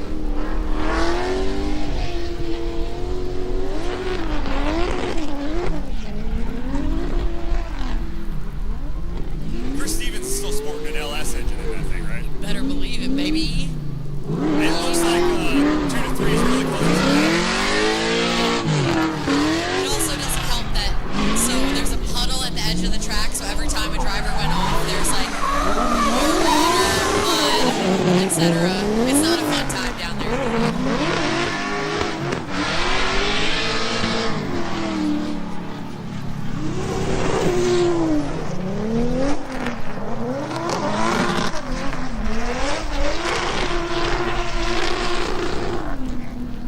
There you go with the sight lap from Chris Stevens and Jess Stoneback. We're going to reset our cone markers really quickly. These guys are looping back around to the backside of our road course. Chris Stevens will take the lead position. Stoneback to chase. If you guys are joining us on the YouTube, that live bracket is up on the screen. I'm hoping you guys are paying attention. Write down your notes. Squiggle in your bets right now. This is the Gambler. We're waiting for the first half of this battle between Chris Stevens and Jeff Stoneback. And we thank everybody that's come to hang out with us today. We congratulate all the winners of the car show at Panda Fest. You guys are awesome. We love this crowd. Just a nice, gentle reminder to be respectful to Raceway Park, our favorite place on earth, especially as you are leaving. And there is a police presence, so don't do anything dumb on your way out, with peace and love. Thank you so much, guys. But we really think you should hang out for the rest of the competition because we're only halfway through our top 32. And with that said, we've got our drivers here for our next battle. Chris Stevens in the lead, Jess Stoneback chasing him down. Stevens tossing it in there, looking nice and smooth, coming up the hill into outer zone number 1. Jeff Stoneback mirroring his angle really, really well, sticking with him as they transition around to outer zone number 2. Here's the gauntlet, as I'm going to call it. It's really wet, it's muddy. You'll be really careful down there. And it looks like they made it out unscathed as they come around to outer zone number 4. Careful with this one too, guys. Gets a little slick down there. Looks like they're doing just fine as they come up the hill around that outer zone number 5 of the People's Corner. Let them hear it, guys, especially your favorites here. Across that reference point and up into the final turn of outer zone number 6 on the bank. Chris Stevens, nice and high. Jess Stoneback knocking on the door. Really well done here by both these guys.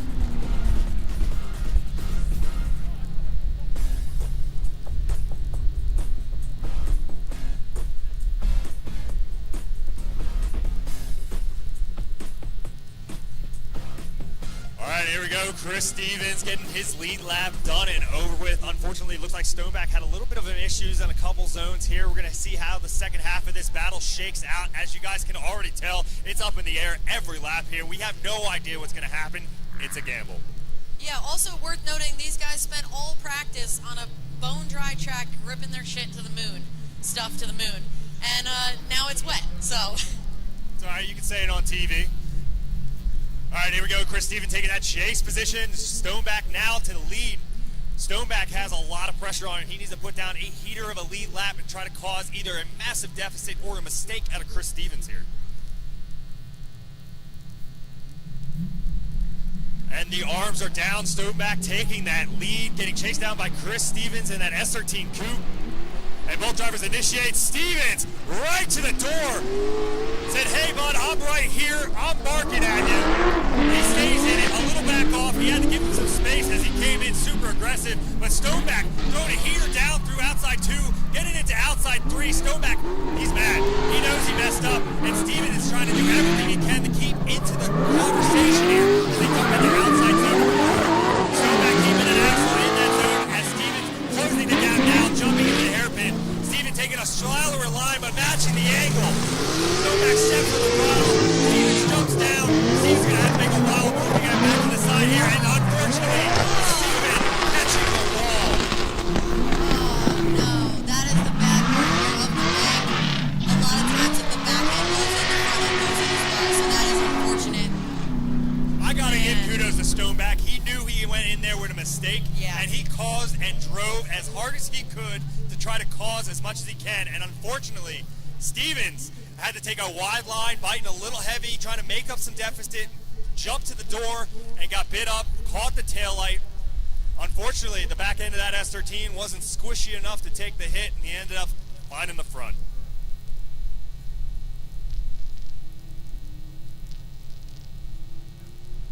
These drivers are definitely not making it easy for our judges here to do their math. Just give us a moment while our judges are going to review that footage.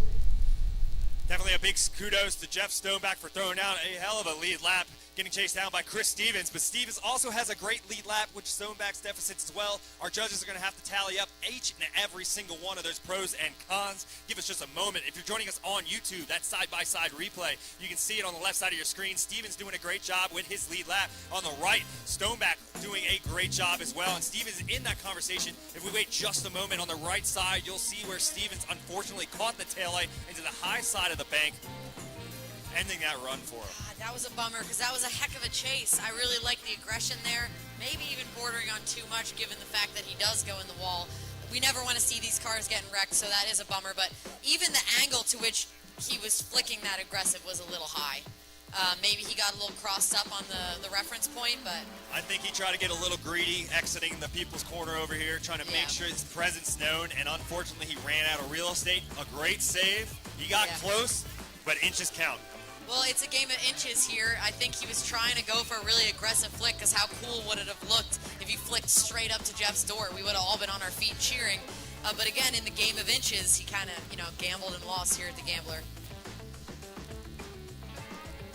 Unfortunate turn of events. Our judges still reviewing that side-by-side replay, the very same side-by-side replay you guys are seeing on YouTube. Thank you guys for joining us on the internet and in real life here at round 2 of the Gambler. A big shout to PandaFest and Los Goonies for helping throw a massive party out here, as well as all of our event sponsors. You can see them on the right side of your screen. Make sure you show them love on social media. Make sure you tell them the Gambler sent you.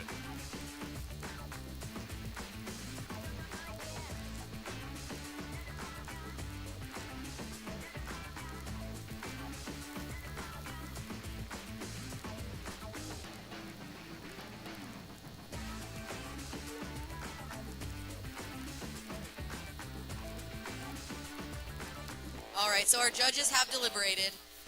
Based on the errors, they went off of the lead runs, and by a split decision, Chris Stevens is going to get the win and move on. I believe there was errors on both sides. We can get some judges to weigh in on there right here. I'm going to go ahead and pass this over to Mr. One More Time himself.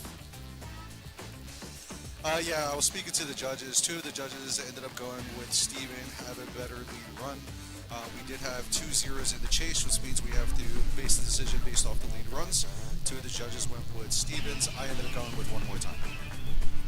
Thank you so much, Reese. Breaking it down smooth, as always. So Chris Stevens is going to move on. Jeff Stoneback, unfortunately, knocked out here today. But hey, I always love watching that car go around the track. It's a treat to see him come out.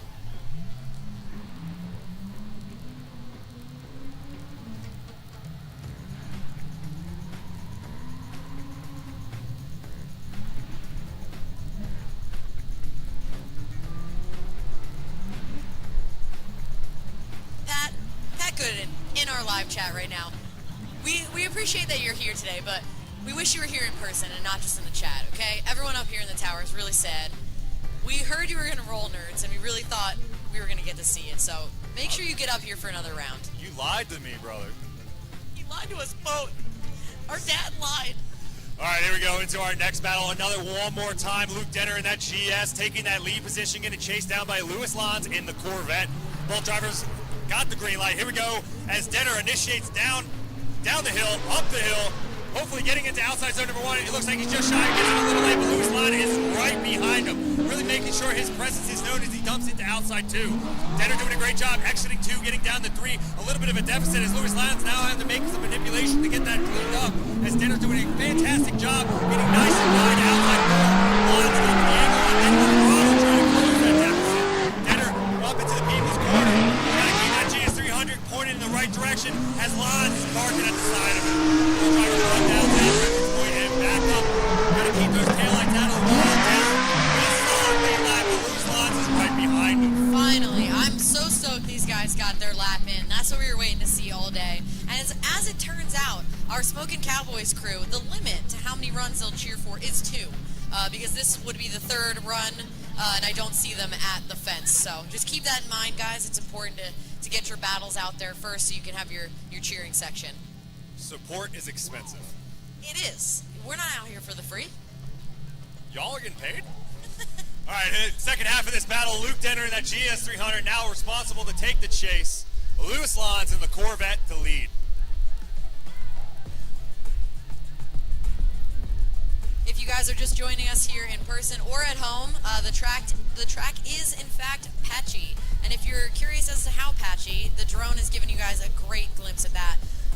Entry's dry. We've got the gauntlet there between 2 and 3. Well, really after 3 now. Really, really wet. So these guys that are navigating around the track well, make sure you give it up for them because it's really tough out there. All right, here we go. Louis Lons in the Corvette taking that lead position, getting chased down by Luke in the GS, those smoking cowboys. Lons really putting the throttle down now as he looks like he's being a little more confident going to outside turn number 1. Denner is shortly behind him, a little lacking in the angle, but matching that proximity, trying to close the gap down. Oh, no. As I say that, he stabs the guy. Oh, God. A crime we witnessed. Yeah, I saw it. Call, Lord. On unfortunate turn of events, we never want to see aggressive contact. I love some rubbing, but I never want to see some aggressive contact. A little kiss. Yeah. It looks like he's got a little paint on the nose of that GS. Hopefully Lons took it well. I'm not a judge. I'm not going to weigh in on that, but that's definitely not what we wanted to see.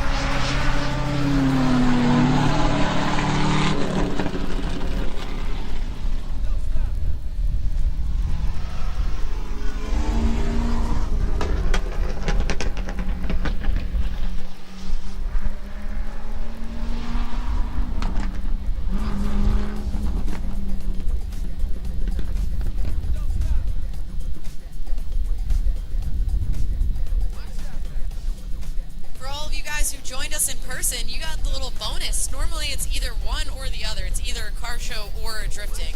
For your price of admission, you got 2 for 1. What a great day. I feel like we should do more of these Panda Fest slash. Yeah, I'm super stoked to have Los Goonies crew out here. You guys have been fantastic. Thank you guys for assembling everybody out here. Big shout to you guys. Big shout to all the drivers and the builders that have showed up with their vehicles for Panda Fest. A big heart, a big shout. Also a big shout to our partners, like those guys out in Juku. Make sure you go say hello.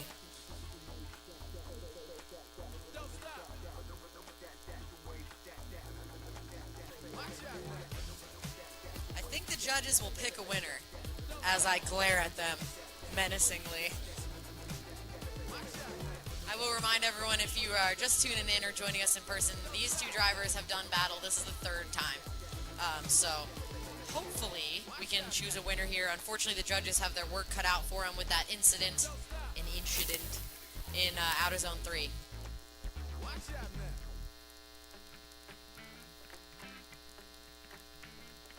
All right, it looks like the track is still super patched up. We're getting some dry spots. I can definitely still see some puddles up here in the stands.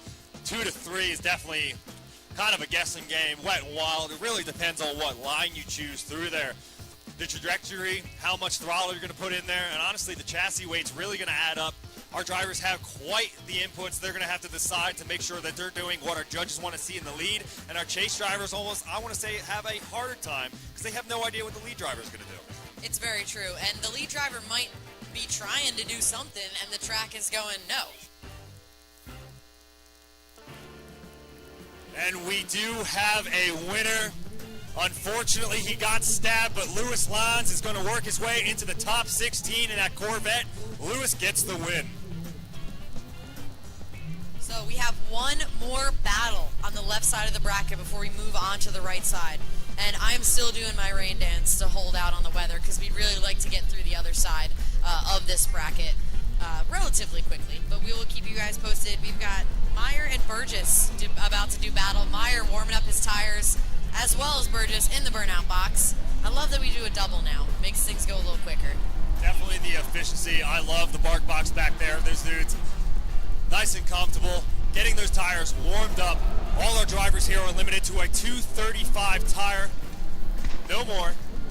They can do less, technically, I guess. But it's a 235 maximum width tire. Chris Meyer lining himself up to take that lead position, qualifying 5th. Going up against Virgin, qualifying 28th. Now, both these gentlemen, the first time seeing our wet, patchy track, we're going to allow them our sight lap. That's why that staggered start. Chris Meyer now taking his lead.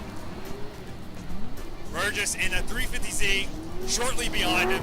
Both these guys doing some science, doing some research to see what's going on out here before they go to the first half of their battle.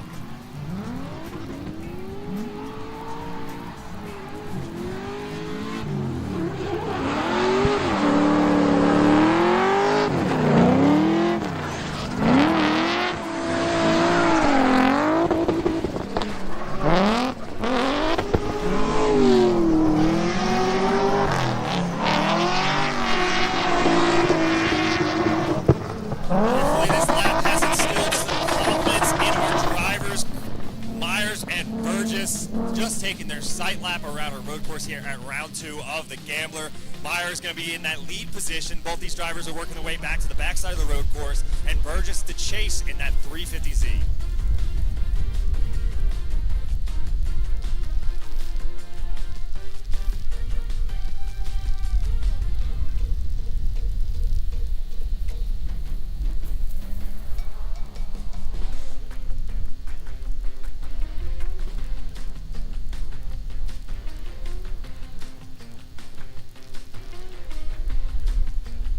All right, here we go. We got our gentlemen back on the line, ready, poised for the first half of this battle here. Chris Meyer taking that lead, getting chased down by Burgess in that 350Z.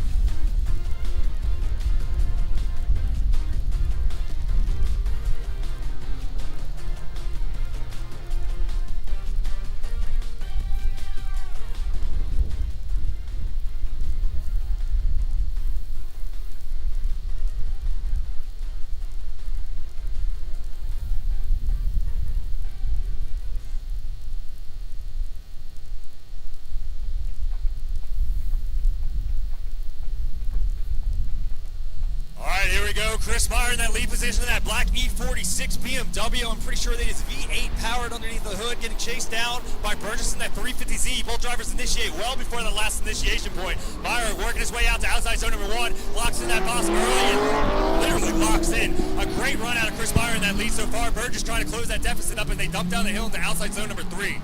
Meyer doing a good job getting that off the checklist as Burgess trying to close the gap, trying to match the line of Chris Meyer as they work their way into outside zone number 4, Sarah's corner. Chris Meyer doing a fantastic job. Burgess a little tight, trying to close up that proximity as Meyer is just storming through our course here on the road course, right through the people's corner, down past that reference point as Burgess at 350Z, trying to stay in the conversation as Meyer is just clicking through our course. Makes some noise for him. Heck of a run here. I'm really glad to see most of the track is drying out so these guys can put down quite the run. Really excellent lead by Meyer. Burgess kind of hanging back just a little bit in the chase. We'll of course have to see the second half of this battle to determine a winner, but a great start for Meyer in the lead, that's for sure. I can only imagine the setup changes and the guessing game that all of these drivers may or may not be playing, but regardless, Burgess now has the responsibility of putting down a heater of a lead lap because Chris Meyer already has. Couldn't have said it better myself, Michael. And the best news of the day is this track is getting drier and drier with every lap. Love to see it, so hopefully we can see them big spunky runs that I really enjoy watching. Love the smell of tire smoke, and here we go, second lap through, second half. Burgess in the lead in that 350Z, getting chased down by Chris Meyer. Burgess a little too saucy. Meyer taking the pass. That's the energy we like to see now. We got another pass here, guys. I like it. I'm here for this. I've been waiting years. Let's just go racing. I know, the track, or the fans love a pass, for sure. And I believe in the rule book, as long as the pass is clean, meaning the lead driver is off course in such a way that it impedes the chase driver, then a pass is legal. An unfortunate turn of events for Burgess in his 350Z. Regardless of the rule book, I think that may be chase. Yeah, especially with how much he slowed down by going 2 tires off. And our judges concur. We're going to go ahead and make it official. Chris Meyer gets the win. Chris Meyer gets the win. And again, like you were saying, Mike, 2 tires off and that big of a decel is going to kind of make for an unchaseable lead. So in that situation, the pass is legal. We're going to go ahead. That completes the left side of the bracket. We're going to move on to the right side. And given that it is drying out, I'm hoping for very minimal one more times here.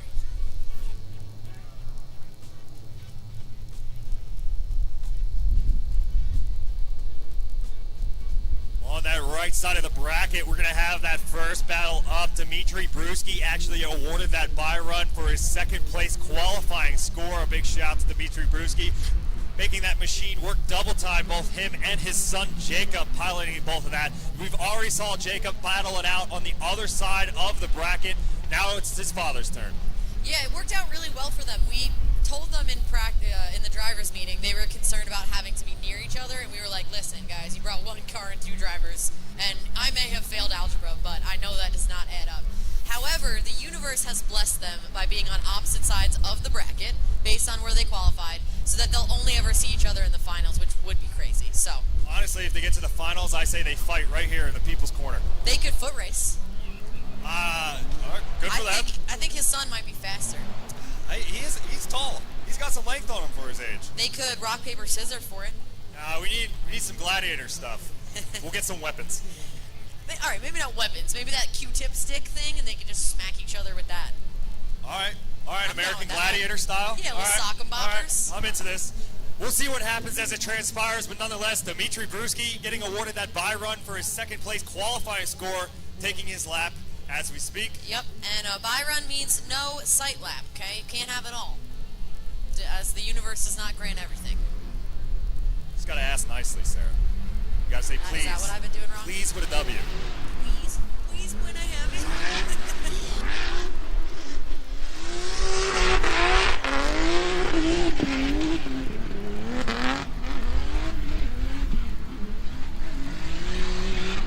Love to see the tire smoke up in the air. Dimitri Brewski not scared of the skinny pedal, making sure that he understands and showing off the ball here at the Raceway Park.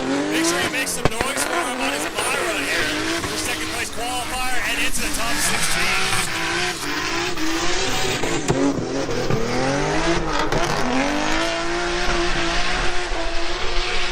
Those poor 235s. And another three. They're done, son. They're being punished right now. I mean, he just threw another three. We got to remind our drivers, no tree turn. I know it's really It's so antagonizing. tempting. Mike, you and I both know It's when you antagonizing. get a nice run on the bank and you're facing that tree, You don't even need a nice run. right? The I'll tree take a turn, bad run. The tree turn costs you like the Green Goblin mask. At least for me, it does. It's going, Sarah, rip the e-brake, dude. Do it. It's a sight lap. Don't worry. All right. I got real excited. I was like, another battle already? Here, let's go. No, we're doing a sight lap here. Mr. Delicious is in the lead. And our judges are letting us know, because of that much smoke that you guys see, the track is pretty darn dry. That's going to be the end of our sight laps for the rest of the day. Unless some weather changes, which I'm hoping for. Here's my rain dance. We got stuff to do. Okay. Big Delicious. People's Corner.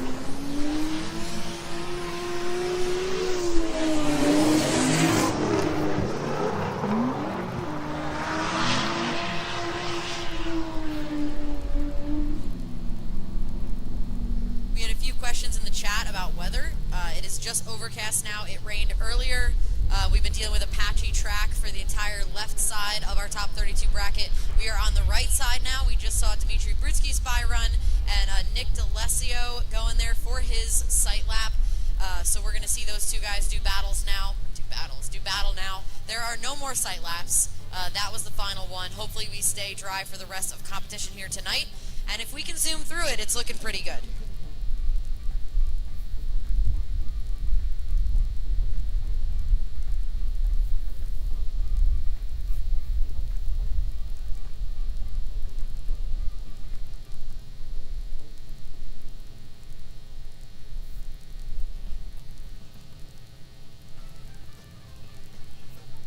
Both of our drivers are poised, ready for the first half of their battle. Nick D'Alessio taking that lead position, getting chased out by Jake Roll in that BMW 1 Series, sporting that fruit roll-up. Yeah, that's a fruit roll-up flavor, right?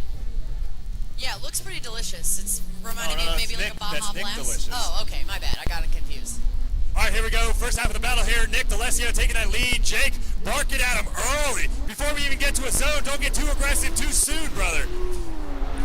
Nick D'Alessio doing a great job through outside zone number 1. Jake trying to get back into this battle here as they dive down to outside 2, as Jake is literally pressing into the S13 of Nick D'Alessio going into outside 3. He's getting a little punchy there, but we like to see the proximity as he goes into outside 4. Jake trying to close that gap up. Nick D'Alessio doing a fantastic job in the lead position.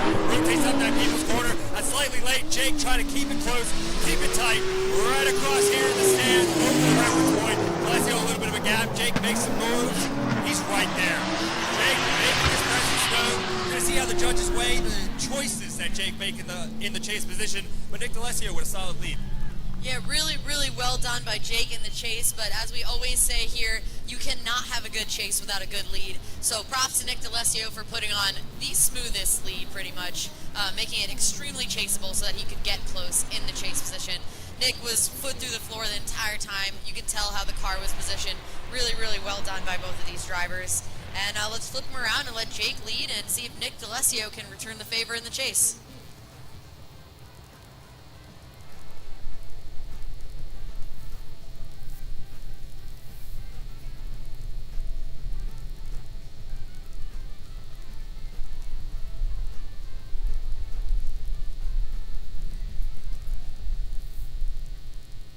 All right, it looks like Jake is working his way back up to the line. It looks like Nick D'Alessio is shortly behind them. Our drivers have to navigate through the road course back into the grid, so they're working their way back up to the grid right now. Jake now responsible in that lead position. Nick D'Alessio having to return the favor.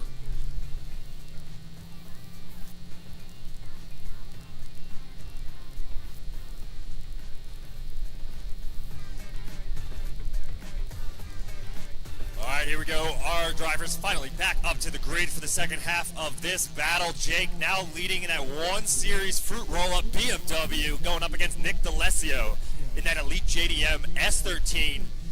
Honestly, I think at this point that car is like up there with like all the Japanese like iconic like livery things. This thing has been the same for so long. Like it needs its own history lesson. Absolutely. We were talking to him, catching up in the pits a little bit. He has thousands of laps here at this track, so that explains the smooth lead. The lights are out. Away we go. Jake in the lead. Nick chasing him down. Jake tossing it in there in that 1 Series, doing a nice job with outer zone number 1. Nick D'Alessio trying to reel him in as they come up the hill there. Transitioning down to outer zone number 2. Nice job there in the lead by Jake. Nick's trying to get as close as he can there as he's reeling him back in across the center section of the track. Nicely done by both these guys on that inner clip. Jake on a nice outer zone number 4. Nick D'Alessio is going to check up to him here in the hairpin. Jake doing a great job with that zone, and Nick is on his door now as they transition across that reference point and up into the bank turn of outer zone number 6. Really well done by both of these drivers. I don't know, man. I think Jake kind of ran away with it in the lead a little bit. Yeah, Jake definitely put down the hammer there. Nick D'Alessio trying to keep that proximity closed up by while also mimicking his angle as much as he possibly can. Definitely a bunch of line choices there, making the trajectory and the inertia when the cars were leaving.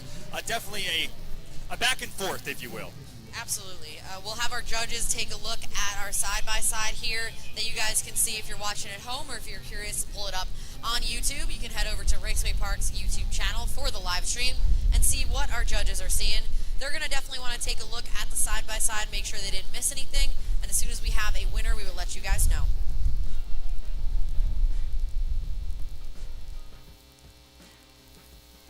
You guys at home are seeing that side-by-side replay, left side of your screen. Nick D'Alessio with that smooth lead lap, getting himself locked in early, a little shy on the box of outside zone 1, but then he understands his mistake, repositions very quickly, getting himself in and out. On the right side of your screen, you can see Jake already getting through those zones, bound to 3, but you can see the deficit of speed between D'Alessio doing everything he can to try to close that gap up as Jake navigates through the rest of the road course. Left side of your screen, you see D'Alessio still on that tear of a smooth lead, but Jake is in his stuff the entire way around. He's getting a little stabby, not as much mimicry of angle there, but regardless, we're going to have to wait on the judges for their final decisions. All right, it looks like we do have a winner. Jake Roll and that BMW takes out Nick D'Alessio. Jake gets the win. Jake gets the win.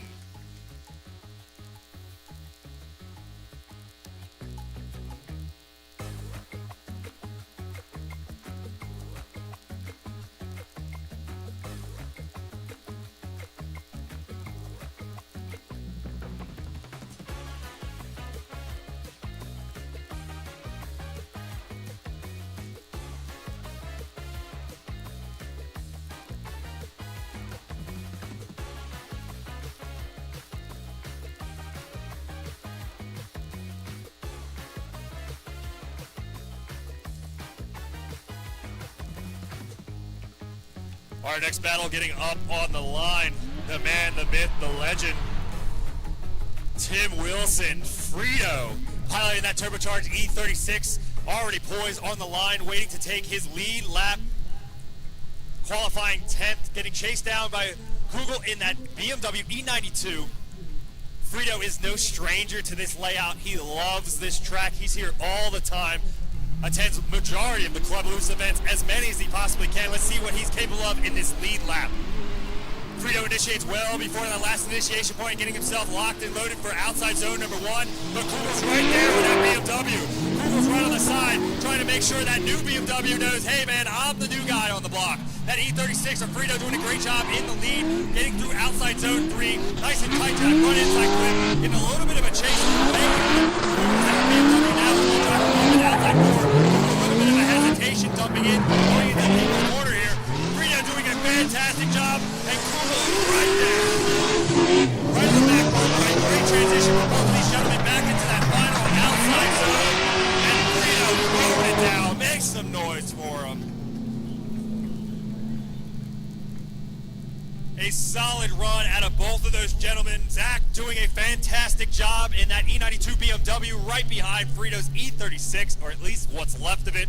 We're going to see Frito now take the chase position. Zach now has the responsibility to lead.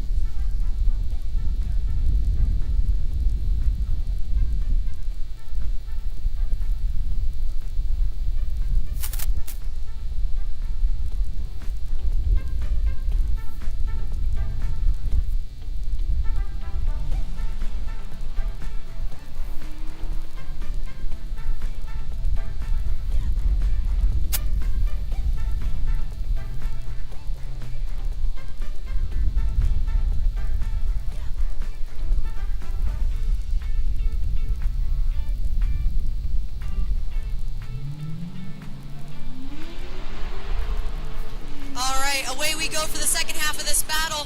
Google in the lead, Wilson chasing him down. Wilson absolutely on his doors. They come around outer zone number 1.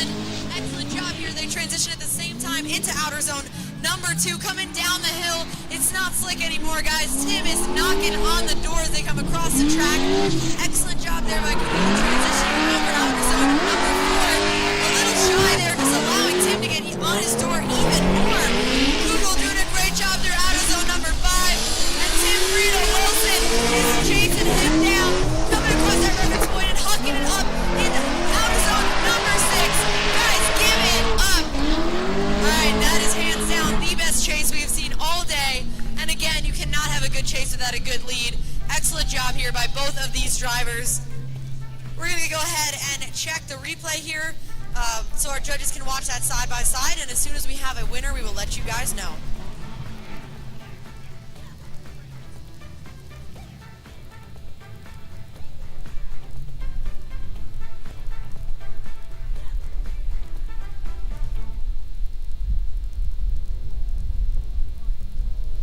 All right, and our judges have a decision here.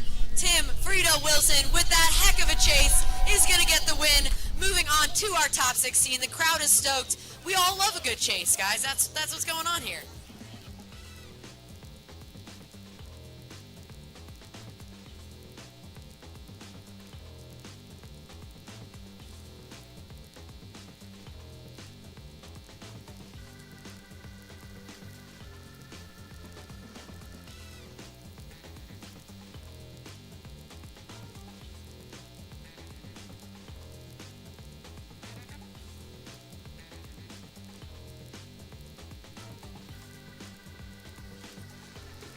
All right, warming up their tires in the burnout box.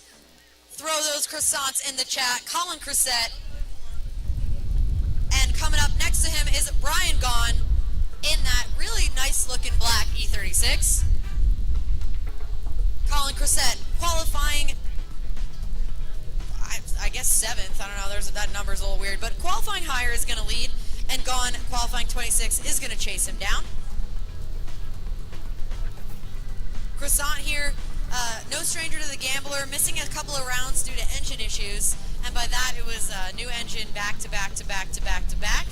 Some bad luck there for Mr. Croissant. But it looks like everything is back together as best it can be in that G35.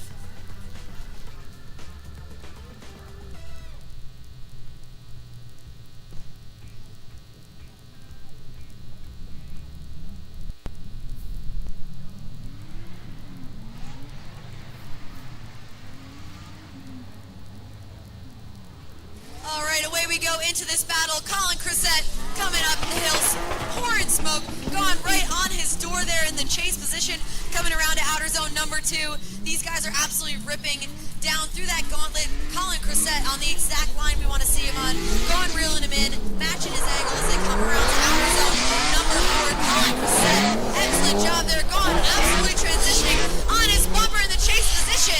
Hitting him, but Colin Crissette doesn't really seem fazed by that. Transitioning across that reference point and up into the wall there. Colin Crissette not fazed at all by that contact. Guys, give it up. Now there was a little bit of contact. It looked like Gone struggling with angle a bit. Might have gripped up. Definitely gotten to the side of Croissant. I'm guessing because he gripped up. But it doesn't look to have affected Croissant's line. But again, the judges are definitely going to take a look at that point in the battle. But for now, we're going to bring him back to the line, let Gone go ahead and lead, and Croissant is going to chase him down.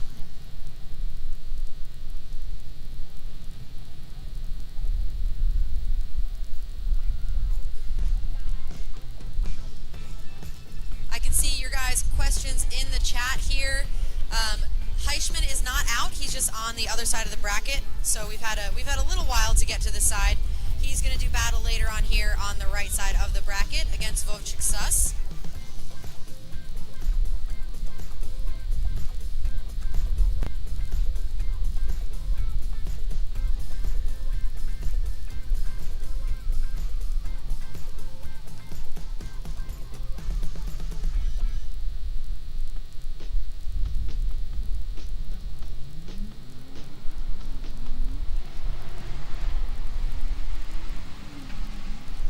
Here we go for the second half of this battle.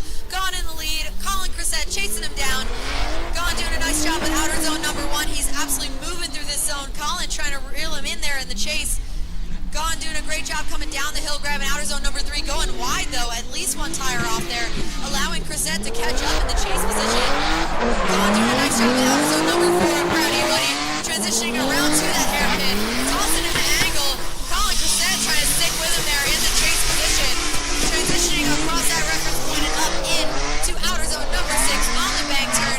Colin hanging just a little bit farther back than Gone was in the chase position, but honestly, if it was up to me, and thank goodness it isn't, I feel like Colin Crissette's lead was much better, but Brian Gaughan's chase was better. So the judges are definitely going to want to see a side-by-side here so that they can deliberate, and we will let you know what they say and when we have a winner.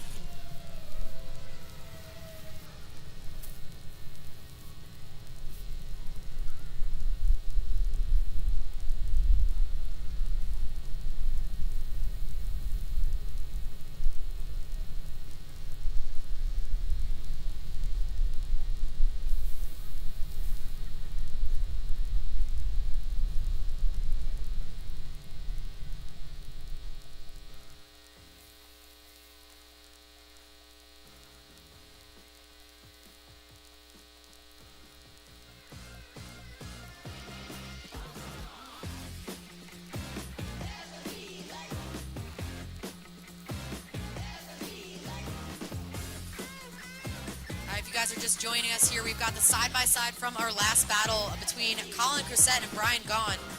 Just checking out, it was a little bit different. In my opinion, I feel like Colin Crissette had a better lead, but Gaughan had a better chase. So it's times like these where I do not envy being the judges. We're going to let them continue to deliberate. If you guys are curious what we're looking at, it's up on the live stream, so you guys can check out exactly what the judges are seeing. And then as soon as we have a decision, we will let you guys know.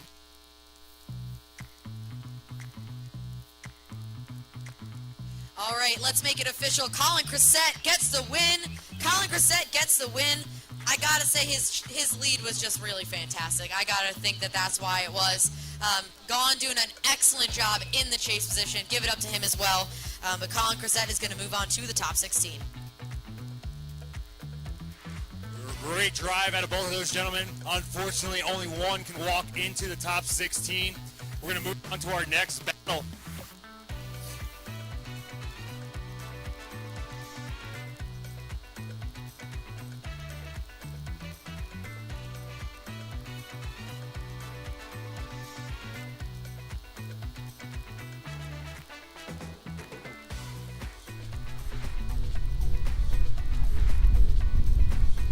Guys are just joining us. We are about to see Phil Silva, Phil the Dent guy, run his bye run. Congrats to Phil for qualifying third. Excellent job out here. After that, we have 3 more battles, and we are zooming our way through the top 32 here at beautiful Raceway Park on this lovely Sunday. So far, the rain is holding off a little bit for us here, so hopefully we'll be able to breeze through the top 16. We'll do that immediately after top 32. No breaks here today, guys. But we're going to, in the meantime, watch Phil Silva go ahead and do his bye run here at round 2 of Raceway Parks The Gambler.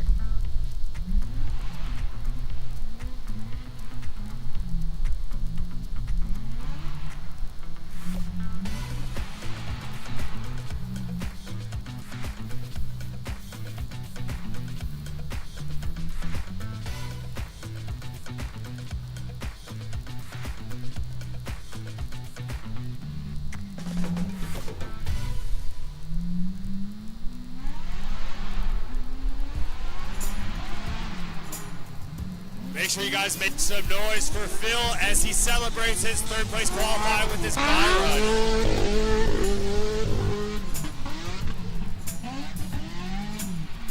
So happy to see the tire smoke back up in the air and this track drying out. Love the sound of this beat. Go ahead and cheer when he's in the hairpin. But if you hate the sound of this beat, go ahead and cheer when he's in the bank turn.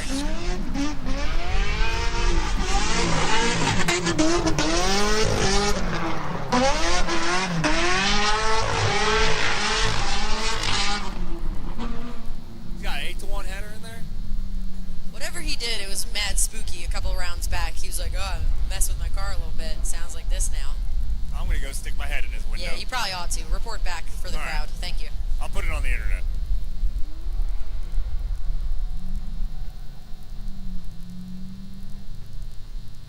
Our next battle, Heisman, our 14th qualified driver, going up against Suss, our 19th qualified driver. Heisman finishing 4th in the last round of the Gambler. Nicely done there. Also joining us in his practice car from ProSpec. Gambler regular here. Suss is also a Gambler regular. Had a little bit of an incident with his wheel last time, but he's doing much better now, as we can see.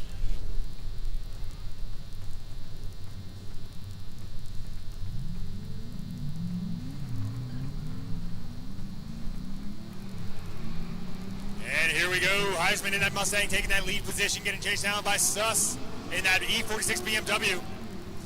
Heisman doing a good job working his way through outside zone number 1, but Suss is right there, barking at the door handles of that 4 as both drivers work their way into outside 2. Heisman doing a great job dumping down the hill in the outside 3. I don't understand, he's being Suss. But he's going back for that front inside clip. Heisman doing a great job in that lead position. Suss definitely needs to close up the gap here.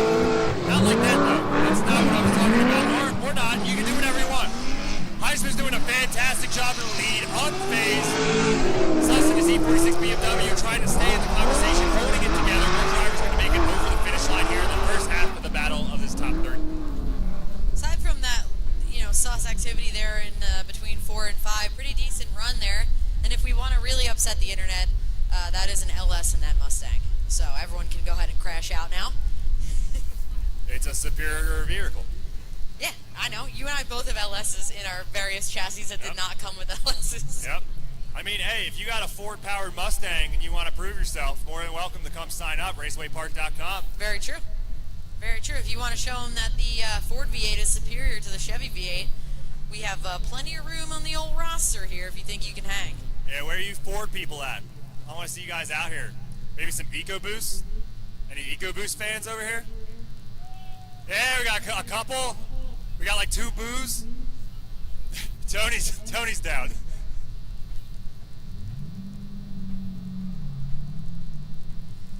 All right. right, away we go. This time, Suss in the lead. Heichman going to chase him down. Suss in that E46, tossing it in there. Heichman entering right on his door, even more angle than Suss has. Returning the favor of a really close chase compared to the last battle there. Suss transitioning from 1 to 2. Heichman on his door, coming down the hill there at outer zone number 3. Using that LS-powered Mustang to his advantage, coming across that inner clip there, around to outer zone number 4. Here's where I'm going to judge you, but it's nicely done here by both of these drivers. Transitioning at the same time into outer zone number 5 of the People's Corner. Suss all the way at the edge of that track. Heichman taking his bumper off on the transition. Guys, they're staying in it as they transition up into that final outer zone. He hit him in the face. As you would say, Mike, he hit him. He hit him. I saw it. We saw it. We heard it too. I saw it. It was a good crunch. He got the taillight pretty good over there. If you guys could hear at home, Heichman was anticipating a little more speed in the lead position there and caught some of the back bumper of that E46. I don't know. I've played plenty of Assetto. You know, you just give him a little nudge. You're supposed to be a foot forward. Encouragement, yes. Yeah, there you go. Encouragement. If anyone knows what that movie is from, I'm going to be really impressed. Encouragement, yes.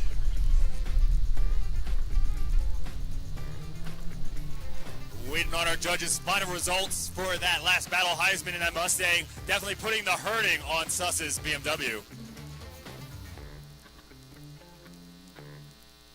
If you guys are joining us on YouTube, make sure you guys check out that side-by-side at Raceway Park NJ. And make sure you guys follow us on social. On Instagram, it's etown_gambler. Yeah, make sure you support out here. The Gambler, there's the most amount of opportunities to win money here at the Gambler as compared to any other grassroots competition. So we obviously have the last man standing pool. All the money goes to the drivers there. It's currently in my back pocket awaiting a winner. And also there's the prize money, the big checks on the podium. So, you know, lots of different ways to win here at the Gambler. But really we're all winning because we're getting to watch drifting. So we're all winners today.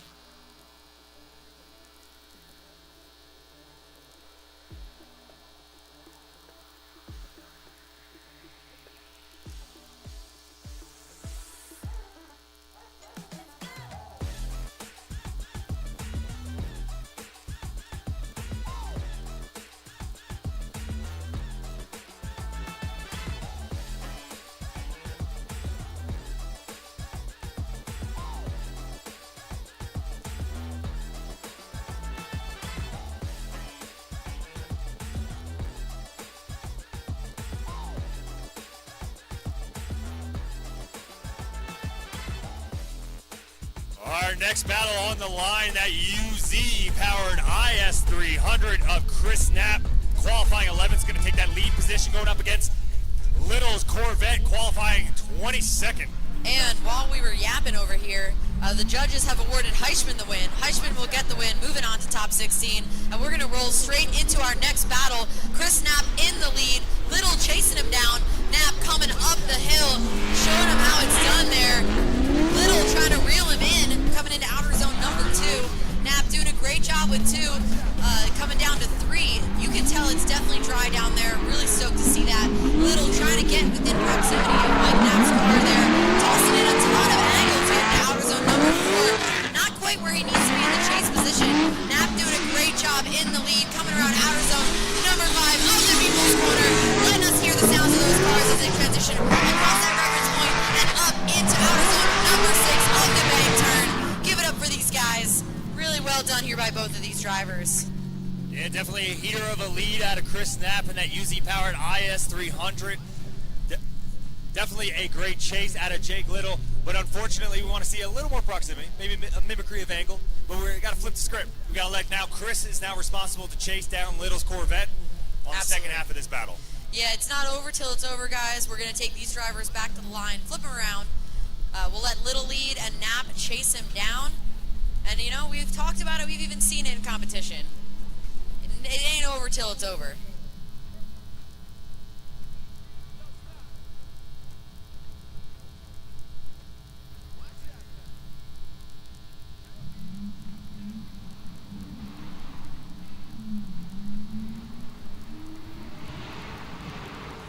Second half of the battle, Little taking that lead position with the Corvette, dumping into outside zone number 1 with Chris Knapp short in tow.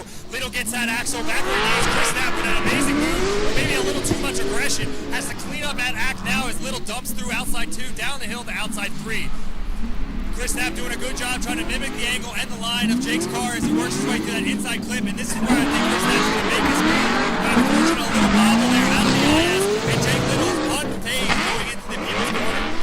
There it is, Chris Knapp trying to make his proximity known, getting in front of the Corvette. Both these guys firing past the stage now. We're going like Little in that RTS Corvette doing a great job. Knapp just trying to keep up. What a lead by Little. That was fantastic, but Chris Knapp came to party in the chase position. That is going to be a tough one from the judges. Luckily, we do have a side-by-side. We're going to toss that up on the live stream so you guys can see exactly what our judges see. And if you guys are curious in the stands, go ahead and fire up that live stream. Check it out for yourself. Hop in that comment section, throw us some comments. Let us know who you think is going to win this battle. And as soon as we know, we will let you know.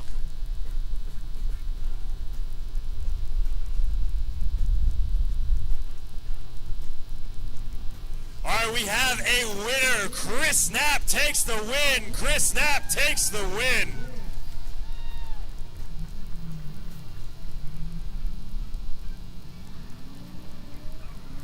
We have one final battle in our top 32 going down against Nate Chen and Barack Ozar. I believe these guys already saw a battle in the stadium at round 1, if I remember correctly.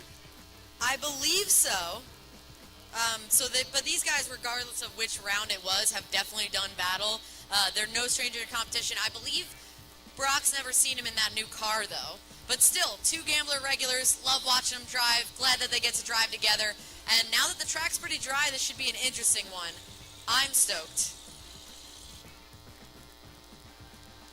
Nate Chen piloting that FD RX-7. He's going to get chased down by Barack Ozar, piloting that 1 Series BMW.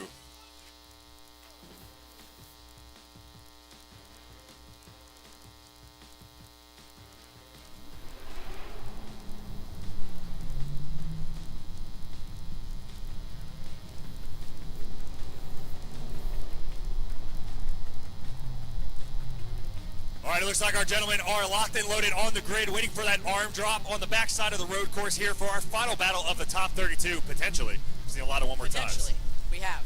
All right, here we go. Nick Chen taking that lead position, qualifying 6th here at the second round of the Gambler, getting chased down by that 1 Series of Ozar, qualifying 27th.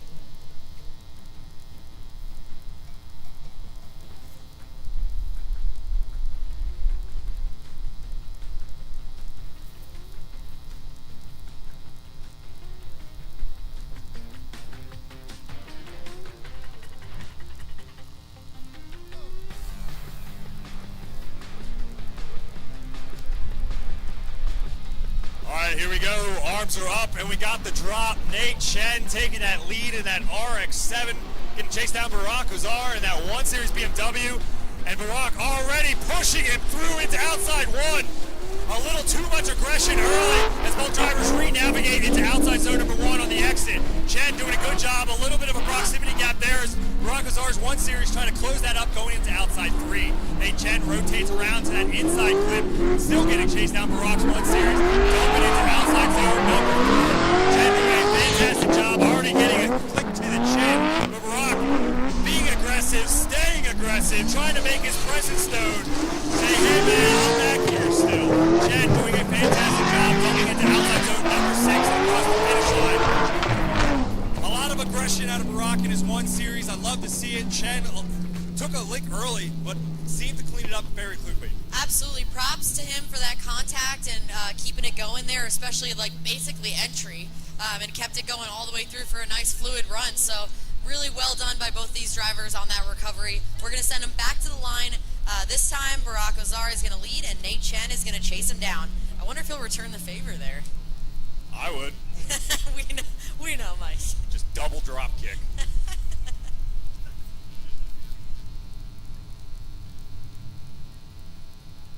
Potentially our last battle here, as Mike said, of the top 32, and then we're rolling straight in the top 16. We're going to go head to the other side of that bracket. Again, if you guys are curious about what the bracket looks like, we are putting it up in the live stream periodically. It's also on the Raceway Park Instagram page. The Gambler Instagram page, so you can go ahead and check that out. But here we are, we're going to roll into the second half of this battle. This time, Barack leading, Nate chasing him down. Barack Ozar coming up the hill, Nate giving him a little bit of room there. Barack doing a nice job staying in that outer zone, just dipping that tire there into the zone. Outer zone number 2, coming down the hill. Nate Chen finally catching up there, mirroring Barack's angle really, really well in the chase position. Coming across, just giving that inner clip a little kiss there as they come around outer zone number 4. Nicely done there by both of these drivers. Oh, and there, he got his lick back, guys. Don't worry. Nate Chen transitioning on Barack Ozar's bumper there as they come around to that reference point. Nate Chen is in the pocket as they transition up in to outer zone number 5. Really, really well done. If I'm being picky, I wish Barack was a little bit higher up in that last zone. Yeah, with or without a lack of real estate out of Barack Ozar, Nate Chen doing a fantastic job in that chase position. The transitions were patient, aggressive, right on the back bumper multiple times. They weren't a fluke. Chen came to chase, and it's going to reward him as he's going to take the win into the top 16, knocking out Barack Ozar.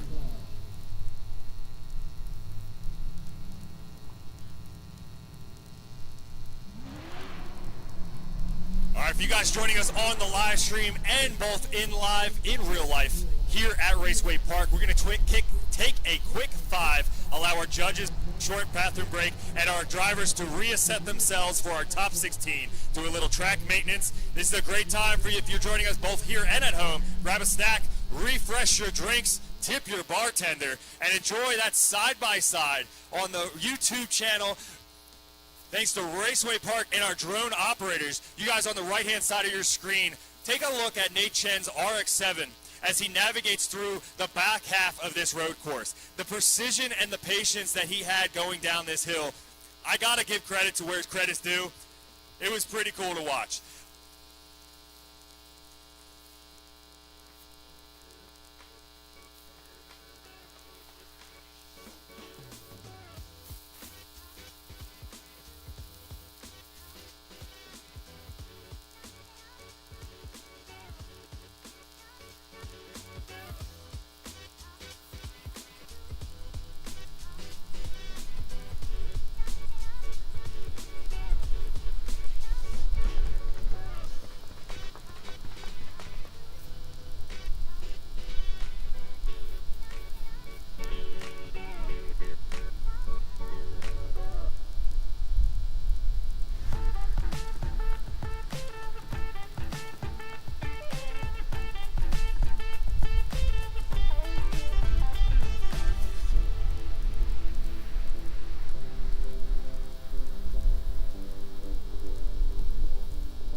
Just minutes away from our top 16. Plenty of battles left here at round 2 of the Gambler. We still have to crown a victor who's going to take home all the big checks at our podium ceremony. If you guys are seeing that live bracket on the YouTube channel, we still got a ton of dudes out here wishing and hoping that they're standing on the top of the podium when it comes down to the end.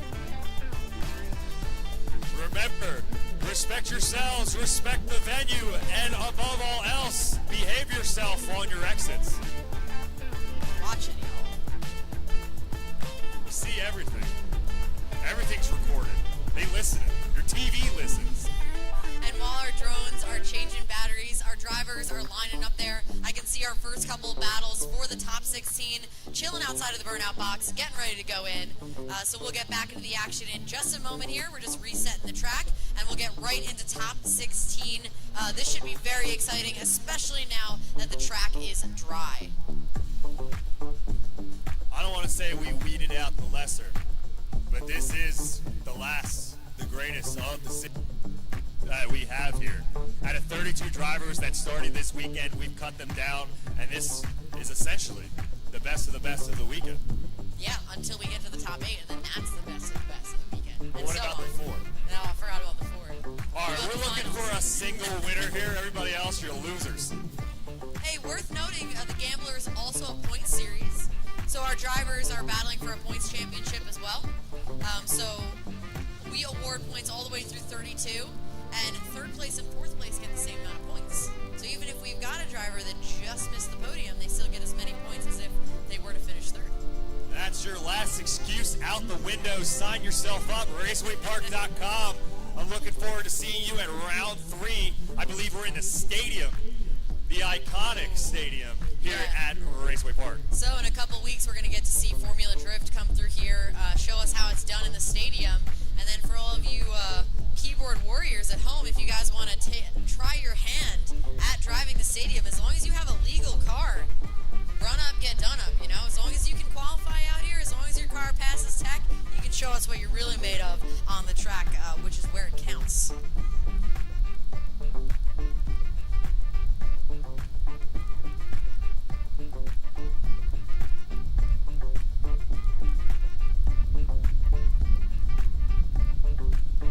Also, we're having some conversation about Andre in the chat here. Andre actually qualified first here today. You guys can see from the graphic that's up on the screen right now. Really, really well done.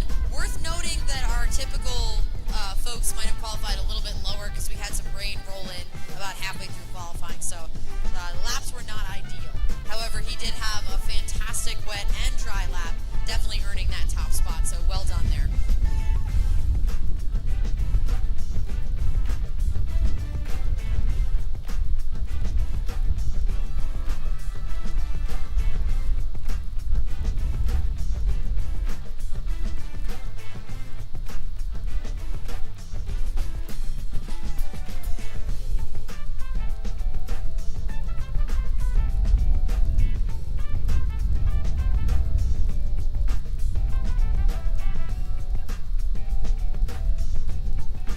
Stand corrected. The next round is back here on the road course. The exact same layout, exact same location, still same complex. The stadium's just, you know, hop, skip over yonder. But we're back round 3 on the road course, and we're going to finish off our points series in the stadium. I mean, some may argue the road course is harder. Road course is better.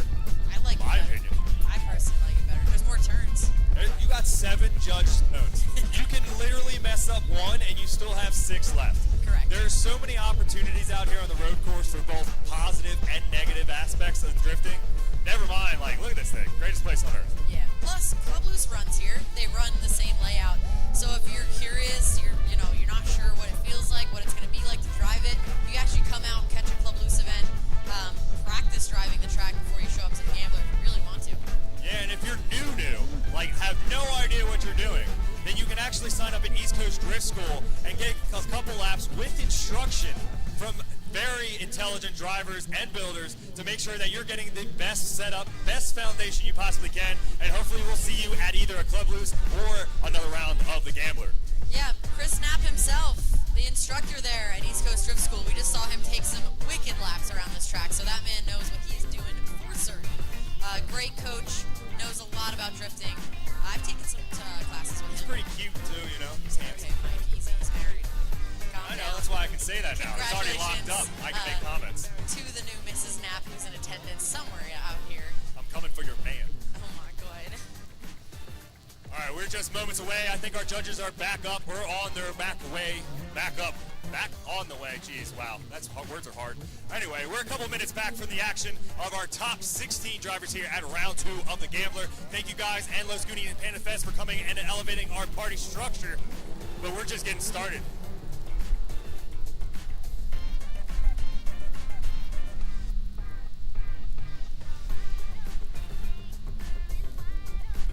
Take a quick second to shout out all of our media chilling there in the bunker. Wave up to us, guys. Oh, that wasn't nice. You're in trouble. I saw that. Jail for you. Yeah, good job, guys. Thank you so much. If it wasn't for the media, none of you guys would look cool on the internet. So make sure you thank your media, support them, follow them on social, share their pictures, thank them in person. They rock. And thank you to our drone team as well. He's going to try to run away. Our drone team provides us with this excellent live stream for you guys to watch and comment on. And also our track workers, if it wasn't for you guys running grid, helping fix all the zones, we would not be able to put on this event. So So thank you guys so much. Everybody in attendance coming out to support grassroots drifting. This is what it's all about. You guys are awesome, and everybody brave enough to put their money where their mouth is and come drive out here with us at the Gambler. You guys rule too. We just love drifting here, Mike. Yeah, life's hard, but drifting's easy. Hope to see you guys out on the track here soon. We are minutes, seconds. Guess who's not? Oh, Fred's right here. I was about to give you some stuff, man. I'm sorry. You're right here. You're locked in. Our judges are back up. I think our drivers are ready to start the heat. You guys ready to see some action? That was real weak. Are you guys ready to see our top 16? That's much better. Use your big throat. Yeah, good job. They're learning from you, Mike. Yeah, this is great. This is awesome. We got our judges here. We told Fred not to go to Narnia, where he's been going. We said, stay away from that wardrobe, sir. Don't even think about it, brother. Stay away from that lion. Yeah, but you see his fit, though? The shoes, Matt, and the hoodie? Dude, you're color-coded right now. You look great. Why don't we do a national anthem intro? You want to use your big throat for that, Mike? Y'all do not want to hear me sing. I'm respectfully not convinced you know all the words. I'm going to need a lot of tequila to get me to sing. That's just a lot. We'll have to do it at the end. That's really what's going to happen. That's the reward for sticking around to the podium ceremony. If we have enough people in the chat, we're going to go ahead and let Mike sing. I'm bringing out the greatest records. Shania Twain. Okay, I'd like to hear you sing some Shania. Maybe some Boston. Let's go, girls. Hold my tongue. All right, our drivers are in the burnout box. Our top 16 is about to go underway here. We have our number one qualifier in that Audi RS5 going up against Louis Lons in that Corvette. Pretty sure it's got to be LS powered. It'd be weird if it had anything else in there. Got a big old intake on there. You know it's sucking air. Let's see if he can not suck in the chase position. He's got to peel a win to get into that top 8.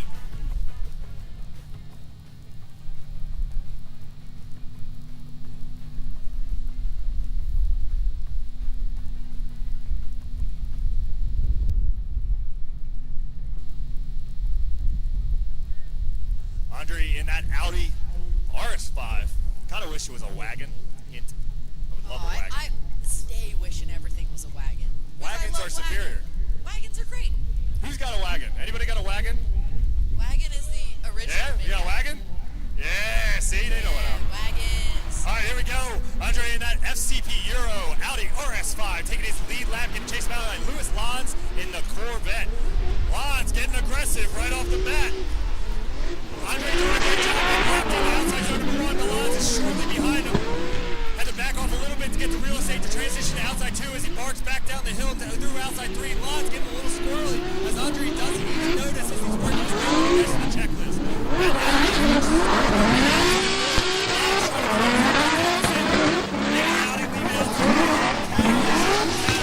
When people's court makes some noise for him, and Lons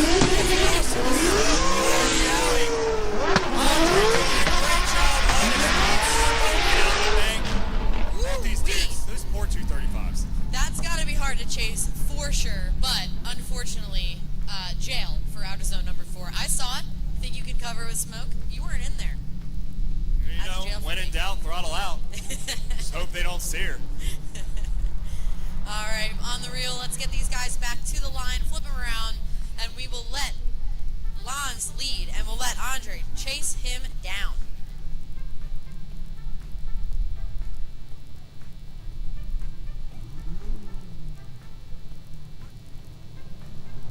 All right, both our drivers have worked their way back around the road course. They're getting locked up in the grid position. Andre now in that chase. Louis the lead. Louis piloting that Corvette. Andre in the Audi RS5, which is just like an extra badge, a little flex. Like, you could have just got an A4, dude. Yeah. But you had to get, like, the full shebang. Well, I mean, if you're going to show up with an Audi, you might as well show up with that one, you know? That's true. All right, here we go. Second half of the battle. Louis Langs in the Corvette, taking the lead, shooting down the straight, initiates yesterday, comes back into today into outside zone number 1. Andre doing a great job mimicking as Lance getting a little on the outside extremes. As Pro Driver doing a fantastic job through outside zone number 1. Lance jumps down through outside 2. Hopefully lands in outside 3. Maybe giving a little bit of real estate back to Andre as they both rotate past that inside grid.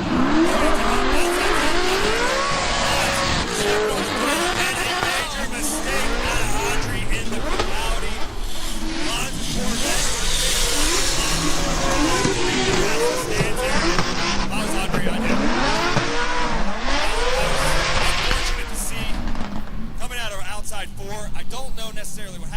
spots. Definitely throttle.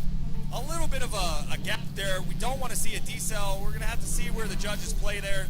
But if you guys are joining us on our YouTube, we'll have our side-by-side momentarily. Same information and content our judges are intaking to make their decisions. Get in the chat. Let me know what you think. Yeah, we're definitely going to need to see the side-by-side there, because if it was just a straight-up straight in the chase, that's a 0 in the chase. And we will watch our #1 qualifier get upset. But definitely typically sometimes there's more to the story, so we want to at least have the side-by-side to check it out, make sure nothing was funky in there before we go ahead and decide a winner. Yeah, I never want to promote anybody hitting another vehicle. That sucks. I hate doing fiberglass. I really, really hate it. But in those situations where you're starting to get barked down, you got to smack the guy in the face. You got to let him know you're still there. Give me my room. I paid my dollars. I want the whole seat. I paid for my dollars. All right, we're looking at the side-by-side now. Our judges are watching that. You guys, if you would like to see in person what we're seeing at home, you can check out that side-by-side. You can even rewind if you want on YouTube. So go ahead and take a look, judge it for yourself. Let us know in the chat. If you're here in person, you can fire that up as well.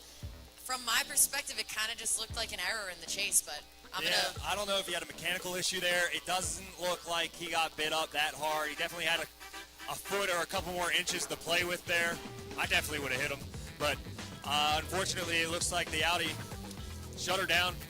But on the left side of your screen, you see Lewis Lyons having his own sorts of issues behind a great lead. So really, it's up to the judges. This is why I really enjoy over here, hanging out with you, Sarah. Yep. I'll chill with you, Mike. I'll pass my opinion on, but it's just that, my opinion. But the good news is we are the speakers of what happened. So once the judges have their decision, we'll tell you who won and why. So you guys can deliberate from there. And based on the fact that our judges are taking a look at this replay multiple times, it is a close battle. It's going to be a tough call either way. While they're deliberating over this battle, a great time for you guys to join us on Instagram for all the post-event content. Make sure it's at @etown_gambler. Join us there. You can get all the event live updates, the schedules, new events, any other things you guys enjoy. Never mind the fact you get to watch all these drivers drive from all the content. There are wonderful media people out in the field, hanging out throughout the weather. Thank you guys for collecting what you collect. A big shout to our team in a drone. A big shout to our judges, all the behind-the-scenes administration that helps make everything happen. A big shout to our partners and sponsors. And you know what? A big shout to Sarah. Oh, thanks, Mike. Big shout to you, too. And we do have a decision here. These guys are going to go one more time. So obviously they both zeroed in the chase. Losers. The judges were looking at lead to lead. They kind of saw similar lines, similar errors there. So they're going to send them back. Hopefully these guys can clean it up, come back out here, run them straight up, and we'll choose a winner from there. It was a split decision on the one more time. Oh, it's getting drama over there. Oh, yeah. Drama. All right, but here we go.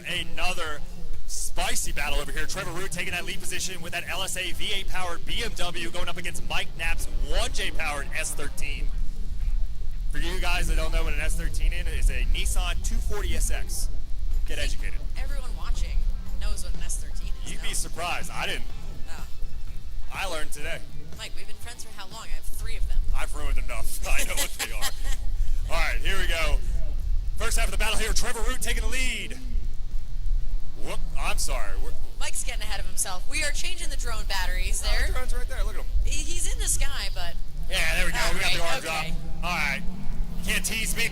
Trevor Tree taking the lead, shoving himself down well before the last initiation point. A nice trajectory into outside zone number 1. But Mike Knapp is taking that and running with it.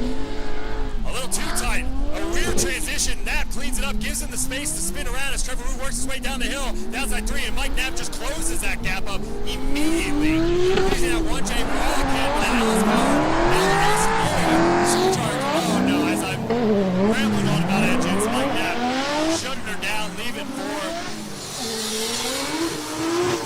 unfortunate turn prevents Trevor Root taking that lead. Until they cross that line. Right back to the door handle. Knapp knows how to clean it up. He do. I'm going to call him the janitor. The janitor. He cleans that up. He's mopping it up out there. Luckily, we do have another second half of this battle where Mike Knapp will lead and Trevor Root will chase him down. Again, Knapp, like you said, out Trevor Root, as long as he can keep this clean, is probably going to be at the advantage. Well, this is where you become Trevor Tree or Trevor Root.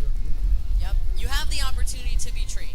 Yep. We've seen him be Tree, but also we've seen him dishonor family. Yeah, but Mike Knapp might cut him down, and you're just Roots again. All right, Mike Knapp lining himself back up into the grid. Trevor Root shortly behind him. Knapp piloting that black Nissan 240SX S13 with a 1J. Going up against Trevor Roots. What is that, like primer gray? Yeah, a lot of people would call it East Primer. Coast Gray. Some East people Coast Gray? be hating on that I think color. East Coast Gray is a little darker, ain't it? It's shiny. Oh, So it can't okay, be that's primer. fair. That's East Coast. All right, here we go. Second half of the battle. Mike Knapp taking that lead position, getting chased down by Trevor Root. Both drivers initiate well before that last initiation. Knapp having a good trajectory up the hill, a bit shy of outside zone number 1, but Trevor Root shortly behind him. Knapp knows he has a deficit. He needs to cause a mistake here, and a big shove at outside 2.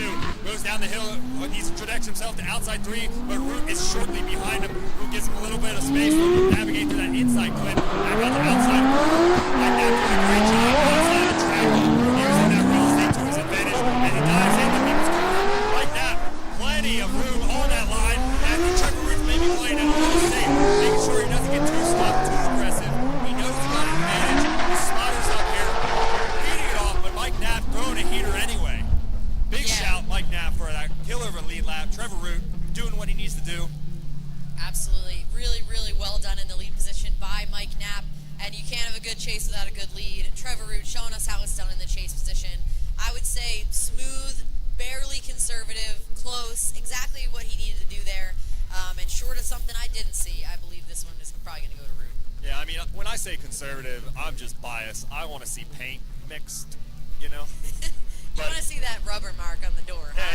Yeah. You didn't spend all those hours sanding and painting it not to wipe it back off. Otherwise, why'd you do it in the first place?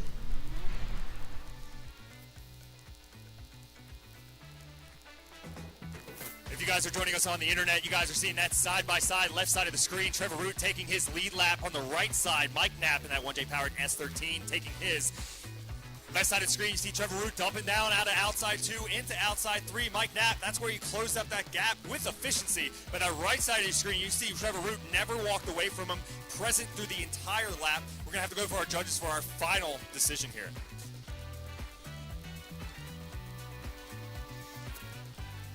And it looks like he gets to stand tall. Trevor Tree gets the win here. Trevor Root gets the win, walking himself into the top 8, taking out the myth and the legend, Mike Knapp.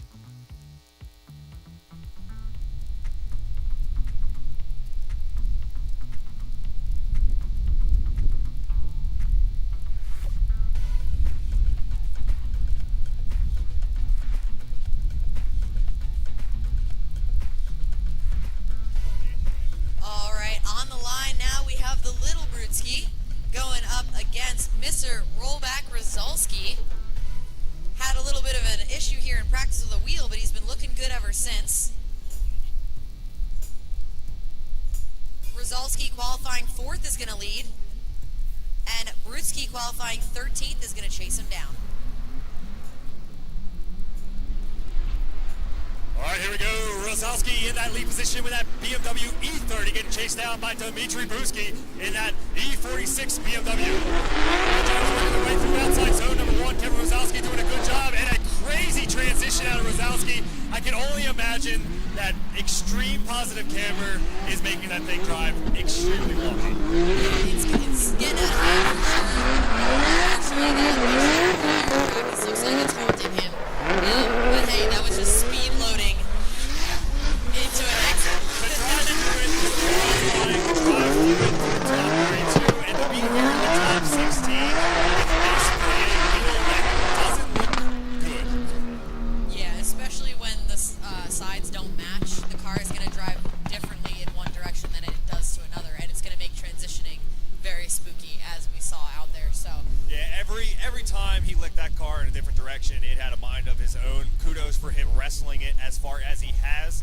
We'll have to see what we do on the second half of this battle. As we've seen before, nothing is guaranteed here at the Gambler. So Dmitry Bruski is now responsible to be in the lead. Kevin Rozalski with his wonky wheels is going to have to chase down.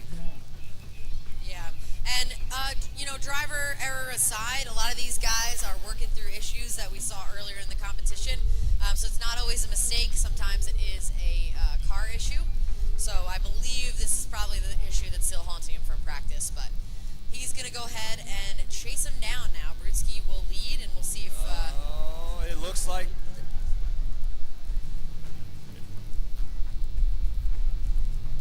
All right, it looks like, unfortunately, we're getting word over the radio that Rosalski is going to bow out of competition with a final break.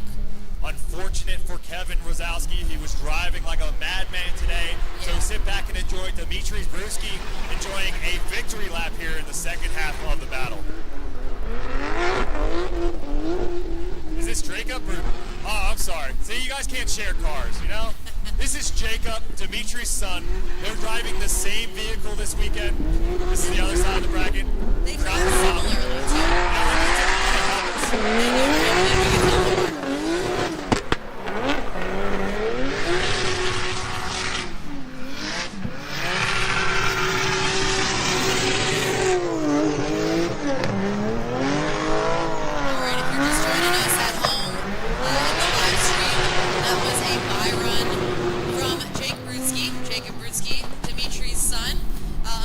Kevin Rosalski with a car failure, causing him to come out of drift in the first half of their battle, and he unfortunately does need to retire the car for the second half, giving Brudski the win by default. We have our next battle on the line. Is this Chris on Chris action right now?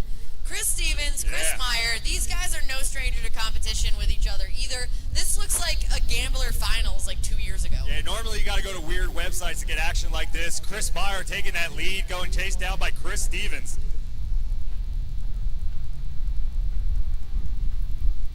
Either way, we're going to get a Chris win here, so. Way back in the day, these guys were part of Team Muskrat before Adam Daniels had to go and ruin everything. Tag that man in the chat. Tell him I said it.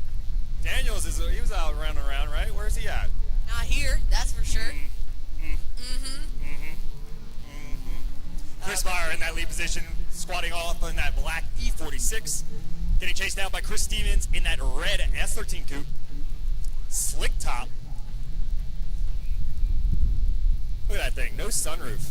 Can't hide money. No sunroof is kind of nice because when you're sitting on grid, you're just cooking over there. Yeah, well, I don't even have a roof like anymore. Like a 7-Eleven hot dog. All right, here we go. Chris Meyer taking that lead lap. Diving into outside zone number 1. Keeping his rear axle exactly where the judges want to see, but Chris Stevens shortly behind him. A great transition out of Chris Stevens. Little left foot brake to get back into position to follow him down the hill. Chris Meyer giving all the real estate to Chris Stevens to actually drive right behind him. And Stevens doing a fantastic job. Marking it light, a little bit of a bobble out of Stevens there. Chris Meyer on pace as he lands in the outside door. A lot of more speed out of the E46. Stevens trying to keep back up. Has that small deficit trying to close up that proximity. One driver diving in that going down the hill. Back up to the bank. Stevens giving a little bit of space. Learn from his mistakes. Unfortunately, Chris Meyer is on a tear. Yeah, I understand why Chris Stevens is a little wary of that wall. I get it. He just went in it hard. However, you can't give Chris Meyer any leeway there. So that may come back to bite him a little bit. But now Chris Stevens is going to lead, and Chris Meyer is going to chase him down. Two very different chassis, but pretty much similar motor, if not identical. Yeah, I mean, both of these guys are sporting a healthy V8 underneath the hood of both of these cars. These guys have been driving these Gamblers here at Raceway Park for, I don't know, we're all old now, so really it's irrelevant. Chris Meyer is now setting himself up in the chase position. Chris Stevens is now the lead.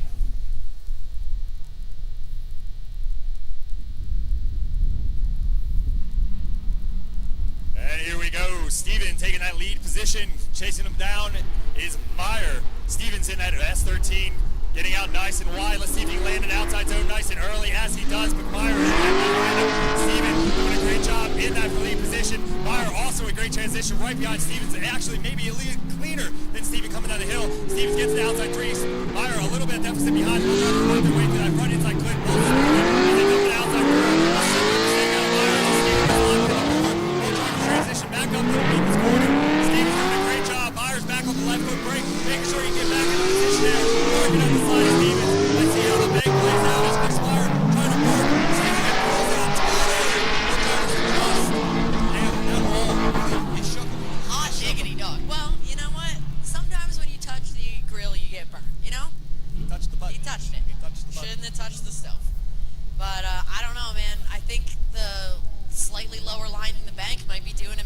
we're going to let the judges deliberate and let you know what they say. We got our spotter over here, hard mugging. He's got his binoculars out.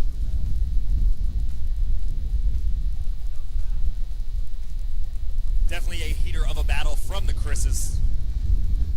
That's Chris apostrophe. No more S's. Or is it Chris? I think it's Chris. Nice. Chris's. All right, Chris's. Good job, Chris's. Chris Stevens, Chris Meyer, both doing a fantastic job here at the Gambler. Round 2, you're getting that side-by-side replay on YouTube. Make sure you guys are checking that out. But it looks like our judges might have a victor. So let me shut up and let me find...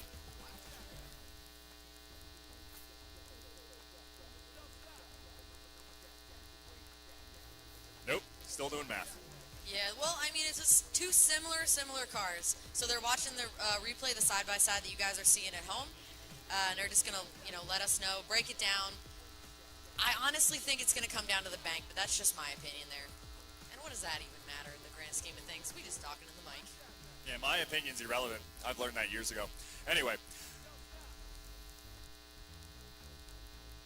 All right. And it is a split decision, so they were deliberating a bit. But Chris Meyer is going to get the win. Chris Meyer gets the win, moves on here. 2 judges voted for Meyer. The other one said one more time. So nicely done there. Chris Meyer's moving on to the top 8. Doing a little 1-2 buckle my shoe in the burnout box there. Yeah, I mean, they're having a great time. It's always a good time no matter if you win or lose here at the Gambler. Of course, it's nice to win some money, but it's always a great drive. You're going to get best amount of real estate here at the Gambler as sort of any competition series. But we have this thing locked and loaded here on the road course. Our next battle already working his way onto the line. Andre in that Audi working his way back up, and Lewis Lons right behind him in the bark box. Warm tires for the second, well, apparently one more time. Yeah, we have our one more time battle at the top of this top 16 heading into the burnout box to decide who's going into the top 8. And then we'll head over to the opposite side of the bracket and work our way down that top 16 over there.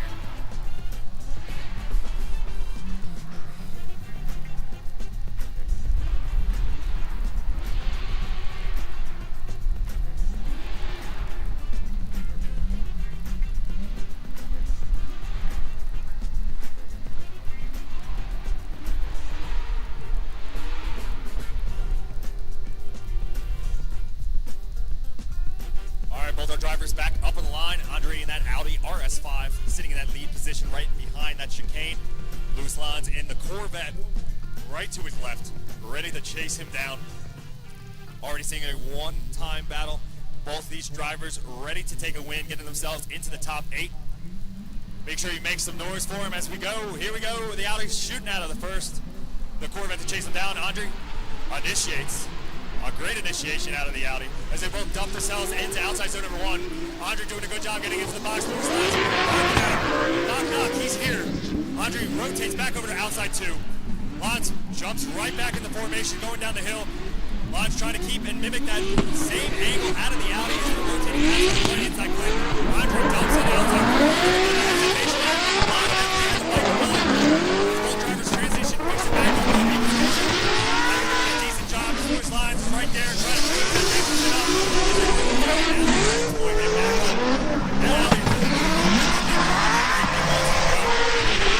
Absolutely. That was a great job by both these drivers. Definitely cleaning it up from their previous battle. Let's hope they can repeat that. Let's bring him back to the line, flip him around, and let Lons lead and Andre chase him down.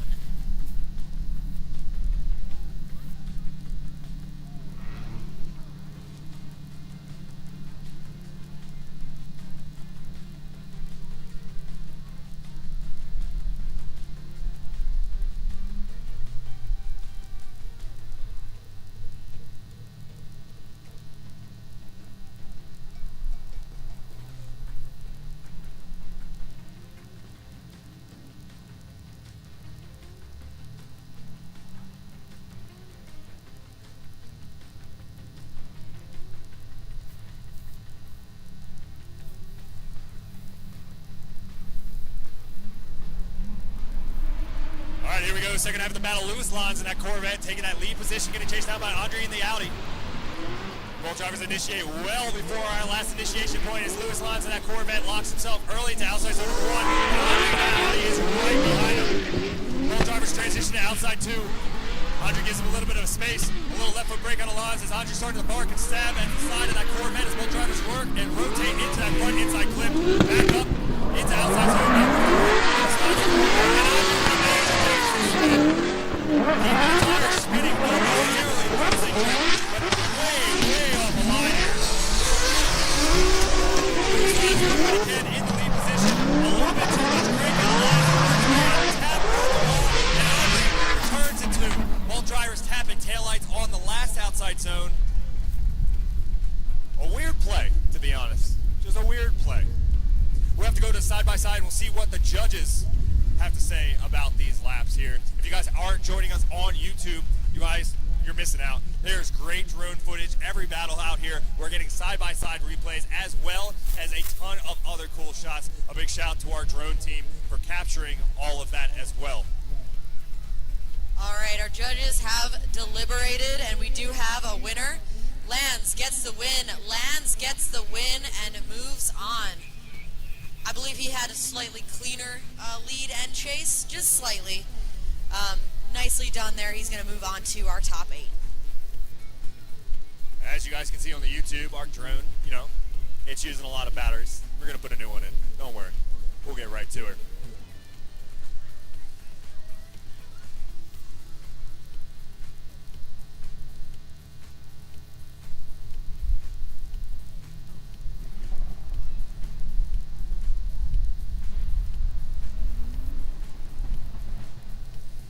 We have our next 2 drivers heading in to the burnout box. We have Dimitri Brutsky this time and Mal. Sure. Are we sure? Yeah, sure. I think so. I don't know. Sure. I had to go check then. No, I'm just kidding. That is Dimitri Brutsky, and Mal is there to do battle with him. 2 BMWs about to throw down. His son already is in the top 8, so we'll see if Dimitri can join him.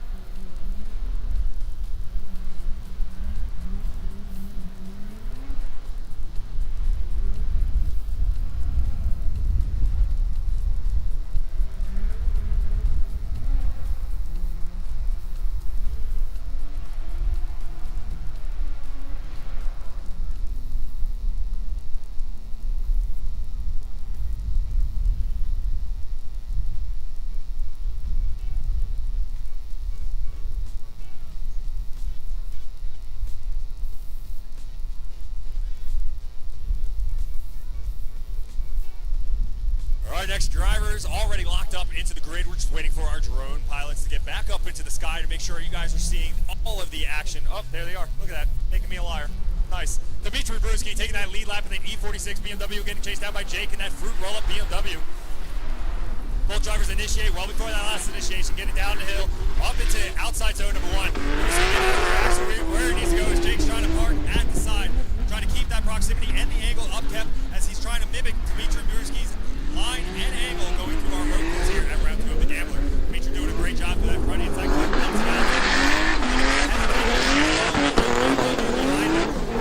Transition. There's the aggression we like to see. Not as hard, but he's still landing. He's going to get through the real thing. Not necessarily. Nonetheless, a good chase. Really nicely done there by both of these drivers. We're going to take him back to the line, flip him around, and see what Mal's got for us in the lead, and let Dimitri Brutsky chase him down. Brutsky is a former champion here at the Gambler. He's going to be a tough one to take out, but Mal's been on a bit of a tear all day, driving really, really well. So if anyone can do it, I believe in him. But we'll go ahead and get those drivers back to the line and see what they've got for us this time around on the second half of their battle.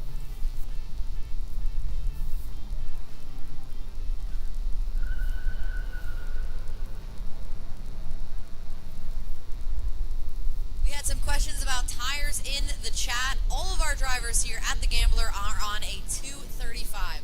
I know that is hard to believe given that we see some pro spec cars here in the field, but everyone is on a 235. We have a list of approved tires that they are allowed to run. Yeah, no larger than a 235 millimeter width tire out here, but with that being said, Jake Paul trying to navigate his 235s in the outside zone number 1 is Dmitry Bruski already putting the heat on. Coming in, door handle to door handle, giving him the space to transition. Dmitry Bruski trying to close up that deficit, exit outside 2, back down to outside 3. Paul trying to run away from him now, skipping zones right past that outside 3, but he does a great job at inside 3.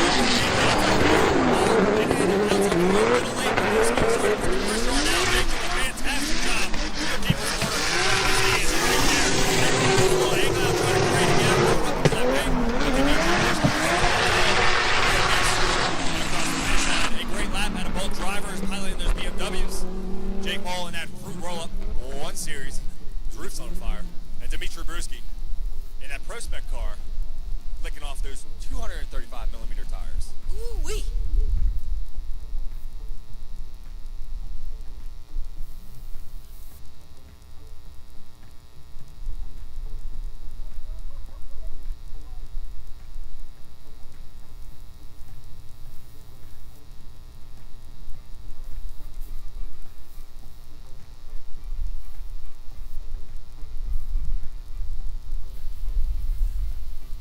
Always a pleasure to see our drivers out here at the Gambler. You guys at home on YouTube are seeing that side-by-side replay. Left side of your screen, Dmitry Bruski's lead lap. Right side, Jake Paul in that 1 series BMW. You can see Jake having a little bit of a weird trajectory going into outside zone number 1. He cleans up really well. Dmitry Bruski showing a lot of patience in that chase position as he rotates back down to outside 2, trying to close that gap up to outside 3 to get right back to the side of Jake's BMW as they rotate into that front and only inside clip here on the road course. Dmitry Bruski's chase, really a great job. You can see on the left side, Jake Paul was not out of that characteristic as Dmitry had a great lead lap. All the real estate that Jake needed to pull a win out.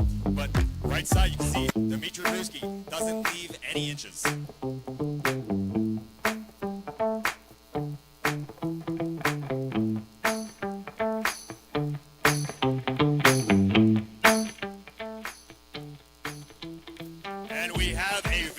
Dmitry Bruski gets the win. Dmitry Bruski gets the win.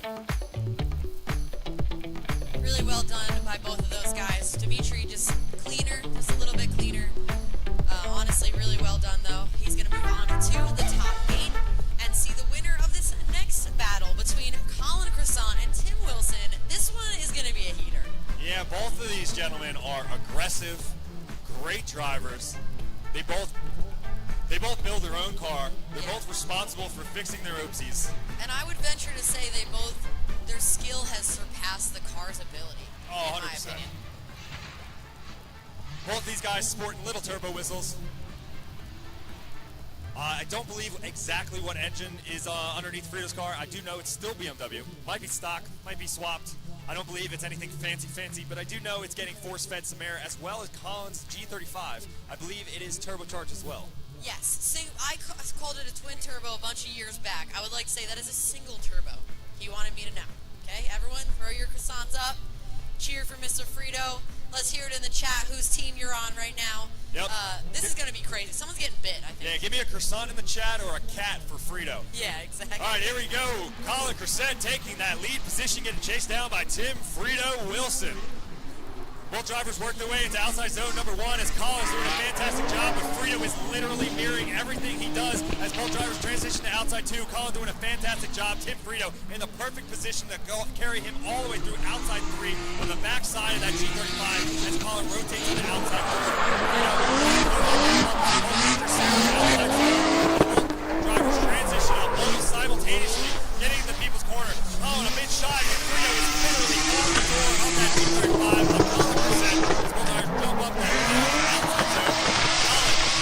Colin here, the BMW of Frito trying to run away, pulling out some zones, but a heater nonetheless. My favorite part is when they get done a run. You can see Frito with his hand out the window, tapping the top of his car. He's just stoked to be there. He's excited about the runs. Frito is just a guy out here to have fun. That's what it's all about at the Gambler, so love to see it. We're going to go ahead and flip those drivers around, let Frito lead, and Colin Croissant chase him down. Honestly, really, really well done in that previous run. I wish Colin Croissant was a little deeper in 5 in the hairpin, but that's just me. Yeah, unfortunately, Colin maybe trying to run away, realizing that Tim Frito is barking at his door handles, maybe putting down a little too much sauce, or he just has that thing cranked up because Tim Frito don't mess around. Turn it up, boys. Both these guys are utilizing these 235 tires almost to their maximums. These drivers are veterans of this layout at this point, veterans of the Gambler at this point. Absolutely. Looking forward to the second half of this battle. It looks like both drivers take a quick pee break in the bushes. They're back in their vehicles, right back up to the grid. Tim Frito is now responsible for his lead as Colin Cressett patiently, shortly behind him. Ready to chase him down. Drones up in the air. The judges are ready.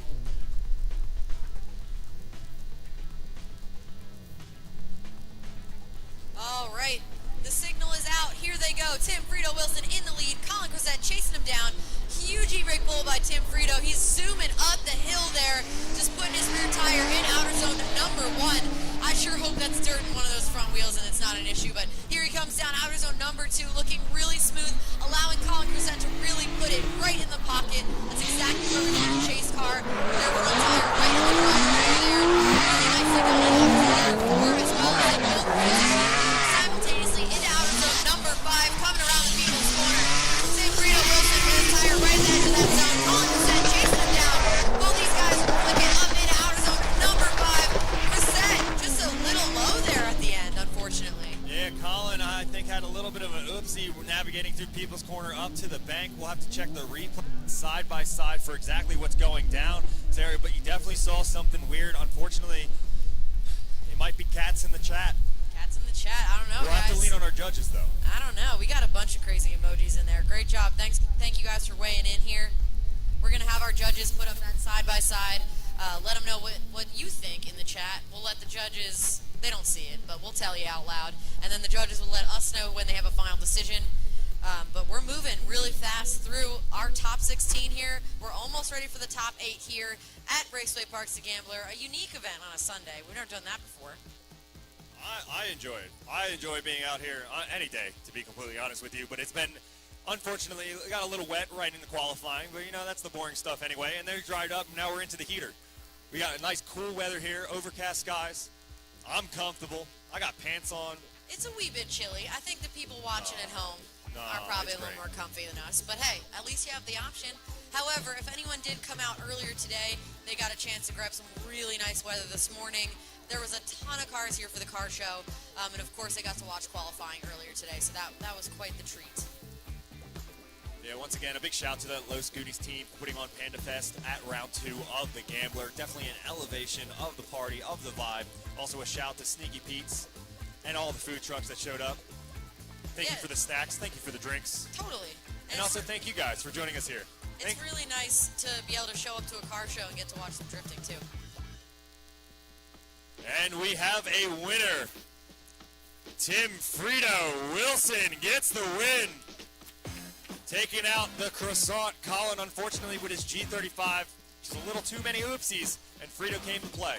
Unfortunately, that is it for Croissant for this round. I believe we'll see him in the next round. And again, we do have a points championship, so we'll keep an eye on that as well. Worth noting, Tim is now going to go see Dimitri Brutsky in the top 8. So get back there, make those changes into your setup, get your head in the game, get ready to run him. If anyone can do it, Tim can do it. It's going to be an exciting battle regardless. I know Frito is putting so many dents in his roof. He's stoked. All right, we have Phil, the dent guy, who can maybe help Frito out a little bit with some body work. Phil's got his work cut out for him with that E36. He is going to lead qualifying 3rd, and Adam Heischman joining us from Pro Spec in his backup car is going to chase him down. Is he just late to get to the line, or do you think he's starting from there? Strategy. Okay, so it is Mustang things. worth noting, the chase car is allowed to kind of start far back within reason. Looks like that's what he's going to do here. The hands are down. Away we go. Phil is going to head out there, and Heischman just chasing him down, trying to get a jump up on him. Stay nice and close on entry. Really well done in the lead by Phil here, putting his rear tire exactly where we want to see it. Adam giving him a little bit of space, but catching up in outer zone number 2. Coming down at the track, nicely done in outer zone number 3 by Phil. Heischman right with him as they cross that inner clip. Coming up to outer zone number 4. Phil just misses the edge of that zone. We need you all the way in the zone, buddy.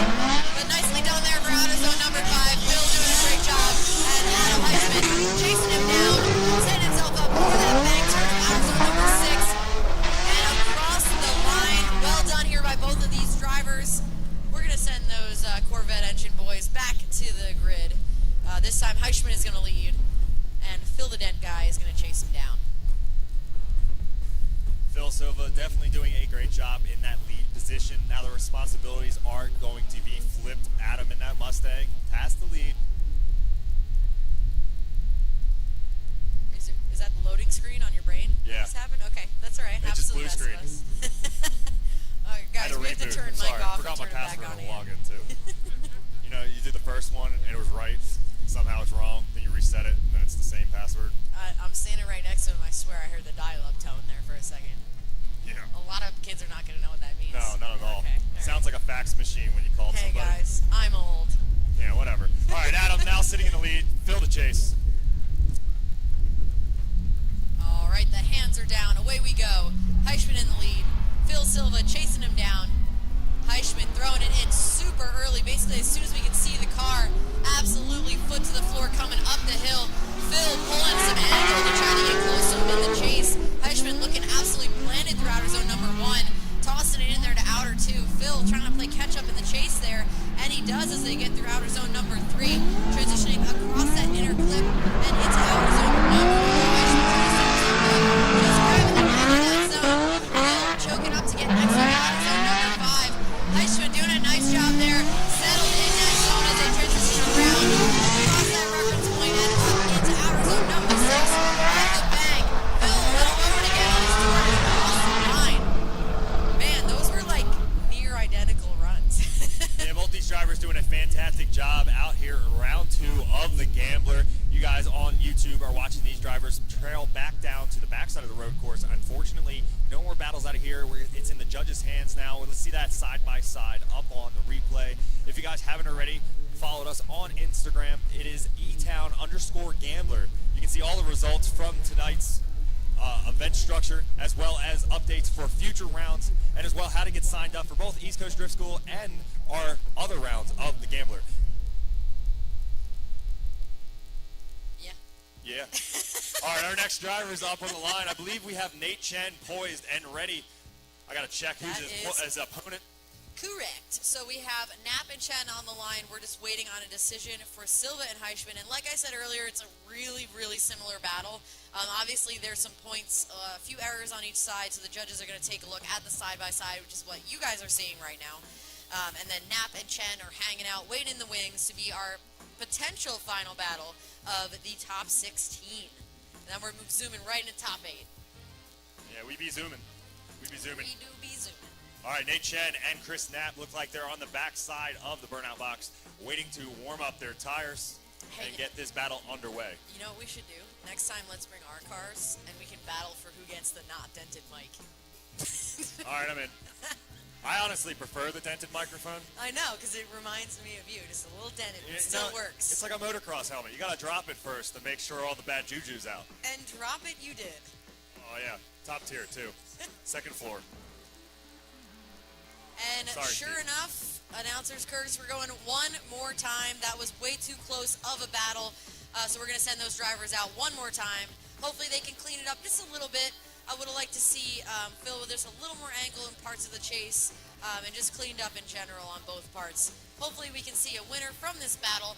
But in the meantime, we are going to run Chris Knapp and Nate Chen before we get to that one more time battle between Silva and Heischman.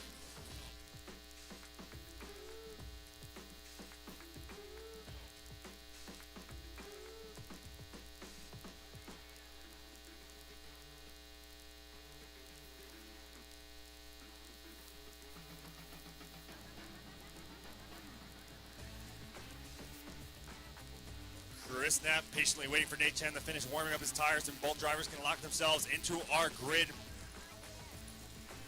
Chen, I believe, is going to take that lead position first, setting himself right behind that chicane where Chris Knapp's UZ-powered IS300 is going to have to chase him down through our road course layout here at round 2 of the Gambler.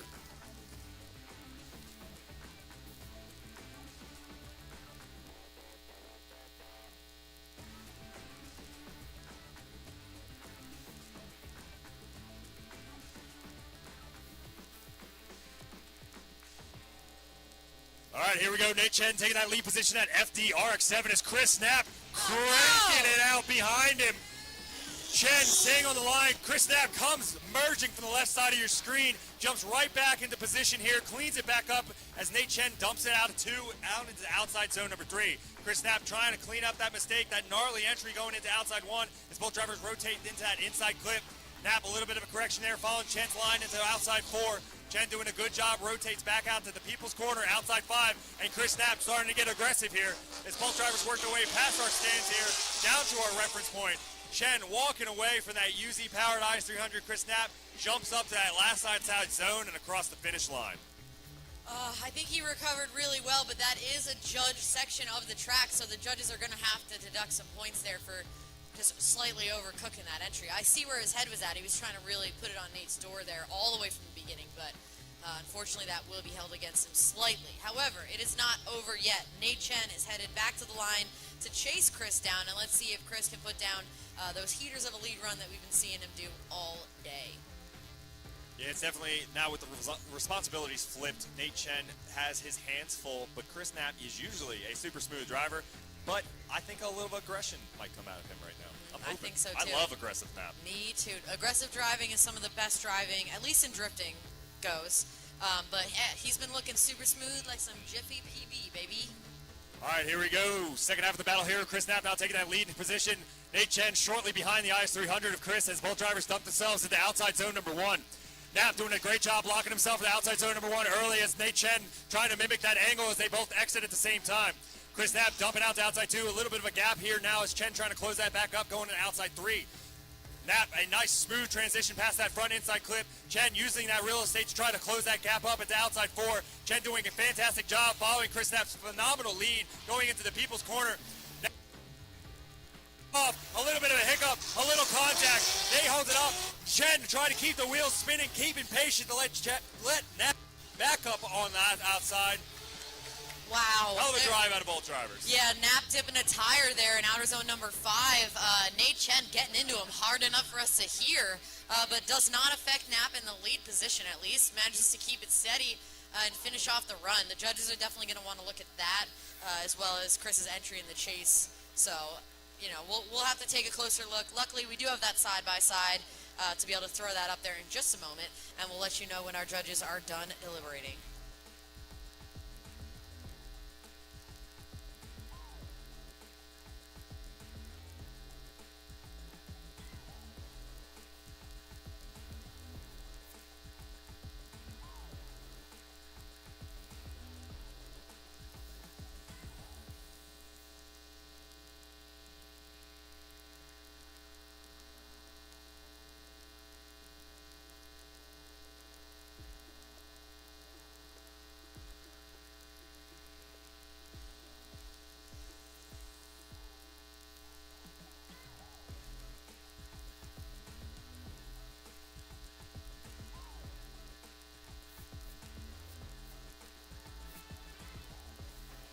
All right, you guys joining us on YouTube are seeing that side-by-side replay of Chris Knapp and Nate Chen. Chris Knapp piloting that UZ-powered IS300 going up against Nate Chen's VA-powered FD RX-7.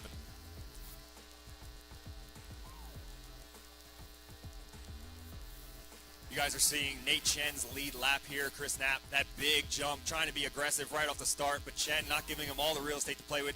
Chris cleans it back up, but basically had to write off that outside zone number 1. We're going to check out this replay a second time. I think the judges are just going to look really close and make sure that Chris wasn't avoiding anything with going that wide. That's just my opinion.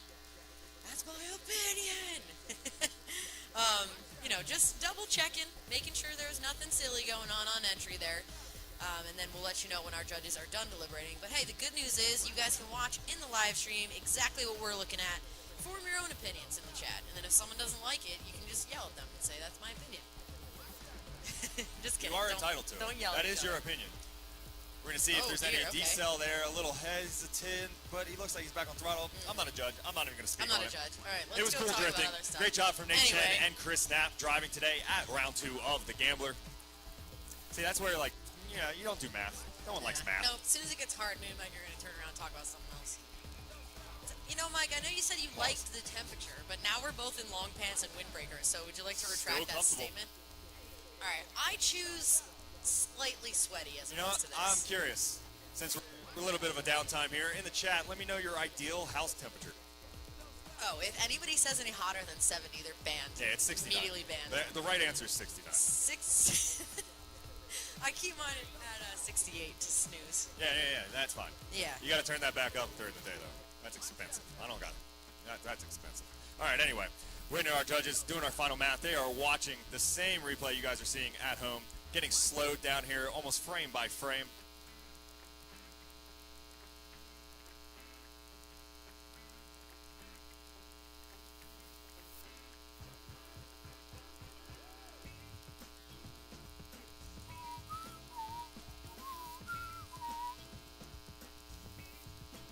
All right, I hope you guys have enjoyed your time here. Thank you guys for hanging out here live and in person at Raceway Park. And also another big shout out to Los Goonies as well as all our event sponsors that have showed up. Thank you guys, all of you. Thank you guys have stuck through all of the weather. And we have a victor. Nate Chen gets the win. The FDRX7 of Nate Chen gets the win. Great job there by both of these drivers. Nate Chen's moving on to the top 8. Nicely done there by Chris Knapp as well. Love seeing his runs all day. We're going to move on to our next battle here, which I believe is at one more time.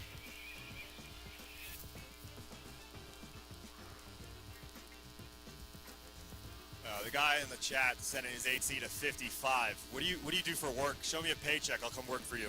Okay, Troy. Troy's a billionaire. Yeah, let me know what you do for work, because I would also like icy AC. They're saying 65, dude. Nutty. Gross. Go move somewhere tropical. That's Yeah, disgusting. unreal. You know what? To the Arctic with you, sir. Straight to the Arctic Circle. Cut it out, Trevor Root. Oh, I'm sorry. You're not Trevor Root. You're the younger. Cut it out, younger Root. Y'all look way too similar. The better route. He's the man, all right? Don't mess with him. We'll beat you up. All right, speaking of routes, look at that guy. Oh, he's on the grid. Hey, how you going to mess that up? He's right there. All right, here we go. Trevor Root sitting in that lead position going up against Louis Lons in that Corvette. That LSA force-fed V8 of Trevor Root in that BMW. I can only assume it's also in the Corvette. Hood's off. I should be able to see. I should know. We But can anyway. correctly assume. Oh, no. Oh, dear. A lot of sauce. That's only one tire. A small deficit, but Trevor Root drives it off back onto the asphalt as Louis Lons trying to get back into position. They dump into outside zone number 2. Root doing a good job. Louis Lons trying to rotate and wrestle that Corvette down the hill to mimic what Root is doing through our first and only inside clip. Back out to outside zone number 4. Root, a little bit of a stab of the left foot. Both drivers starting to fall into position now as Root back on the throttle to transition over to outside 5. The People's Corner. Louis Lons right there in the door handle. Really starting to put the pressure on now. Make some noise for him as they go over that reference point. Root, a little bit of a gap. Maybe a strategy from Louis Lanes to jump through. Maybe a little bit slow getting up to outside 6, but Trevor Root is right on the backside of that bank wall. Yeah, nice recovery. A little bit of a spooky entry there. I definitely want to see the replay because that was at least 2 tires off. And we will clarify the rule. Here's me thumping my rule book again. 2 off is a heavy deduction. 3 off is a 0. So, Yeah, I can't read, so that's Sarah's responsibility. I do love reading. Yeah, I need like an audiobook. Ooh, that. Yeah, audiobooks are still books. I'll die on that hill. I prefer the OG version, the acoustic. I want to just flip through them pages. Nah, you know? see. But if you like the digital, it'd be like a little electric book. I take it to the next level. TV. All right? Mike just sets the book on his head and hopes the words come in by osmosis. I don't need somebody to read it to me. Just show me a picture, all right? It's 2025. Does your girl lay you down at night and read you The Very Hungry Caterpillar? No, I don't like her books. She reads too many books. So many books.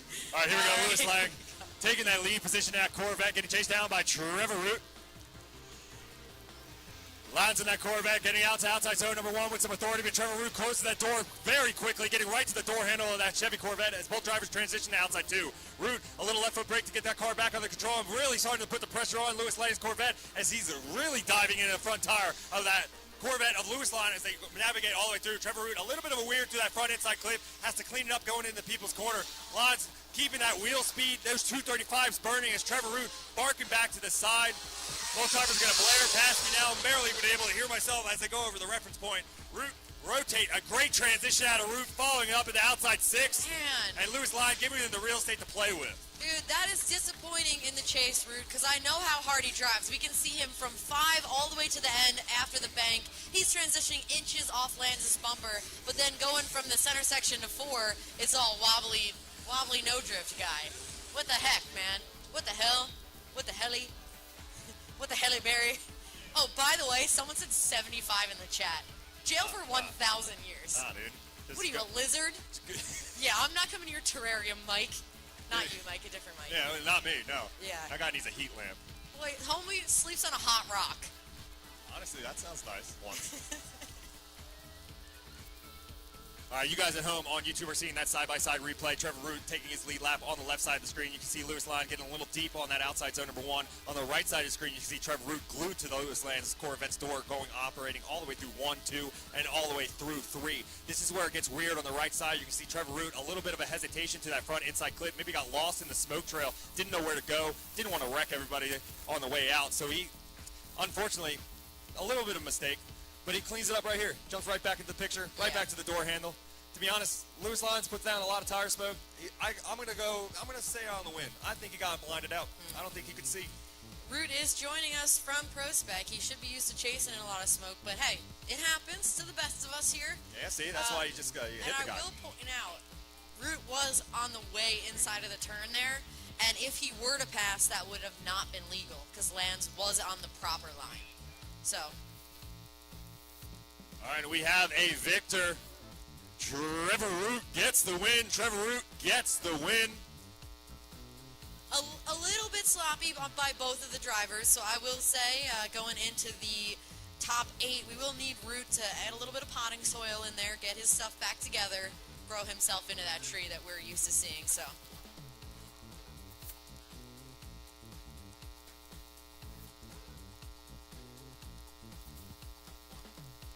And I misspoke there. That was Trevor Root earning his way into the final 4. We're moving through this competition. The only reason I thought differently is because we do have a one more time between Silva and Heischman that we need to run. But I believe we're heading into our next battle.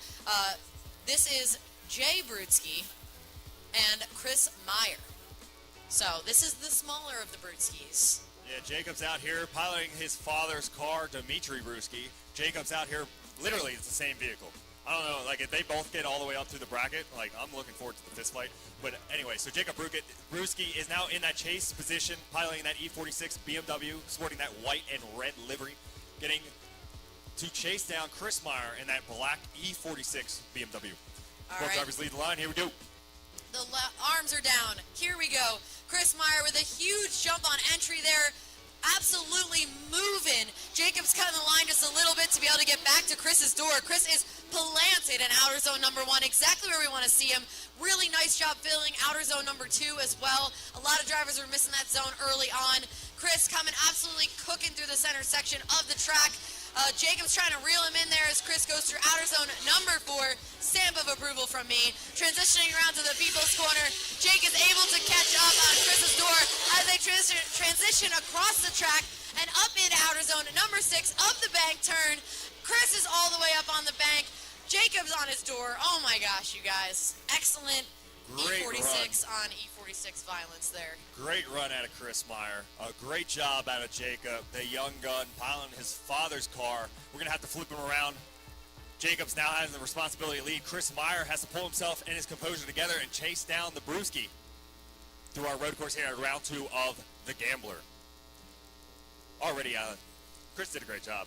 Jacob was there, but Chris was moving. It's true. Chris was moving. I think Jacob was just behind a little bit from the beginning. Unfortunately, when you start kind of far back, it's tough to catch up. And he did do a great job, but he cut the line just a little bit in order to do that. A little sacrifice, as they used to call it, in FD, so that will lose him a few points. But away they go for the second half of this battle. This time, Jacob Brudski is in the lead. Chris Meyer chasing him down. Jacob Brudski a little bit on the inside of that turn, working his way back out to outer zone number 1. Chris Meyer trying to reel him in there a little bit deeper in that zone than Brudski is. Chris Meyer doing a nice job in the chase position. Brudski all the way in outer zone number 3. Really well done. Chris is taking that cone out to try to get close to him in the chase. Brudski coming around outer zone number 4. Again, nicely done there. And Chris Meyer tossing it in there and hoping it sticks in the chase position. Really nicely done here by both of these drivers. Chris transitioning across Brudski's bumper, going up into the bank turn. Chris on his door, really well done there, guys. The crowd is loving it as well. Let's get that side-by-side up here. Yeah, great job out of Jacob Brudski in his lead position. You can see a lot of patience out of Chris Meyer. Unfortunately, Jacob just a bit shy out of the box, and it looks like we're going to get a result. And it looks like Chris Meyer is going to take the win, knocking out the young gun, Jacob Brudski. I guess that solves the dilemma of who gets the car and the leader. Yeah, honestly, a great run by Jacob. Do you know how old he is? I know, not old enough for a driver's license. Yeah, I mean, the kid's young. Yeah. It just makes me feel real old. I don't really want to talk about it. But regardless, it's Dimitri Brudski's son, Jacob. He did a fantastic job today at round 2 of the Gambler. Make sure you give him kudos. Kudos are deserved, but unfortunately, Chris Meyer in that black E46 takes the win, knocking him out of competition going into the Final 4. Ooh, this will get spicy. Trevor Root, Chris Meyer in the semifinals. All right, it looks like Phil, the dent guy, Phil Silva, is sitting there patiently waiting for that lead position. Oh no. Oh, no. They're coming. I gotta go, Sarah. I gotta go. It's been fun, guys. I gotta go.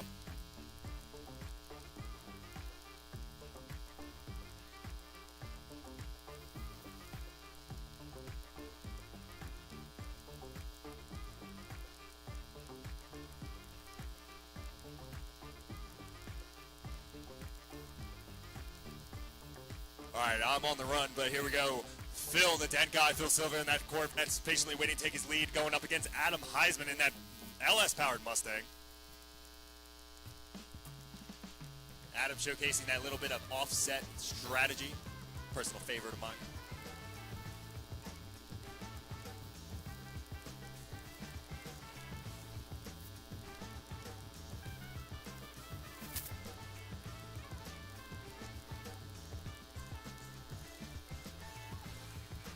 All right, our guys are back to the line, ready to do that one more time battle. And no, those are not two parked cars. Heisman is just starting even farther back than he did last time.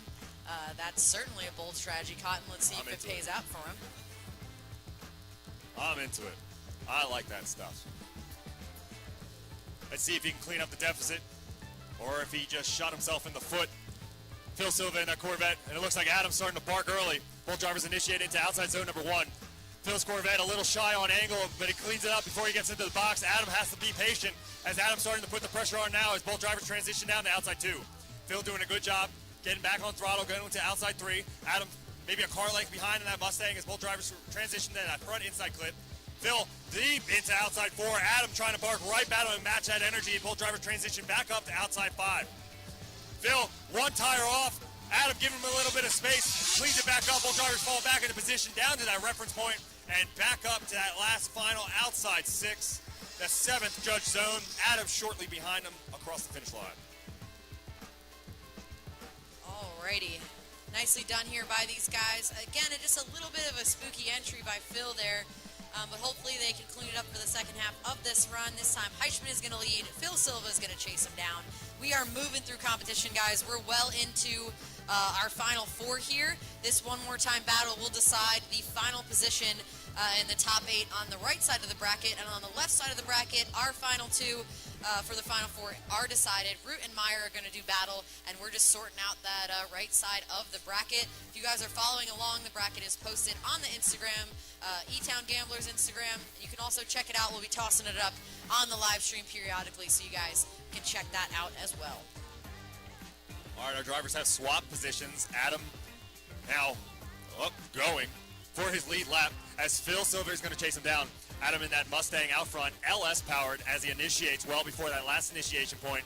Phil trying to mimic that as they both dive into outside zone number 1. Adam locks that Mustang down where it needs to be as Phil's right behind him. Maybe a car length back, allowing that transition and dump into outside 2. And this is where Phil's going to make his move going in outside 3. Adam doing what he can to stay poised as Phil had to back off a little bit, give the space out.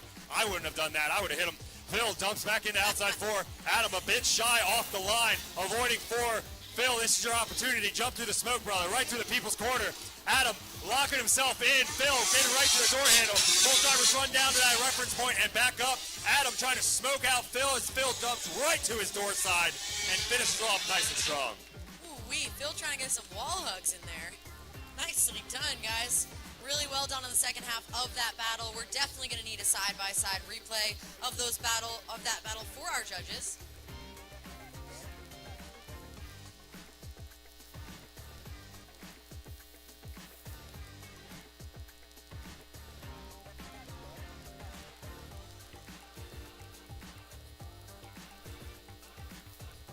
All right, let's make it official. Adam Heichman gets the win. Adam Heichman gets the win. He's moving on to the Final Four on the other side of the bracket.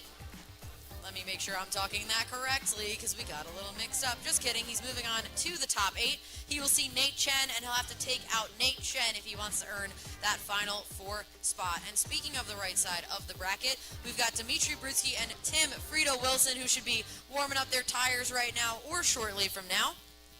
They are both lined up, patiently waiting for Phil to get his little celebratory spins out of the way. Dimitri Brutsky, we got a car change?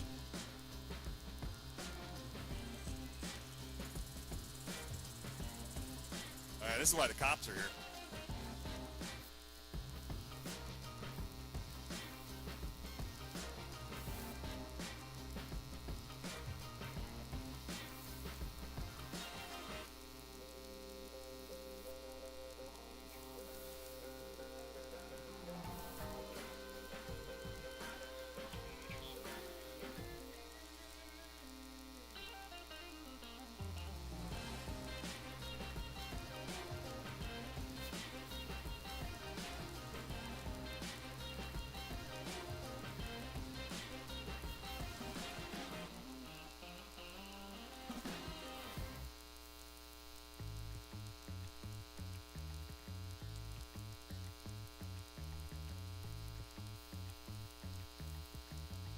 All right, unfortunate turn of events. Looks like Jacob is going to get a little no-no on the way home. Jacob, still a little damage. In the sport of sportsmanship, we're going to allow Dimitri Brutsky, who has already lended this car out to multiple drivers here at the Gambler, to pilot this S14. This is his backup car, so he's going to take that on his lead lap, and now Tim Frito needs to chase down this S14 of Dimitri Brutsky. Frito in that BMW right behind him, and both drivers dump into outside zone number 1.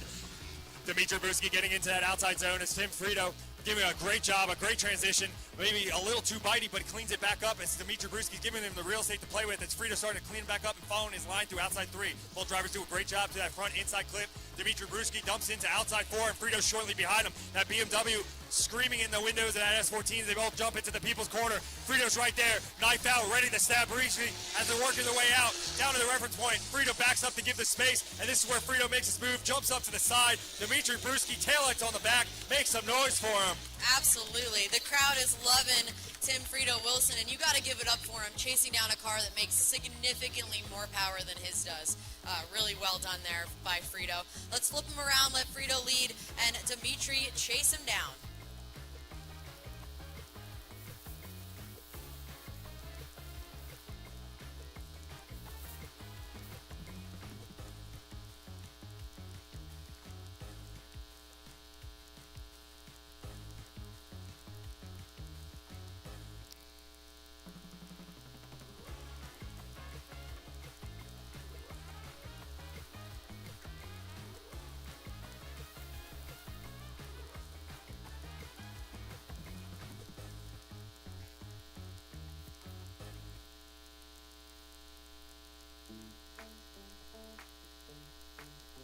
All right, our drivers have now flipped around. Tim Frito now in the lead position. The responsibility to chase falling on Dimitri Brutsky in that S14. Both drivers coming down the straight and initiate well before that last initiation point. And Frito locking himself into outside 1. Brutsky almost at the front end, matching the angle, almost surpassing Frito's car as both drivers transition to outside 2. Brutsky a little bit of a bobble in the chase as Frito staying on poise. A little left foot brake to get in position into outside 3 as both drivers work their way into that front inside clip. Brutsky gets back into position now, transitions very well behind Frito's BMW as they work their way into outside 4. Frito transitioning out, Brutsky giving a little bit of real estate, and here's where he makes his move, getting aggressive right to the door. Frito going through people's corner. Frito drives down to that reference point.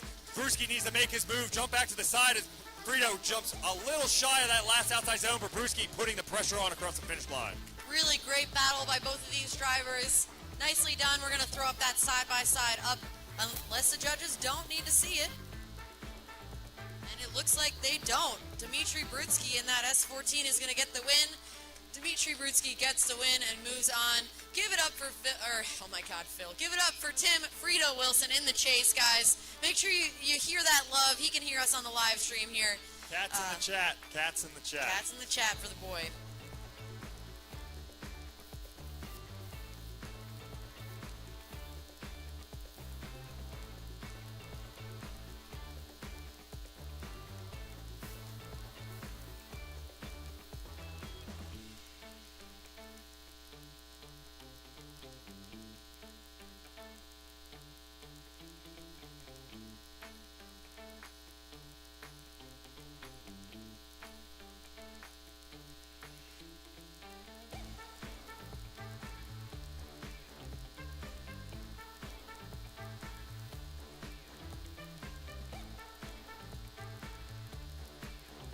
All right, next pair of drivers working their way into the burnout box. It looks like Chris Meyer in that black V8-powered BMW E46 warming up his circles.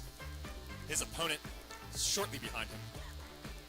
Yeah, I misspoke. It is not Heichman and Chen, although they will need to do battle. We would kindly ask them to get them tires on there and head back to the burnout box. So this is the left side of the bracket, the final four battle between Trevor Root and Chris Meyer. These guys have done battle before. Two very aggressive drivers, super smooth, super consistent. So as soon as Root is done warming up those tires, we'll send him to the line. And let's do battle.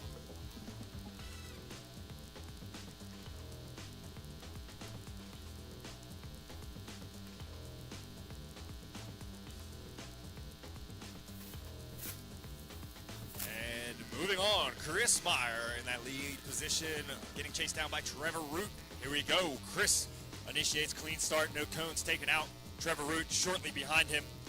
Both drivers initiate well before that last initiation point. Meyer navigates himself into outside zone number one. Trevor Root right on the door side, literally mimicking him as he works his way through that line, giving him just enough space to transition down to outside two. Trevor Root a little bit of a bobble to close that proximity gap as they work their way into outside zone number three. Chris Meyer is locked and loaded, working his way through our road course layout here, dumping himself into outside four. Trevor Root uses that real estate to get back to the side, falling back in the position behind that E46. Chris Meyer doing a fantastic job through that people's corner, but Trevor Root screaming that supercharged V8 in his ear. Still driver dive down to that reference point and back up to our final outside zone, and Trevor Root keeping his presence high and mighty on the side of Chris Meyer's E46. Well done. Two V8 BMWs going head-to-head. One NA, one supercharged.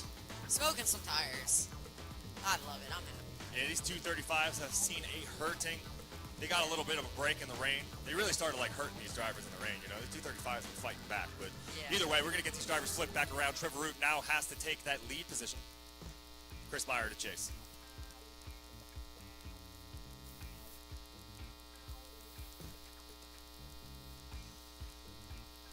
All right, they got their high fives, a little maybe some shit talking done, and they're ready to work their way back to the grid. Trevor Root leading the way in that gray E36 BMW. Chris Meyer piloting that black E46 on the left side of your screen. Our drone is up. Our judges are ready, waiting for our arm drop. All right, here we go. Trevor Root taking that lead position. Chris Meyer to chase him down. Chris literally on the back bumper of Trevor Root. Both drivers initiate almost at the same time. Chris Meyer doing a great job with a little bit of a mimicry. Chris Meyer, a little bit of a deficit there. One tire out of the outside of our track, but he starts to clean this line up as he dives right back to the side of Trevor Root's car, going into outside two, driving all the way down to outside three. Root doing a good job going through our judges' checklist. Meyer trying to close that proximity gap through that front inside clip, diving himself back into a position into outside four. Root positioning his car super well in that lead position. Chris Meyer trying to mimic all the angle, speed, and aggression that Trevor Root is throwing down out of that E36 as he drives down to that reference point and back up. Meyer in a good position, almost too aggressive there. It may have hurt him as he had to leave room, or thought at least, for Trevor Root to transition. Our chase driver is not allowed to impede our lead driver's lap.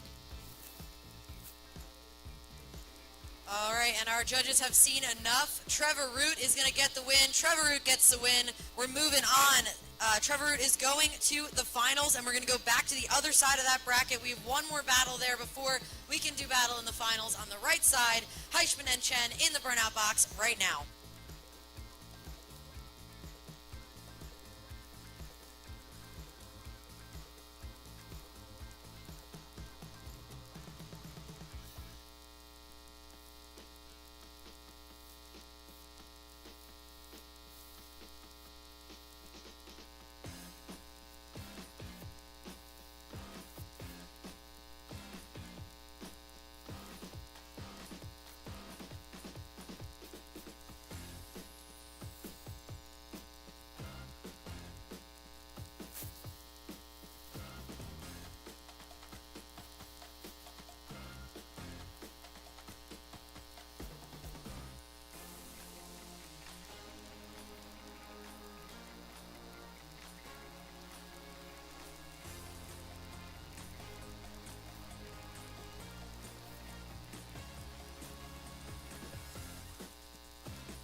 All right, looks both our drivers are locked on the grid, ready to battle it out here in our top four. The finals out here. Nate Chen in that FDRX7 going up against Adam Heisman. Adam piloting that LS-powered Mustang. Nate Chen in that FDRX7, also a V8 underneath the hood.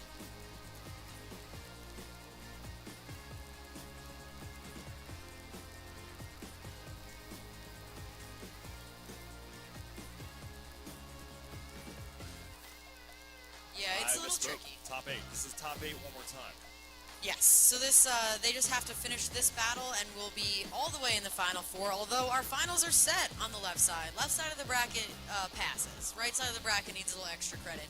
And we will be battling for third place, so Chris Meyer is going to battle for the bottom spot on the podium. We have a few more drivers to decide the right side before we know who he's going up against, but just so that him and his crew are ready to head back up here once we get the right side of the bracket sorted out.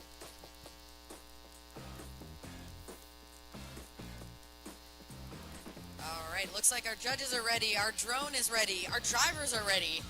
I'm ready. I'm ready too. Let's do it. Heichman doing his typical start farther back against Chen in the chase. Chen tossing it in there. Heichman doing a nice job there, sticking with him in the chase position. Nate Chen coming up the hill and Heichman reeling him in there. Two drivers joining us from Formula Drift Pro Spec. Heichman transitioning on Chen's bumper there. Goodness gracious. Really, really nicely done in the chase position, and Nate putting on a smooth lead so he can stick behind him. Heichman's doing a great job there. Coming through outer zone number 4, Nate Chen, super smooth, and Heichman on his door as they come around to outer zone number 5. Nate Chen's doing a great job putting his tire all the way at the edge of that zone. Heichman getting choked up in the chase for 1 second, and he's right back in it there to end that run. Really well done here by both of these drivers. Yeah, Adam really putting use there. There's bumpers, there's transitions, taking up every inch he possibly can. A little bit aggressive there, maybe got greedy towards the end, but definitely not a fault. Just the aggressive choice. Unfortunately, it may be a con. We don't know. I don't know. They know. I don't know. I don't know. We're just guessing up here, dude. We're doing the guess and check. I make stuff up all day long. Sometimes. You guys don't even know if these guys are the real names. Well, I mean, actually, they can follow along with their bracket on social media and I made that up too. All right, Nate Chen's poised and ready, sitting in that chase position with an FDRX7.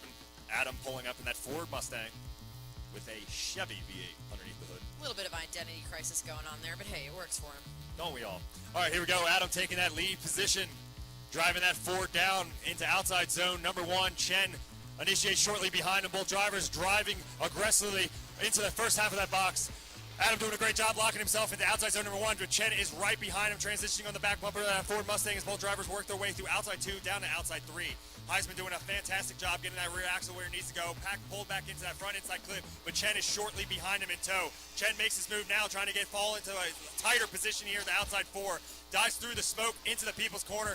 Heisman, a confident transition into the people's corner, gave him a little bit of a walk, but Nate Chen now closing that door as they drive down that reference point. Chen taking that line choice for his advantage as he jumps back up. A little stabby there, but nonetheless keeping it spicy across the line. Really well done here by both of these guys. We're going to defer to our judges whether or not they need a replay or they already have their decision there.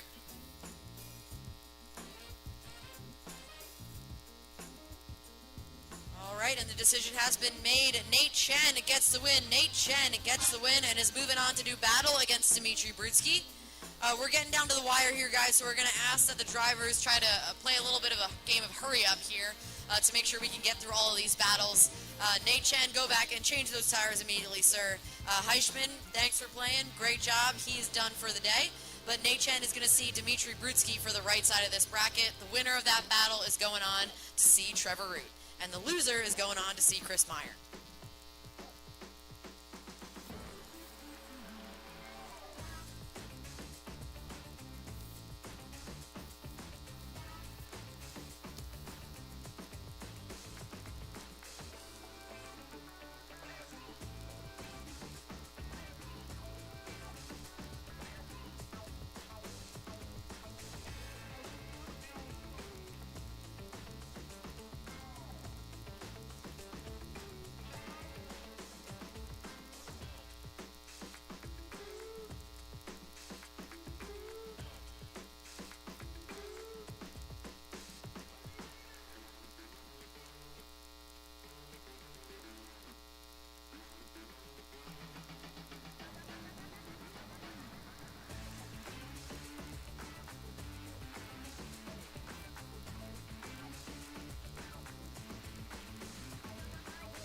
All right, you guys are joining us on YouTube. That is your filled out bracket for our final 4. We got Trevor Root going up against Chris Meyer, Dmitry Brutsky going up against Nate Chen. Our final 4 drivers, we're going to have a third place battle. All these dudes are hunting for those final 3 spots on our podium and the big checks. But don't forget, 4th place also shares points with 3rd. This is a points race series, so there's plenty of rounds for these drivers to clean up those deficits, regardless of their victories or losses here today. In the chat, let me know who you think is going to win. Is it Root? Give me a tree for Root. Chris Meyer, what kind of emoji Chris Meyer get? They already battled in Route 1. So Route's going in the Oh, finals. We're lagging on the right side of the bracket here, guys. Yeah. So just really, Root, tree for Root. What we're waiting on Dmitry here. Brutsky. Dmitry Brutsky and Nate Chen. Nate Chen is changing tires, hopefully setting a land speed record, putting the F1 guys to shame there. And once he's done, he'll be heading back up. Hannibal, dude. I know. Hannibal, you're doing God's work back there. You're doing a great job, Hannibal. Do it quickly, brother. But Dmitry Brutsky, I already see his car on the line. He's going to battle Nate Chen, and the winner of that will see Trevor Root.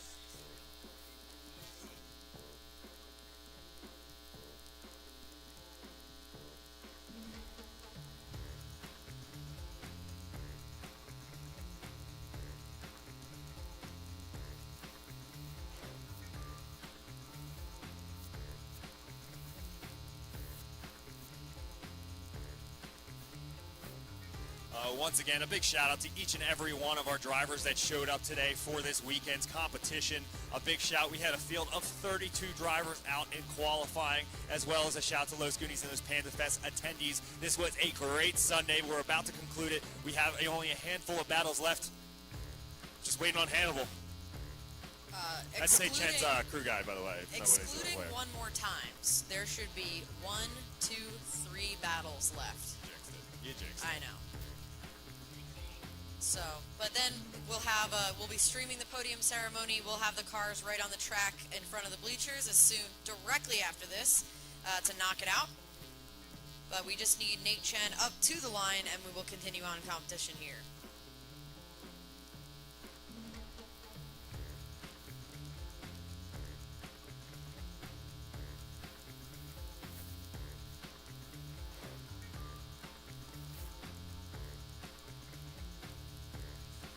Premio sausage, the way sausage should be. He's back, everybody.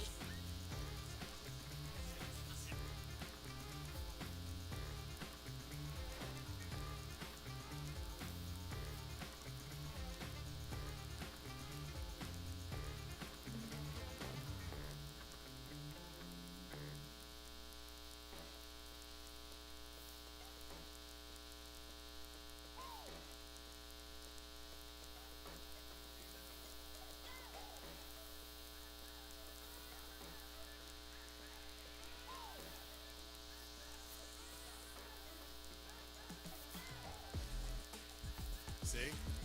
If you guys fed me a bunch of tequila, you'd be getting a drunk national anthem right now. Dang, dude, what a missed opportunity. We'll try to see if we can get that out of him before the season's over. There are 2 more rounds here. You guys can take advantage of the gambler as a spectator, as a driver, heck, as a vendor. If you're watching in the live stream here and you're like, I want to show my wares, bring a table. Make sure you register with us as a vendor, but come on out.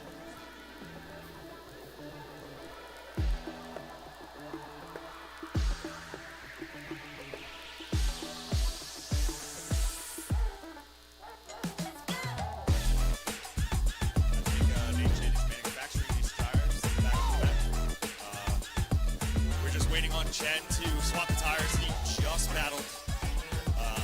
Once he gets some tires on that vehicle, he has to go up against Dimitri Buski. And then Matt Victor has to face off against Trevor. That loser has to face off against Chris Lott. Every drifting competition we get to this point in comp where we are waiting on something, it happens. See, next time I'm just going to bring my car and I'll go out there and I'll bring it.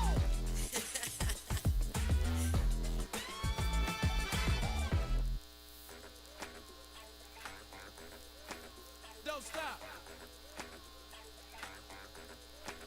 Watch out now.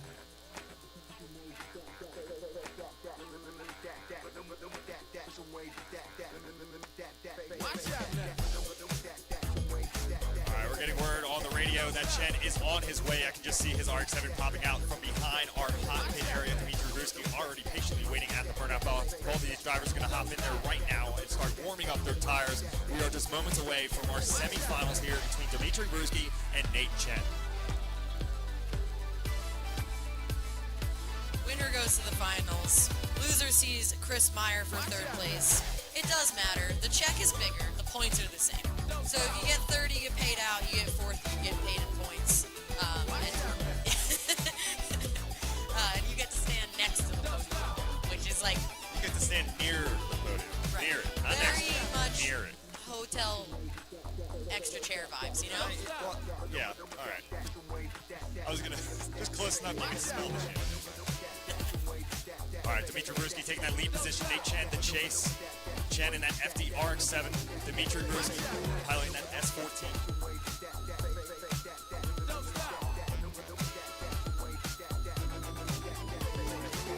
Watch out now. And here we go. We got the arm drop. Dimitri Ruski taking that lead position. Nate Chen patiently waiting for him to get in front. Right on the back bumper of that S14 as both drivers initiate, working their way into outside zone number 1.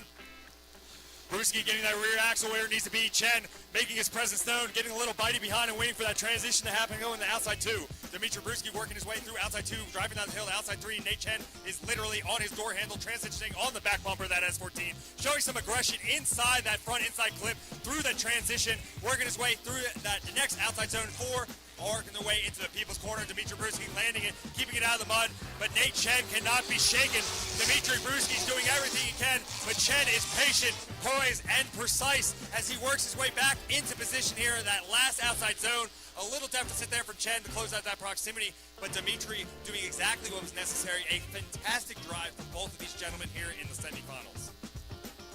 Absolutely, Mike. We're going to send him back to the line. A quick another battle. This time, Nate Chen will lead. Dimitri Bruski will chase him down. And we'll see what we have at the end of that. One of them's going to the finals against Trevor Root. The other one's going to battle Chris Meyer for 3rd place. And we'll see what's up.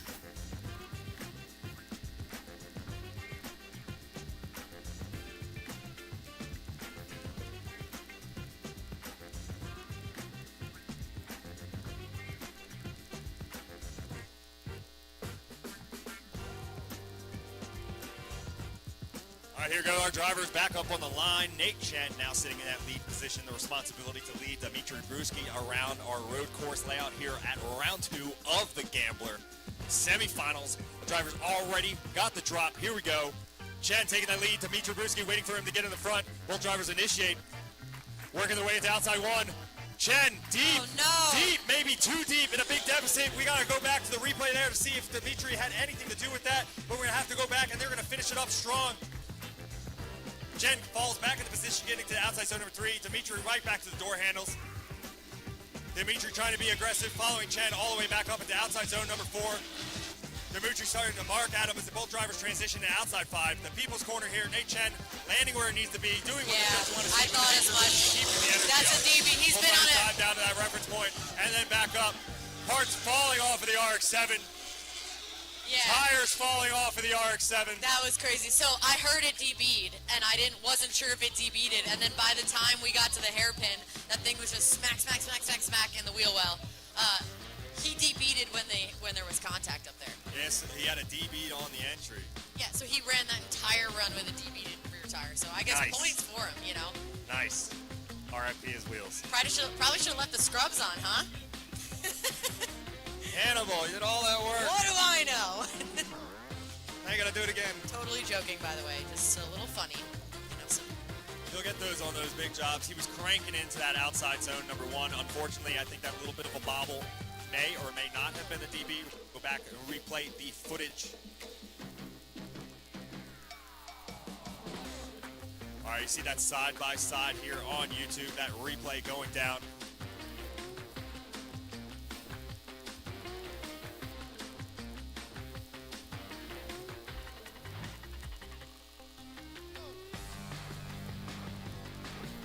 Our judges are watching that same side-by-side replay you guys are watching at home on YouTube. Thank you guys for joining us on the internet. Make sure you show some love on our social channels at etown_gambler, as well as Raceway Park NJ on Facebook. Get all the updates, sign up, event schedules, etc., etc. A big shout to East Coast Drift School and that family for having us, and all of our event sponsors, especially Juku Racing, who has stayed the entire day with the tent set up, rocking and rolling.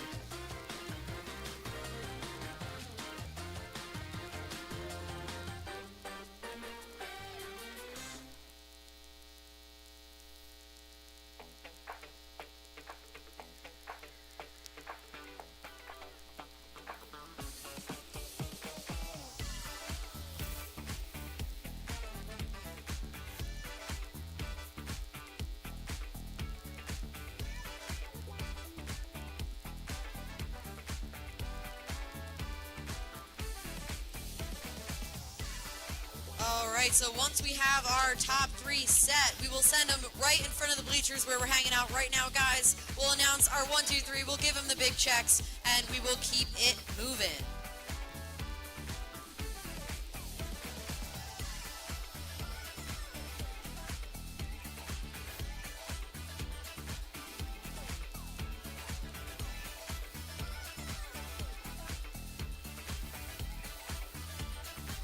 You know, I started to equate this as balance. You know, there's a lot of adrenaline, a lot of energy. You gotta calm down a little bit. Not really my style, but like you gotta calm down a little bit. So we're gonna let the drivers put some circles back onto their vehicles, get them back onto the track here, get back to the action here momentarily. Just bear with us. I promise. It'll be worth it. Don't give me those eyes.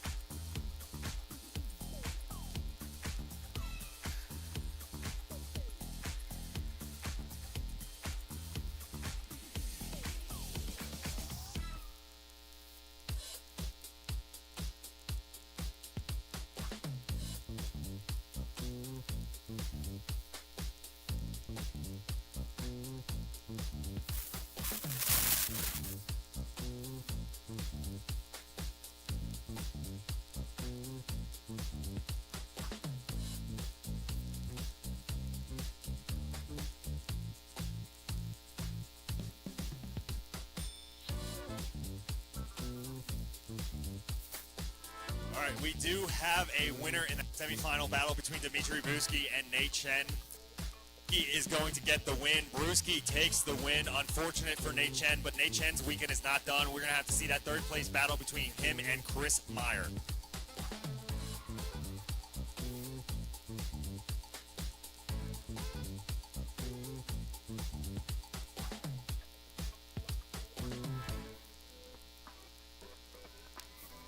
This wonderful gentleman right here, Casey, has informed me that Trevor Root at round 1 had the face-off against Dimitri Bruschi in the finals.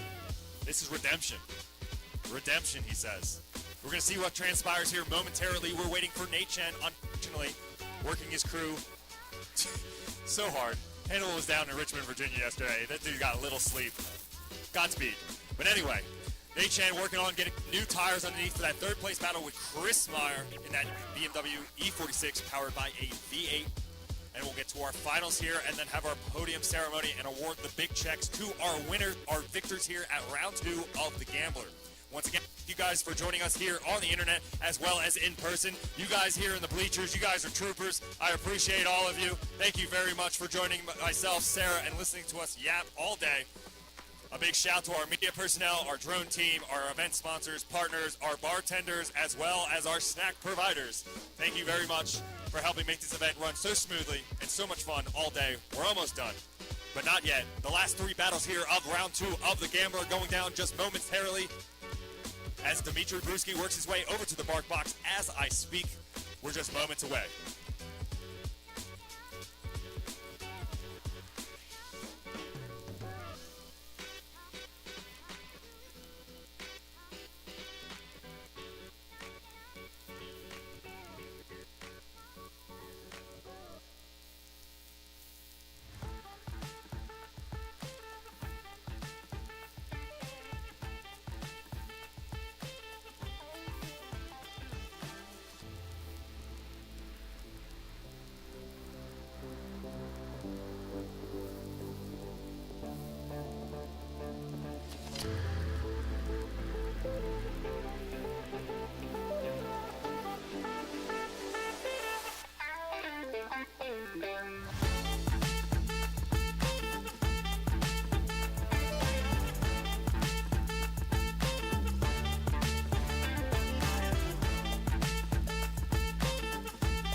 He's out for blood today. This car is so reliable. I've never seen it have any beautiful coupe in the background. But here live and in person, we have our finals. Driving on the tire size. We're going to run our third place battle. This is going to be on the bottom of the podium after our final battle here, allowing H-Chan to finish warming up his tires. We're running out of light here at Raceway Park. So we're going to get Dimitri Bruski lined up. Good luck against Trevor Root for the finals.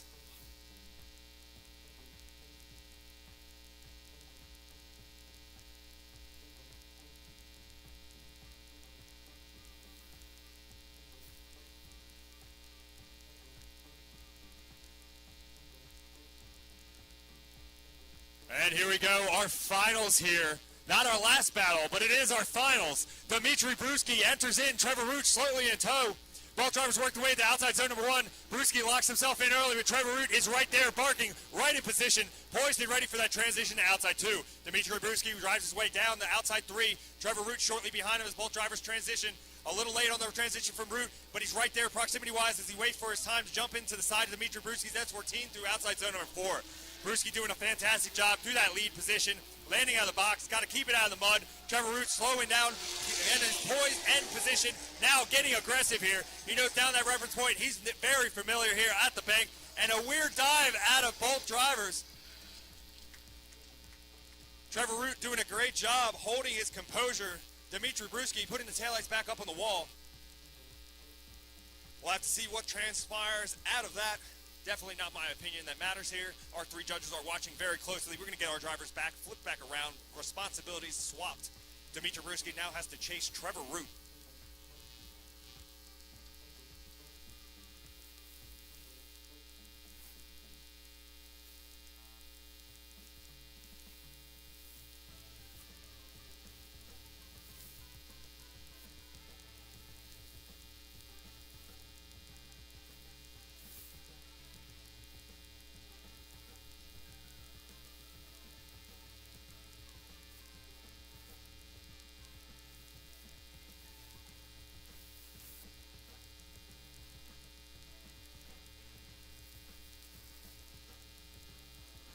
All right, both of our drivers back up onto the grid. Trevor Root now locked himself into that lead position. Thumbs out the window, ready to party here with Dimitri Bruski. Trevor Root works his way through the chicane, Got to get in that lead position in front of Dimitri Brewski's S14. Both drivers initiating. Brewski matching the angle of Root, going right into outside zone 1. Brewski locked in. A little bit of a bobble out of Dimitri Brewski as Trevor Root stays on line. Dimitri pulls it back together, cleans it back up through outside 2. Trevor Root doing exactly what he needs to do in the judge's eyes through 2-3. Oh, he did that front inside clip. Dimitri getting wide out here. A little bit of a deficit. He's got to close that proximity gap as Trevor Root works his way into outside 4. Dimitri taking a much tighter line as Root works his way out to outside 5. The people's corner here. Dimitri starting to close that proximity gap back down as both drivers work their way down to the reference point and then back up to the top high line as Root is putting a taillight on the wall all the way around here. Make some noise. Saw some sparks on the wall there, Mike. And Dimitri Brewski. Trevor Root was in the wall. We saw some sparks coming off there. Airplane mode. What an excellent final battle here at round 2. Raceway Parks the Gambler. We have one more after this. That will be for 3rd place. We're not going to tell you who won once we have a decision on this battle. We're going to keep it to ourselves, and then we'll have you guys join us and on the live stream just right here in the hairpin of the track so we can announce our winners.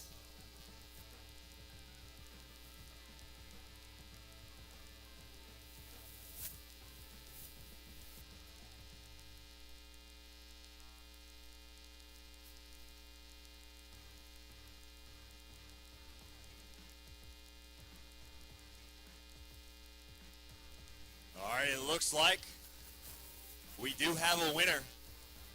Y'all don't get to know yet. We're going to bring all our drivers, our final 4, into the hairpin to announce our winners here today. But we do have a winner of our final battle, but we have one more battle, an extra treat, if you will, for you guys.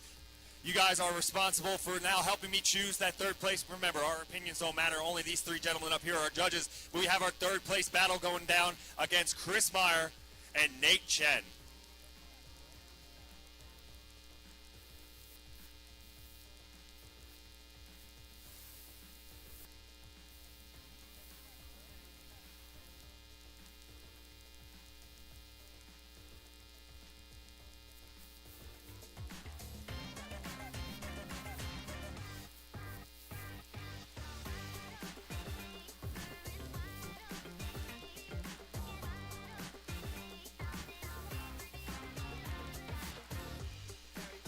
Our final battle here, but not the finals. Just our final battle here of round 2 of the Gambler. This is for 3rd place. Chris Meyer now sitting in that lead position, poised and ready to take his final lap here of round 2, going up against Nate Chen. Chen with that FD RX-7, ready to chase down the E46 of Chris Meyer. Both drivers initiate well before that first initiation point, as always, as they dive down into outside zone number 1. Track is getting colder, so the grip is up. These 235s are screaming as Chris Meyer is working his way through outside zone number 1. Chen trying to close that proximity gap and navigate and mimic Chris Meyer down through the hill from outside 2 and 3. Both drivers transition through that front inside clip. Chen with a great transition outside 4. Both drivers a little bit of a hiccup there, but then clean it back up almost simultaneously as they work their way into outside 5. The people's corner here, Meyer giving a little bit of a check. Chen giving a little bit of a stab as both drivers work their way to that reference point. Chen on the backside of that BMW. Chris Meyer as both drivers dump into that final outside zone. Chen keeping his space, allowing Meyer to come swing off the bank wall and across the finish line. Solid first half of the battle here for a 3rd place. We already have our winners here. This is our 3rd place battle. We haven't announced our final winners yet, our 1st and 2nd place. Then here we're finding out our 3rd place winner and our very first loser. Thank you, Mike. Honestly, a great job for these guys, 3rd place battles. We're going to flip them around and let Nate Chen lead and Chris Meyer chase them down. As soon as we have a winner here, we're going to send all these drivers down to the front stretch right here in the hairpin, where we'll announce our winners and present them with their checks and whatnot. Just in a moment here, as soon as we're done with the 2nd half of this battle, so stay tuned for that. But in the meantime, let us know who you thought won, what you guys think, how cold you keep your house in the summer. Here we go. This is the 2nd half of this 3rd place battle. Nate Chen in the lead, Chris Meyer chasing him down. Nate Chen doing a nice job, throwing it in a little shallow, and oh no, Chris Meyer losing it in the chase position, unfortunately. That might be all she wrote, folks. Let's go ahead and enjoy the rest of this battle. An unfortunate turn of event for Chris Meyer, but look at that, right back into the action here, put it on a show. He knows that deficit's not going to help, but he's out here having a good time anyway. Drifting is drifting. He's having a good time following Chen's RX-7 around in the Gambler. not in my hands, it's in the judges. Both drivers finish off nice and strong across the finish line. No major contact or issues.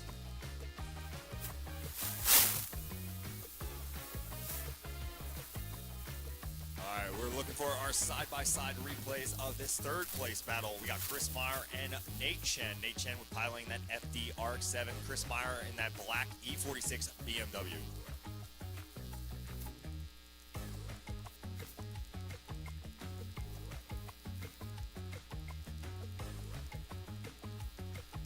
When we have our top three, we're going to send them down here into the hairpin and announce our winners in just a moment as soon as we have our third place.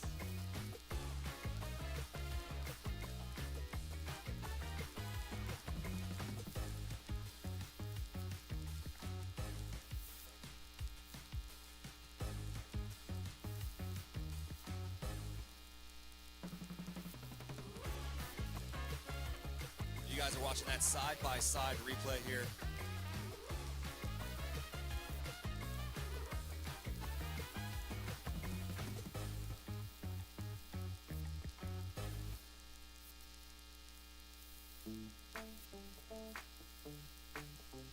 I hope you guys have enjoyed your time here at Raceway Park for another round of the E-Town Gambler, a Mike Knapp event. Always a pleasure hanging out with you guys here, both in person and on the internet. F's in the chat. I gotta drive home. You guys are watching a replay of Nate Chen's lead lap here. And Chris Meyer trying to stab the guy.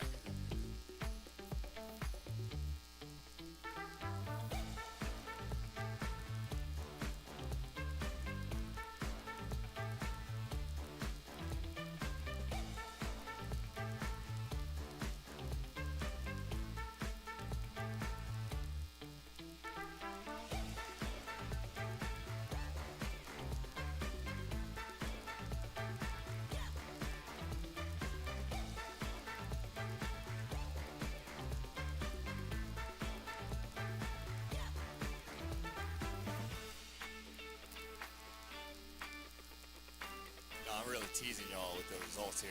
Our judges are reviewing the footage here. Make sure that there is nothing foul happening in our last third place battle here. And it looks like we have some results. We're gonna move all four of our finalists into the hairpin where we will announce all of our winners here at round 2 of the Gambler.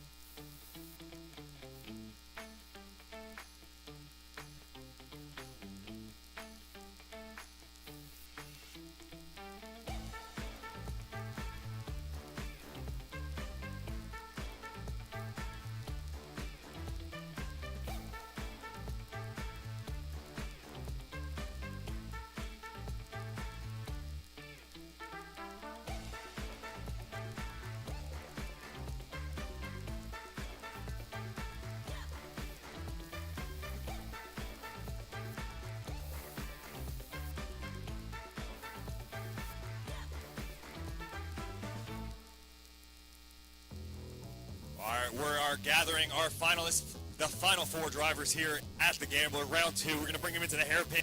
Going to high knees to chest, run out to the hairpin as well. You know, get my exercise and wake me back up. And we have our results, our top 3 drivers, the big checks. We'll get them written up, get their names, their awards, and then we're going to announce these winners.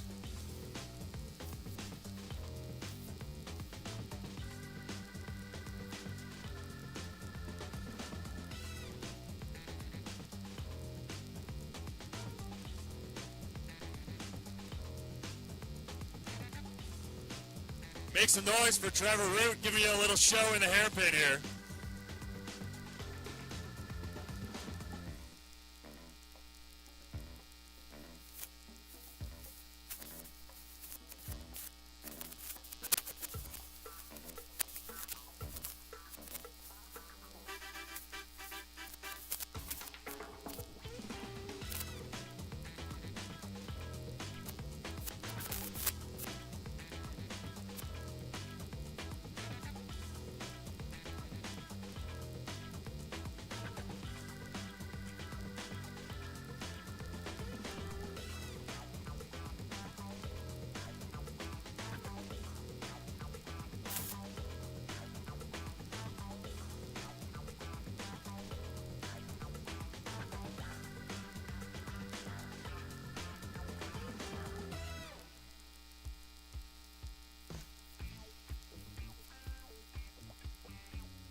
I think so, yep.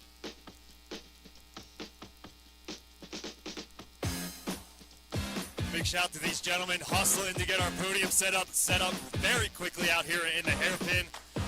While I got the moment, thank you to all our media personnel, our staff, our administration, and drivers, and as well as all of you guys joining us here, watching on the live stream. But a special shout out to y'all out here, standing here live and in person. I appreciate you guys. It's been a long day. You guys been out here enjoying everything we had to offer. I hope you guys enjoyed Los Goonies Panda Fest. I hope you enjoyed our 32 drivers today. And it is almost time to award our winners, our top 3 drivers here of round 2 of the Gambler here on the road course. Let me just make sure we're all caught up to speed before I get excited. Hey, settle down. Hey, settle down.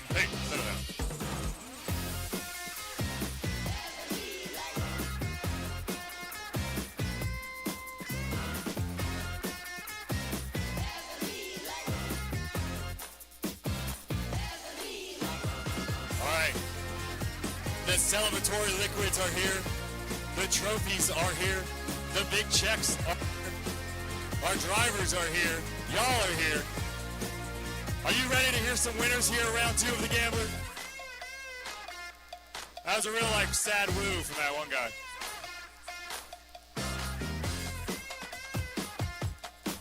Alright, the liquids are open. I think we're ready to hit this. All right, let's start with our bottom of the box, that 3rd place victor. The battle going down, Chris Meyer and Nate Chen. Our 3rd place. The bottom of the box, make some noise for Nate Chen in that FD-RX-7.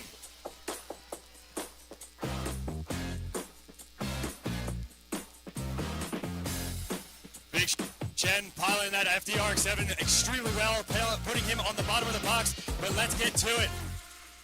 The next 2 slots, your winner here today, round 2 of the Gambler.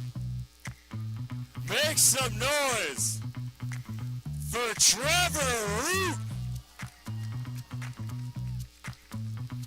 Also a big shout and congratulations to Dimitri Bruschi taking that number 2 spot on the box. Make some noise for all 3 of these gentlemen taking home the big checks here at the E-Town Gambler, a Mike Knapp event. A big shout to all of our sponsors and partners helping make this dream happen for everybody. And also make some noise once again for your top 3 drivers here and your winner, Trevor Root. All right, fellas, get wet.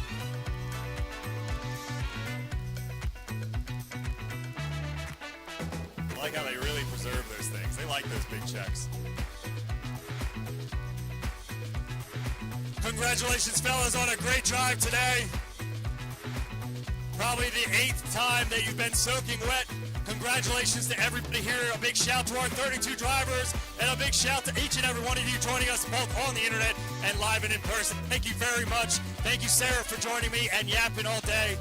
We'll see y'all next time, round 3, out here on the road course. Sarah, you got any final words for the people? What if my mic was on, Mike? Thank you guys so much for coming out. We want to see you at the next round of the Gambler. Make sure you follow Gambler on YouTube, on socials. Come out next time, whether it's driving, spectating, or supporting one of our drivers. Thank you guys so much, and have a good night.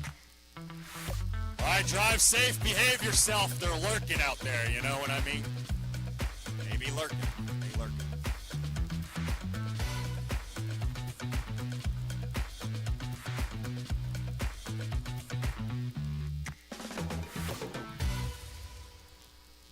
We found some keys in the bathroom. If you lost your keys,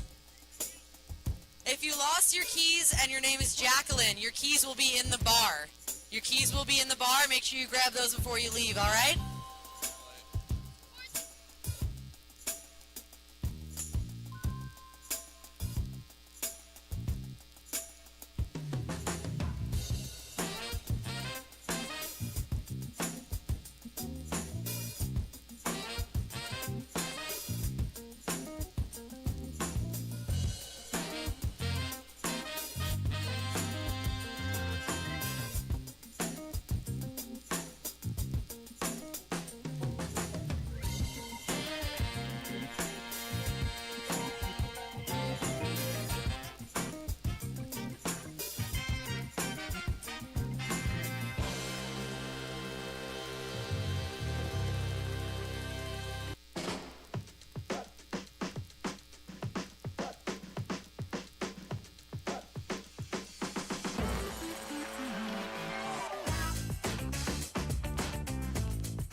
Don't stop.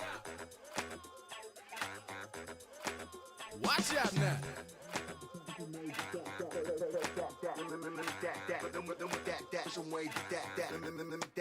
Watch out now. Don't stop.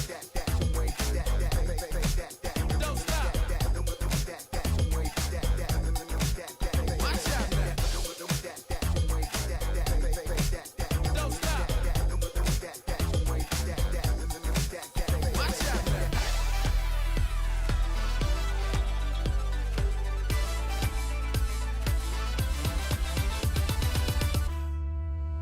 Watch out now. Watch out now. Don't stop. Watch out now. Don't stop.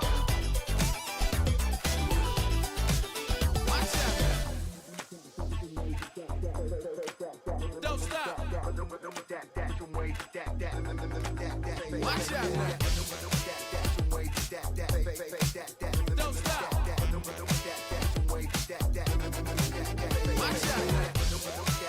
Watch out now.